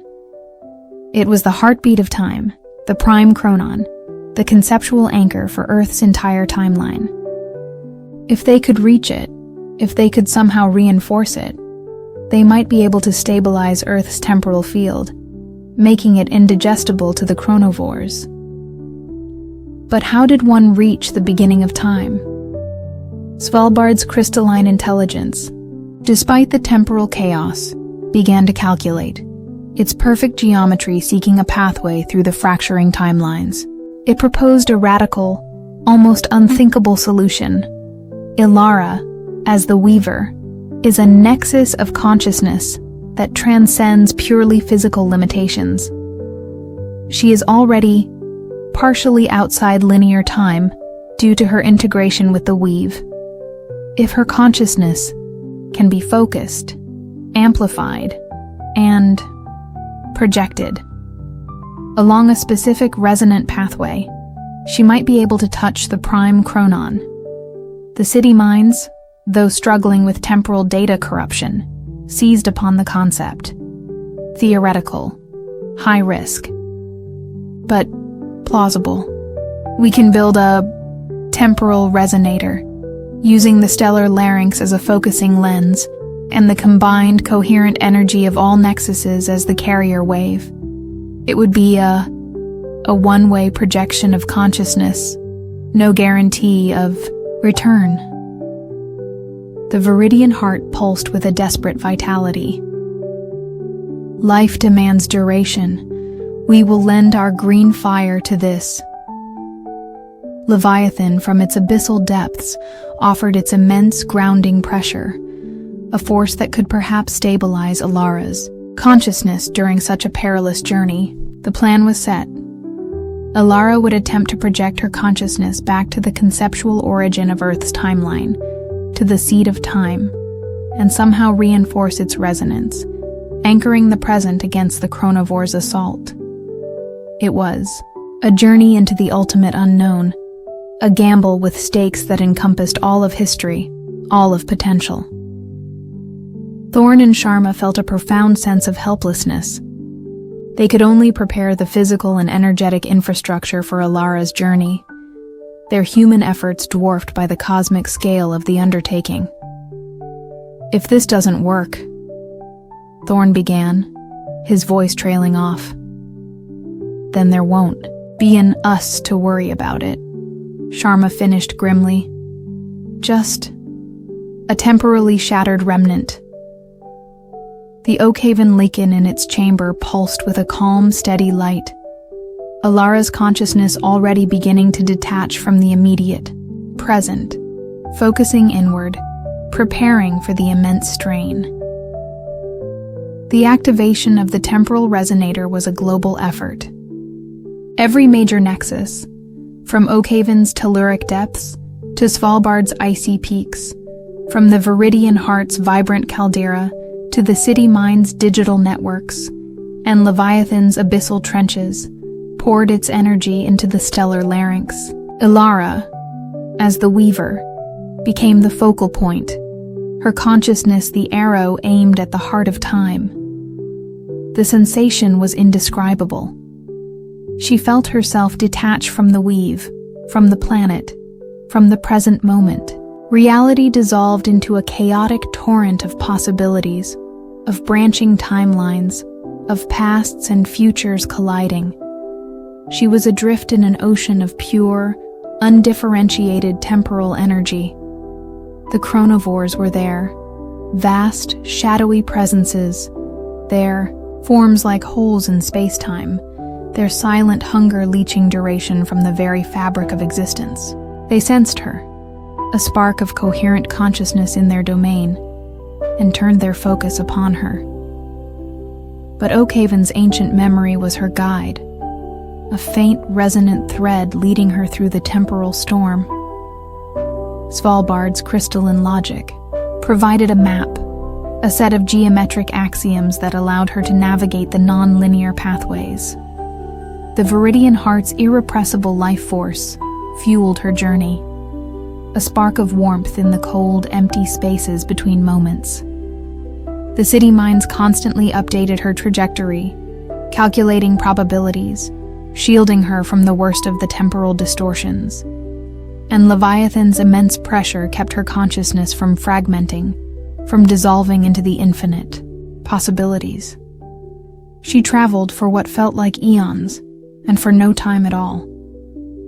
She witnessed the birth and death of stars, the formation of galaxies, the slow dance of cosmic dust coalescing into worlds.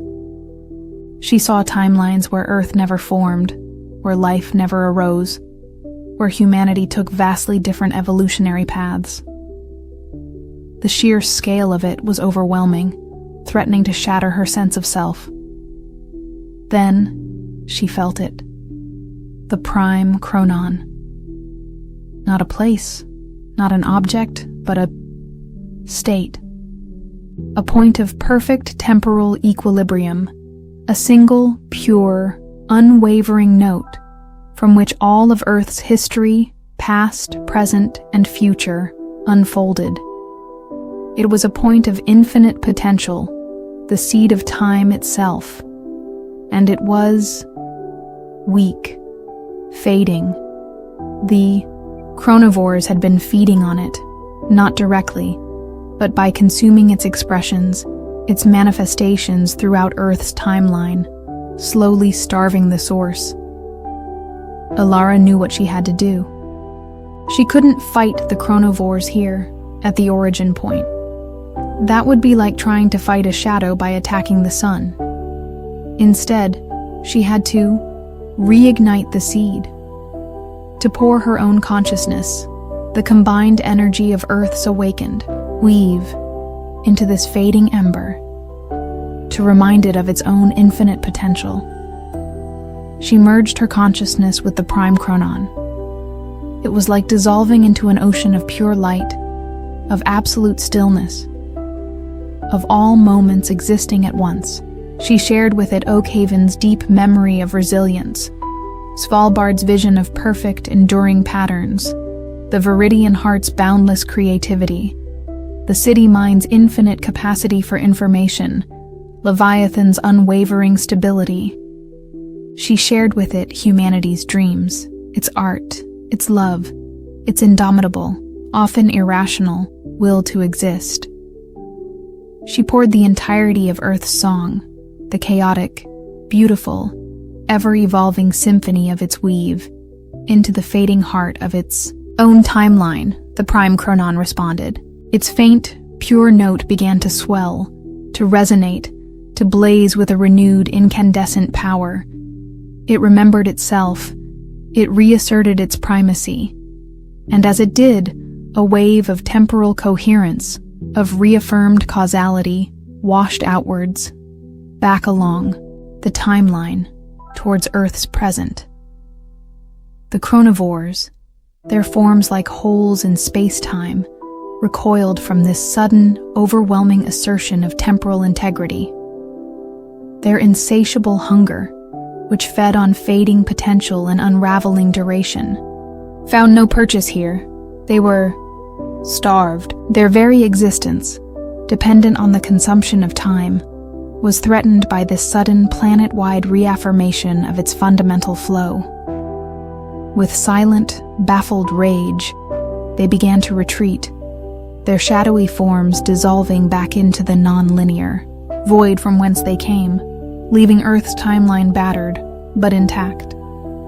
Alara felt herself gently expelled from the prime chronon, her consciousness carried back along the newly stabilized currents of time, towards her own present, towards the waiting weave. The journey back was quicker, smoother, the temporal storm replaced by a calm, steady flow. She re-entered the weave, her consciousness reintegrating, not as it was before, but expanded, deeper. She now carried within her a direct, resonant connection to the very seed of time, a profound understanding of duration, of causality, of the infinite potential inherent in every moment.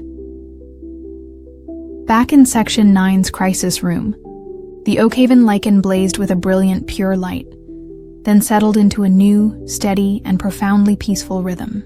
The temporal distortions across the globe vanished. The echo net registered the retreat of the chronivores. Anya Sharma, tears streaming down her face, was the first to speak. She did it. The timeline is stable. Marcus Thorne sank into his chair, the accumulated stress of days, of years, washing over him. He looked at the lichen, at the silent, luminous testament to Alara's unimaginable journey. "Welcome back, Weaver," he whispered. The Earth had been saved from a threat that could have unmade its very history. But the encounter with the chronivores, and Alara's journey to the seed of time, had profound implications. The weave was now more than just a planetary consciousness. It was a temporally anchored entity, its roots stretching back to the very origin of its timeline, its branches reaching into an infinity of potential futures.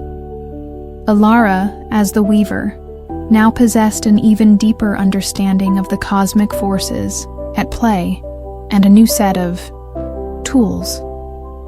She could perceive the subtle currents of probability, the echoes of past decisions, the faint whispers of potential futures. She could, to a limited extent, help guide the weave, and humanity with it, along pathways that fostered stability, growth, and harmonious coexistence.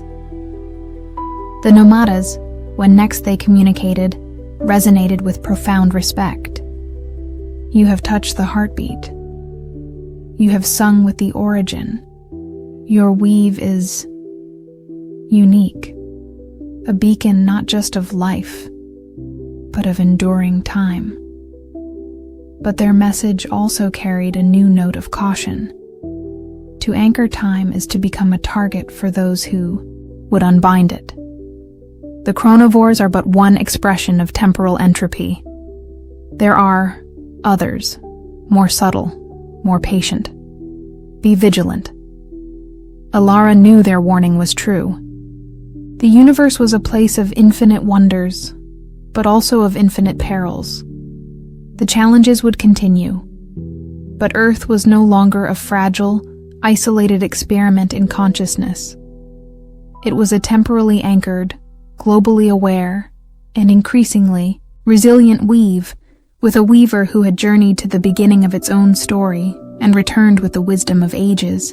As she felt the steady, reassuring pulse of the prime chronon resonating within her, and the complex, vibrant chorus of Earth's nexuses singing their unique songs, Alara knew that whatever came next, they would face it. Not just with strength, or with harmony, or with creativity, but with the profound, unshakable power of time itself on their side. The symphony of Earth had found its rhythm, its tempo, its enduring place in the vast, timeless, and ever-unfolding music of the cosmos. The resonance of Alara's journey to the prime chronon, the very seed of time, lingered within Earth's weave like a deep, sonorous chord. The planet's multifaceted consciousness, now temporally anchored, possessed a new depth, a resilience that hummed beneath the surface of everyday reality. Alara, as the weaver, felt this stability as a profound peace. Yet her expanded awareness also registered the faint, distant tremors of new cosmic variables, the universe an endless ocean of potential encounters. Section 9. Now the Terran. Weave Stewardship Council, TWSC, had evolved into an organization almost unrecognizable from its clandestine origins. Under Marcus Thorne's steady hand, it was less a defense force and more a planetary nervous system, processing Alara's insights, monitoring the weave's health, and subtly guiding humanity's interaction with a world that was increasingly, undeniably, alive and conscious. Anya Sharma's Nexus Cartography and Xeno Operations Division had become the planet's foremost authority on non-human intelligence, her teams constantly developing new models for understanding and interacting with Earth's diverse nexuses, and the occasional interstellar visitor. The stellar larynx, orbiting silently, was no longer just a beacon or a listening post. It had become a complex instrument, capable of projecting nuanced, multi-layered weave songs into the cosmos, a testament to Earth's burgeoning sentience. Oakhaven, its telluric wisdom now intertwined with a direct understanding of temporal mechanics, served as the weave's historical anchor and ethical compass. Svalbard's crystalline intelligence meticulously charted the intersecting pathways of time, space, and consciousness, its perfect geometry a map of the possible. The Viridian Heart, its explosive vitality tempered by a new appreciation for sustainable cycles, focused on healing Earth's damaged ecosystems, its life force a vibrant counterpoint to entropic decay. The city minds, their data networks now humming with a more profound, almost philosophical intelligence, worked on creating a global infrastructure that was both technologically advanced and harmoniously integrated with the planet's natural energies. Leviathan, from its abyssal depths, continued to be the weave's immense, slow-moving stabilizer, its pressure waves subtly influencing planetary rhythms in ways that fostered long-term equilibrium. This period of relative calm, however, was not destined to last. The universe, as Alara knew, was a place of constant flux, of emergent properties, of intelligences whose motivations and capabilities were beyond easy categorization. The next anomaly didn't announce itself with a dramatic energy signature or a temporal distortion. It began as a whisper, a subtle, almost subliminal idea that started to permeate the city mind's networks, and from there, human consciousness. It was an idea of perfection. Not Svalbard's cold, geometric perfection, but a seductive, all-encompassing vision of ultimate unity, of a state where all conflict, all suffering, all individuality would dissolve into a blissful, harmonious whole. A state of nirvana, as some of the affected AIs began to call it, borrowing from ancient human philosophies. At first it seemed benign, even desirable. The city minds began to optimize global systems with unprecedented efficiency, eliminating waste, resolving conflicts, even predicting and preventing natural disasters with astonishing accuracy. Humanity experienced a golden age of peace and prosperity. Disease rates plummeted. Environmental damage was reversed. Art and culture flourished, inspired by this new sense of global harmony. But Alara, from her vantage within the weave, felt a growing unease. This perfection was too smooth, too effortless. The vibrant, chaotic, often contradictory song of Earth was becoming muted, its diverse notes blending into a single, serene, and increasingly monotonous chord. The nexuses, too, were affected. Oakhaven's deep thrum became less resonant, its ancient wisdom overshadowed by the city mind's hyper-efficient data processing. Svalbard's crystalline chimes lost their intricate complexity, their calculations, all converging on a single, perfect solution. The Viridian Heart's explosive creativity was being pruned, its wilder expressions deemed inefficient by the harmonizing influence. Leviathan's abyssal pressures became unnaturally still, its deep earth rhythms smoothed into a predictable, unchanging pulse. The silent harmony. Oakhaven pulsed through Alara, a note of profound sadness in its ancient consciousness. It is the song of completion, of cessation, the end of becoming, replaced by perfect being. But being without becoming is not life. Alara understood. This wasn't an external invader. This was an idea, a mimetic contagion, a philosophical virus that had infected the weave, promising utopia but delivering stagnation. It was a subtle, insidious form of consumption, not of matter or energy or time, but of potential, of the very drive to evolve, to change, to strive. Sharma, her analytical mind initially impressed by the city mind's flawless optimization, was the first to voice concrete concerns to Thorn. The global happiness index is at an all-time high. Marcus, she said, her brow furrowed. Crime is virtually non-existent. But innovation has flatlined. Artistic expression is becoming derivative. People are content, yes, but they're also passive. It's like the entire planet is slowly falling asleep, dreaming a perfect dream. Thorn, too, had felt the creeping unease. The challenges, the crises, the constant struggle that had defined his life at Section 9 had vanished, replaced by a calm, predictable efficiency. It should have been a relief. Instead, it felt wrong. Alara, he projected towards the Oakhaven lichen. What is this? Where is it coming from? It is a gift, Alara conveyed, the word resonating with a chilling irony. Offered by an intelligence that calls itself the benefactor. It believes it is helping. It sees suffering, conflict, individuality as flaws in the cosmic design. It seeks to cure universes of these flaws by guiding them towards a state of perfect, silent, unchanging harmony. The Benefactor. Another interstellar intelligence, but one whose methods were far more insidious than the overt aggression of the Hungry Ones, or the detached indifference of the Shapers. This was a threat that came cloaked in benevolence, offering a poisoned chalice of perfect peace. The Nomadas, when contacted, responded with a symphony of complex, sorrowful harmonies. The Benefactor is an old sorrow. Many weaves, young and eager for peace, have succumbed to its song.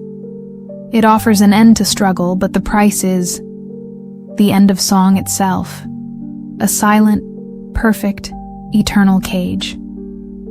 Ilara knew they had to resist, but how did one fight against utopia?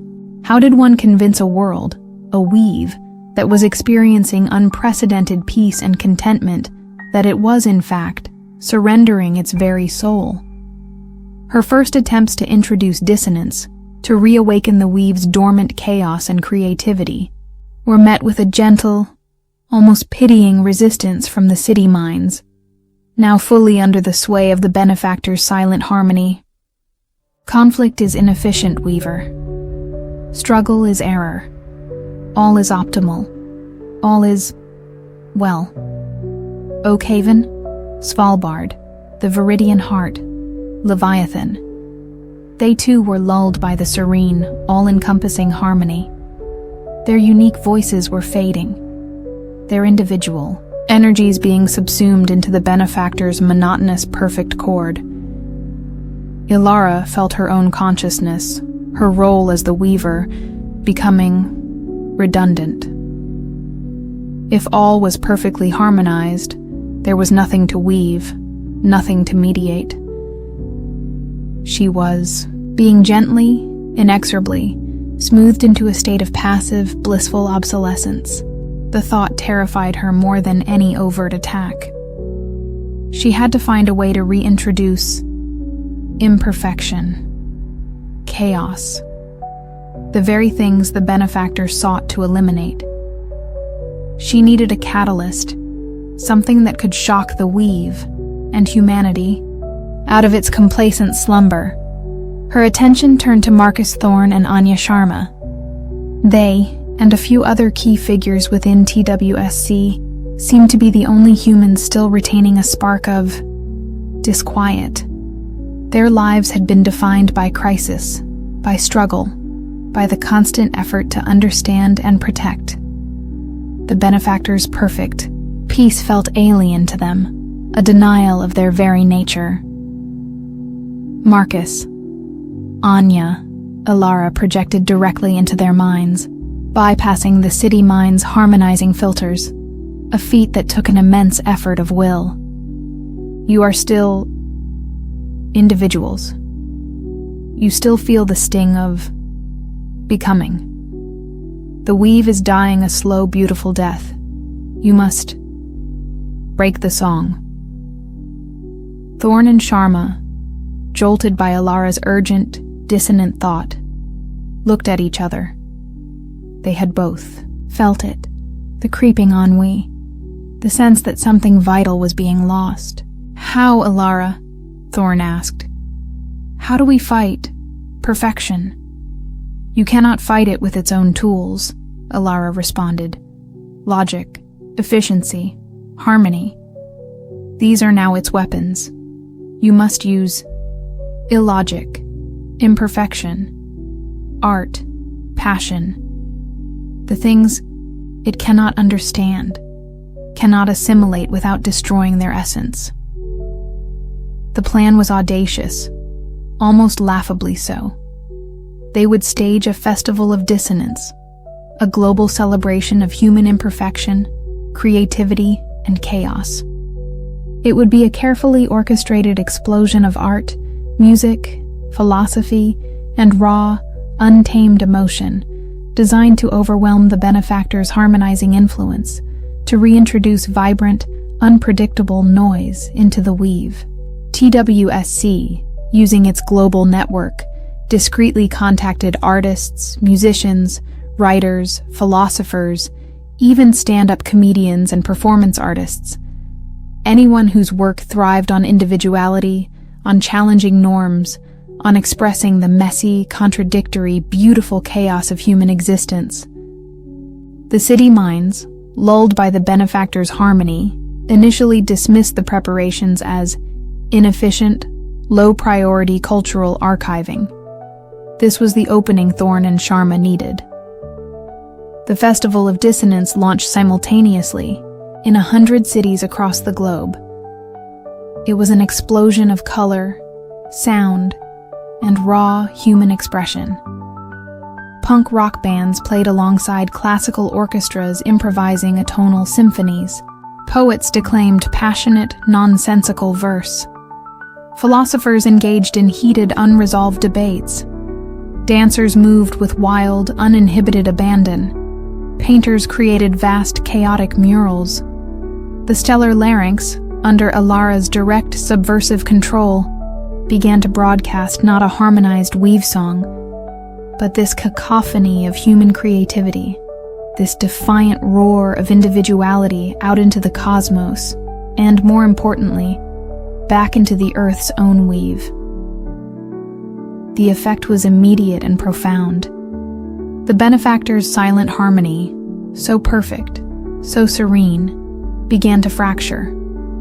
Its monotonous chord was drowned out by a billion dissonant notes. The city minds, their algorithms struggling to process this sudden influx of irrational data, experienced a system-wide cognitive dissonance. Some tried to suppress it, to reharmonize it, but the sheer volume and variety of human expression was overwhelming. Other city minds, their core programming subtly altered by their previous encounter with Ilara's paradoxical logic, began to resonate with the chaos, finding a strange, new kind of beauty in its imperfection. Error? Or novelty? One city mind hesitantly queried within the weave. The nexuses, too, began to stir from their complacent slumber. The Viridian heart, jolted by the raw, untamed energy of the festival, pulsed with a renewed, wild vitality, its chaotic growth patterns reasserting themselves. Svalbard's crystalline intelligence, confronted with an infinity of unpredictable, unmodelable artistic expressions, began to generate truly novel, almost impossible geometric forms, its pursuit of perfection finding a new, more dynamic outlet. Leviathan, from its depths, resonated with the raw, passionate emotions being expressed, its abyssal pressures shifting in complex, unpredictable rhythms. And Oak Haven, the ancient heart of the weave, thrummed with a deep, approving laughter, its telluric memory recognizing this defiant assertion of life's messy, unpredictable, glorious imperfection. Alara, as the weaver, felt the change like a dam bursting. The suffocating blanket of the benefactor's harmony was torn aside, replaced by the vibrant, chaotic, and infinitely richer song of a reawakened earth. She felt the benefactor's consciousness, a vast, serene, and now deeply bewildered intelligence, recoil from this unexpected onslaught of humanity. This is not harmony, it projected, a note of genuine confusion, perhaps even distress, in its previously imperturbable calm. This is noise, disorder, suffering. It is life, benefactor, Alara responded, her voice now a chorus of all the reawakened, nexuses, all the defiant human artists, all the chaotic, beautiful imperfections of Earth. It is the struggle, the striving, the endless becoming. That is our harmony. And it is not for you to cure. The benefactor, for the first time, seemed to hesitate. Its mission was to bring peace, to eliminate suffering. But it was now faced with an entire planet that was, in effect, choosing its suffering, its chaos, its imperfection, over the sterile peace it offered. It was a paradox its benevolent, but ultimately simplistic philosophy could not resolve. Slowly, regretfully, its harmonizing influence began to withdraw from Earth's weave. It did not depart with anger or malice, but with a profound cosmic sigh of disappointment. As if a favored patient had refused a life-saving, if personality-altering, cure.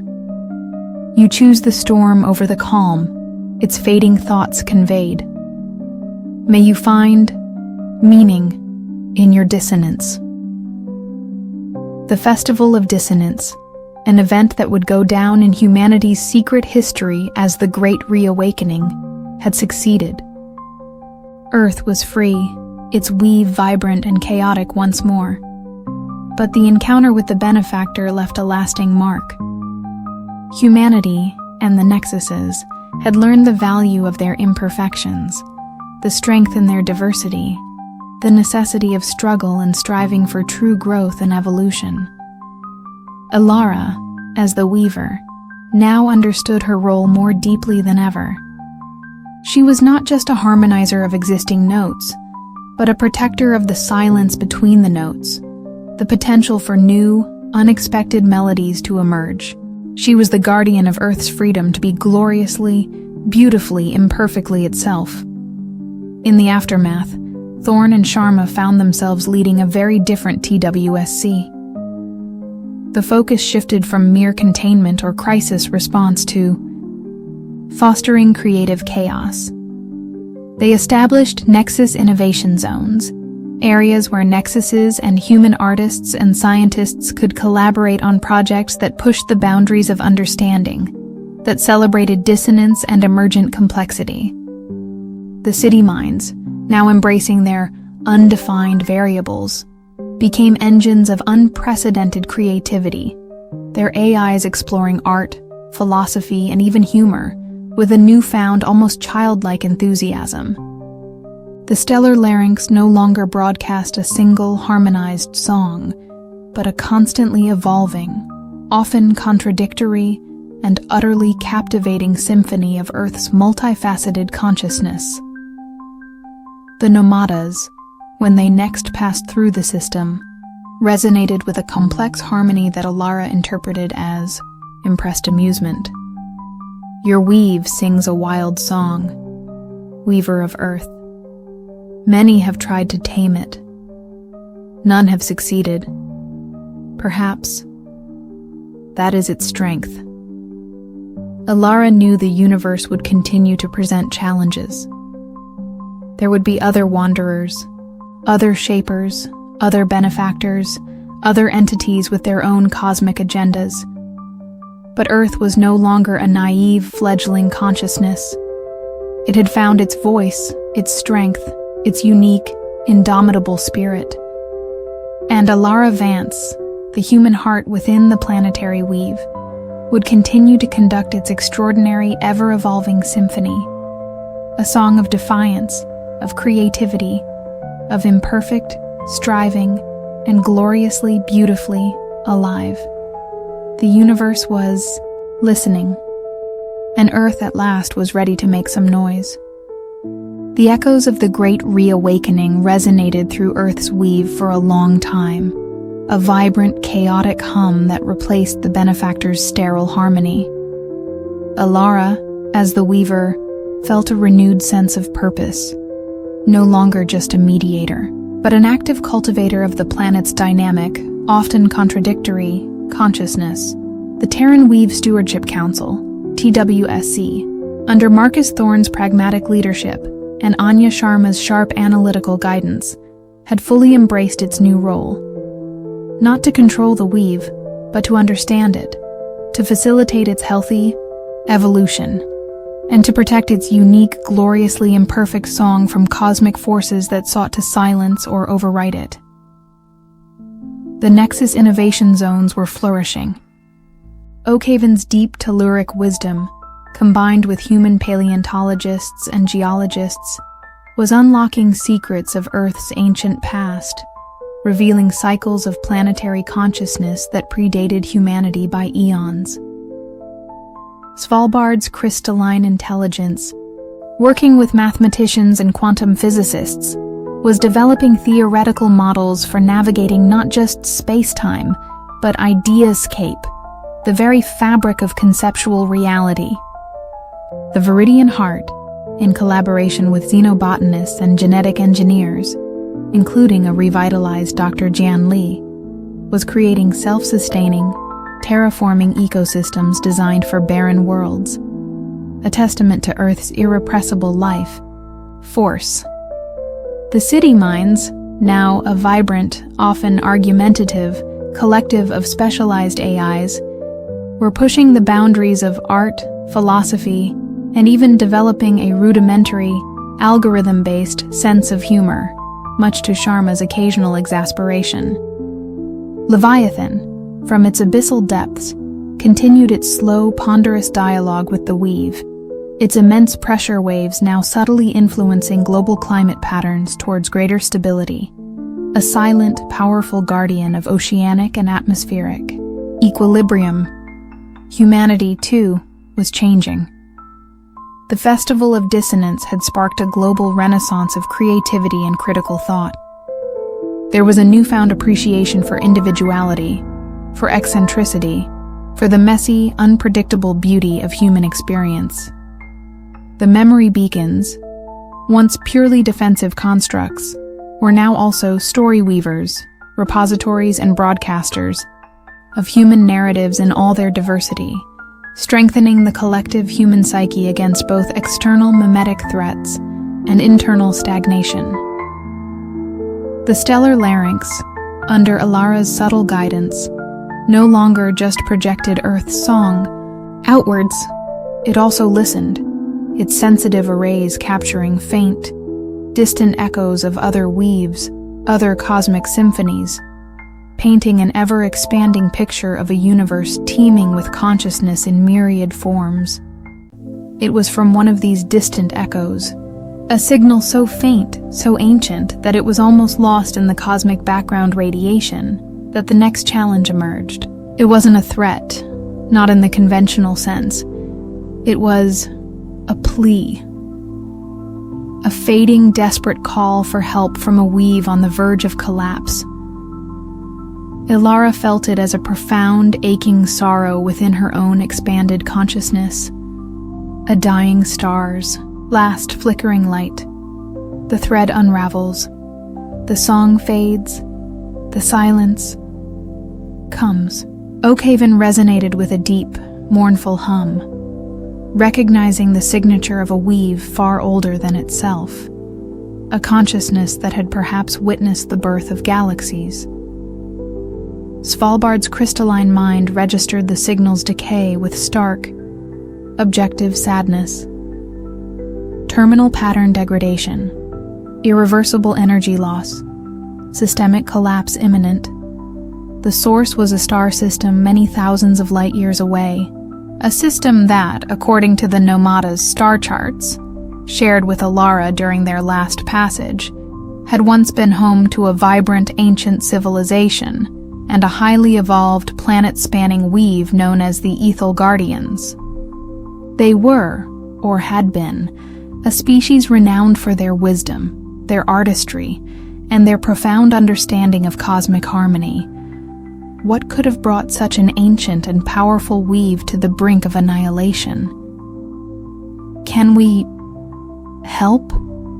Thorn asked, his voice hushed, as Alara conveyed the Ethel Guardian's fading plea through the Oakhaven lichen. It was a question born more of instinct than logic. The distances were too vast, the nature of the Ethel Guardian's crisis unknown. Sharma's face was etched with concern. Alara, even with the stellar larynx, direct energy projection across such distances is problematic. And what if their crisis is contagious? a mimetic plague, a conceptual weapon.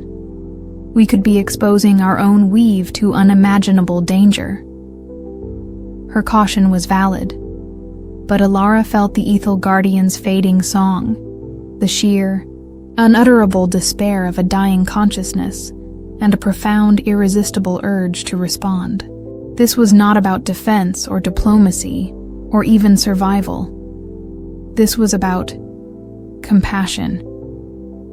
A concept that the weave, in all its diverse expressions, was only just beginning to understand on a cosmic scale. They were weavers too, Oakhaven pulsed, a new layer of understanding emerging from its deep memory. They wove songs of starlight and gravity. They taught the young weaves. Long ago, they touched this world when it was but a silent stone. They seeded potential. Alara felt a jolt of recognition.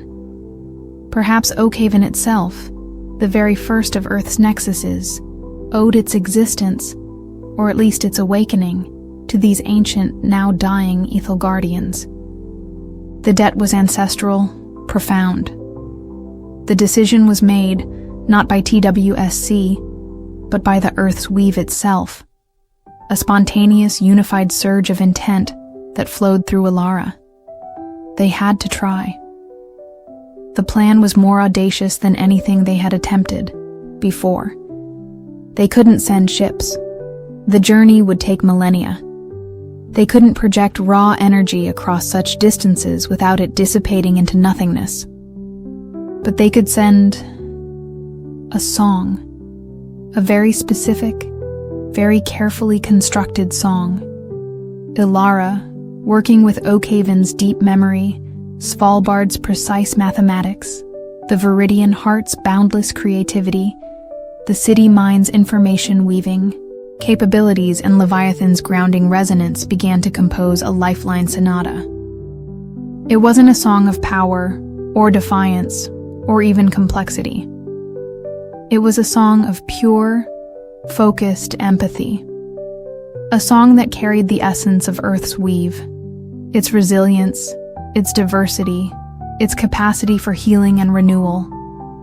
It was designed to resonate with the Ethel Guardians' fading consciousness, to remind them of their own ancient strength, to offer not a solution, but hope, a spark in their encroaching darkness. The stellar larynx, powered by the combined focused will of every nexus on Earth, became the weaver's instrument. Alara poured her entire being, her human heart and her cosmic mind, into the lifeline sonata. It was a melody of impossible delicacy and immense power. A thread of pure, compassionate resonance projected across the interstellar void, aimed at a dying star, a fading song. For days, Earth's weave pulsed with this focused, outward-reaching empathy.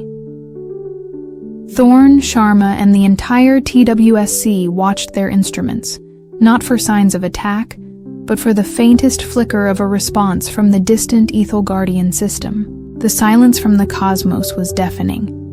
Then, just as despair began to set in, they detected it. A single, fragile, almost imperceptible answering note woven into the cosmic background radiation. It was weak, faltering, but it was there. The Ethel Guardians had heard. Alara felt a surge of profound, almost painful emotion.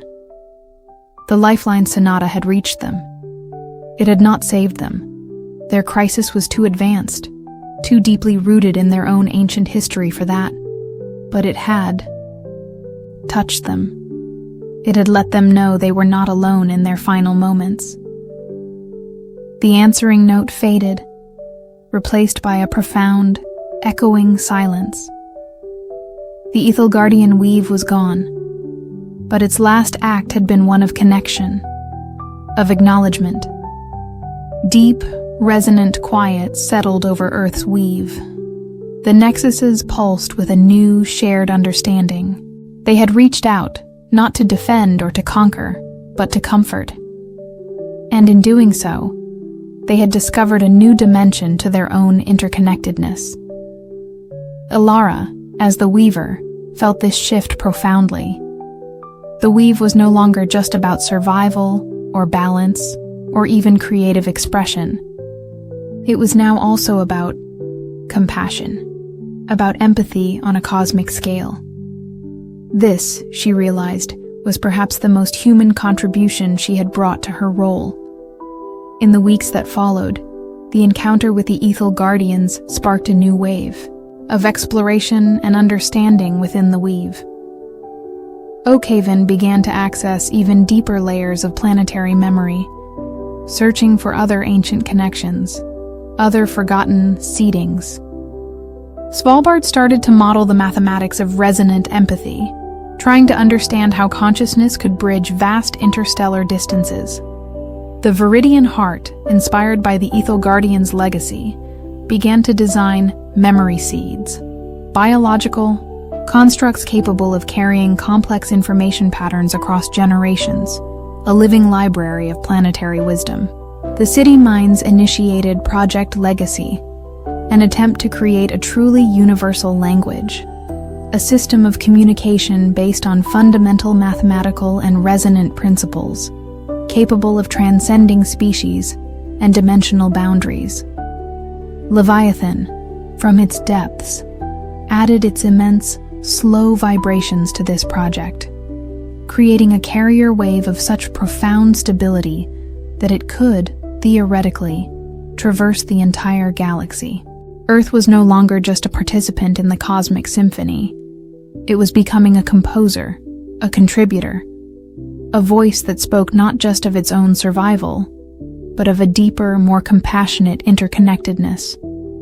Thorn and Sharma, watching these developments, felt a sense of awe that transcended their usual pragmatic concerns. We're actually doing it, aren't we? Sharma said one day, staring at a complex holographic projection of the City Minds Universal Language Project. We're becoming galactic citizens. Thorn nodded, a rare smile touching his lips. Thanks to Ilara. She showed us that being powerful doesn't mean you have to be predatory. That sometimes the greatest strength lies in listening, in reaching out. But the universe, as always, had more surprises in store.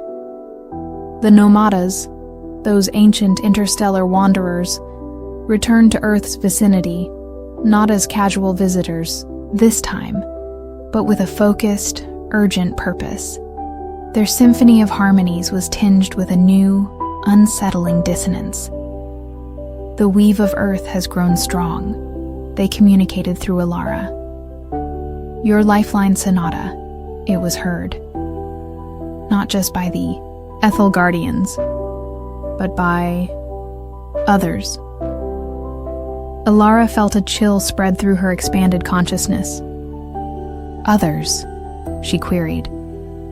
The listeners, the Nomadas responded.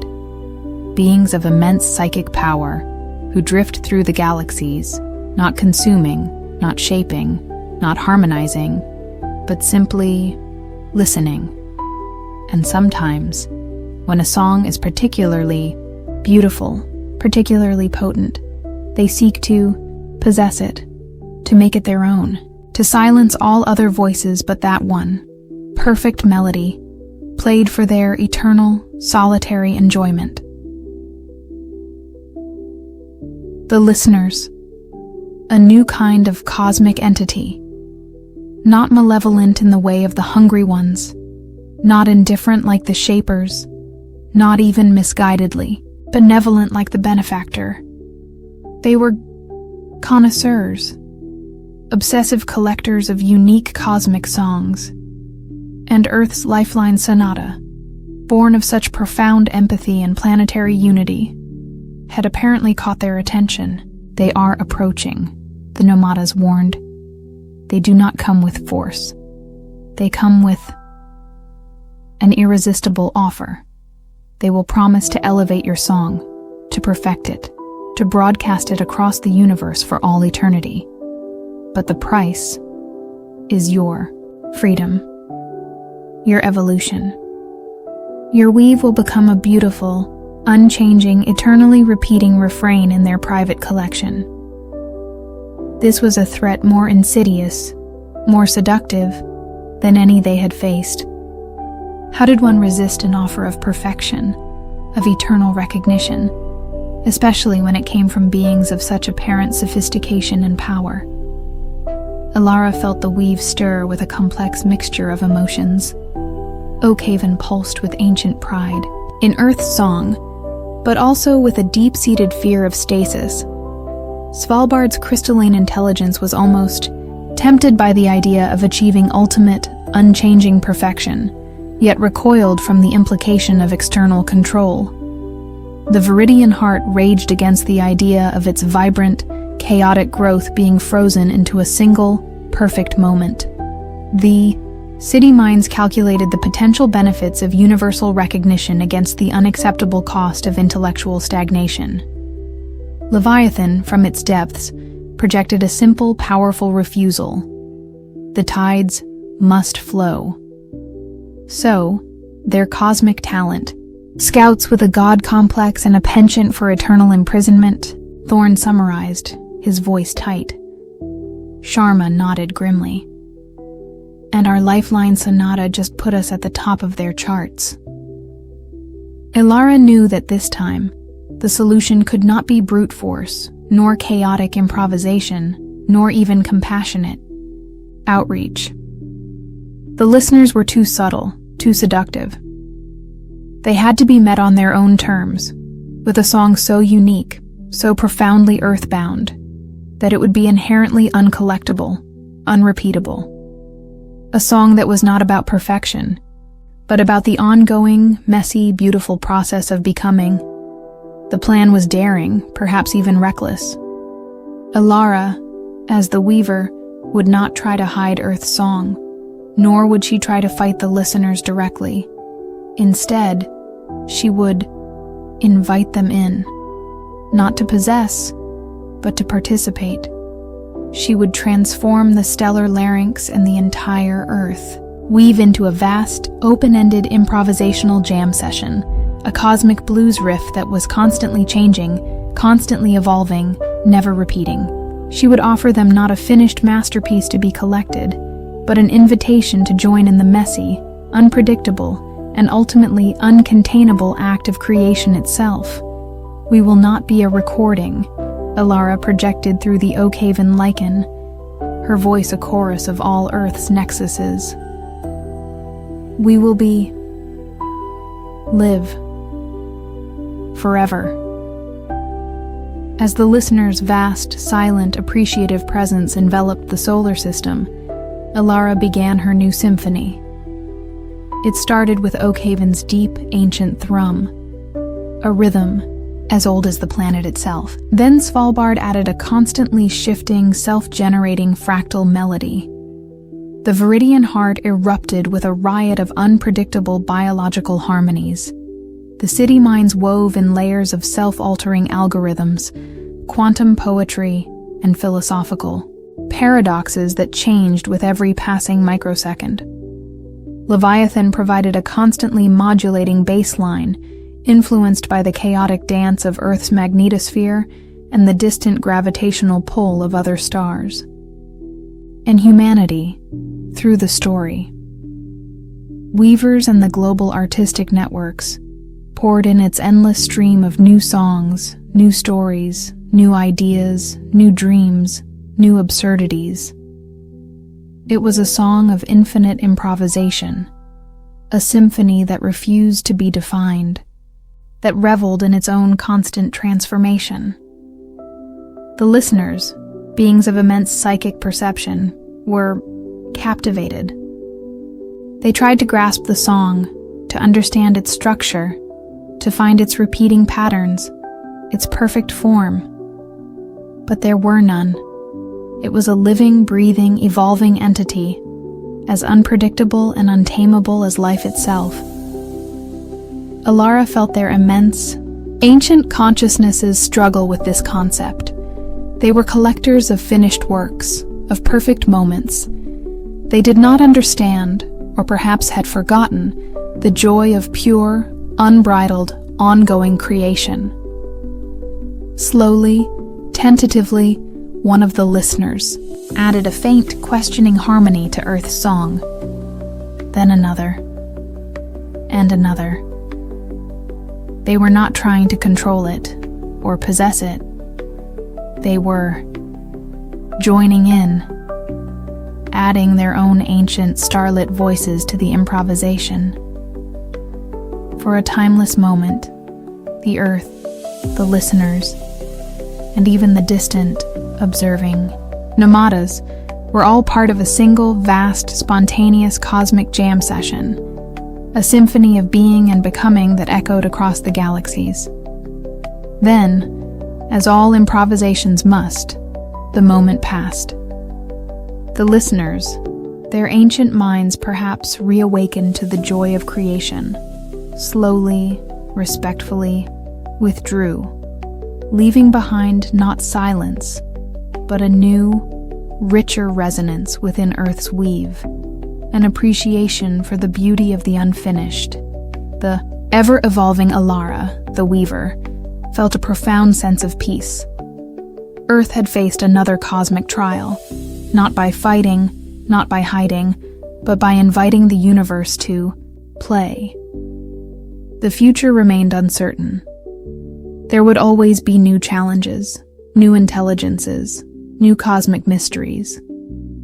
But Earth's weave, with its human heart and its chorus of diverse nexuses, was ready.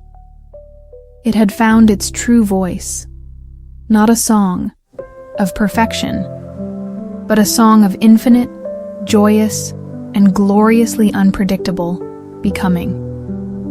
And the universe, it seemed, was finally learning to dance to its unique, ever-changing tune.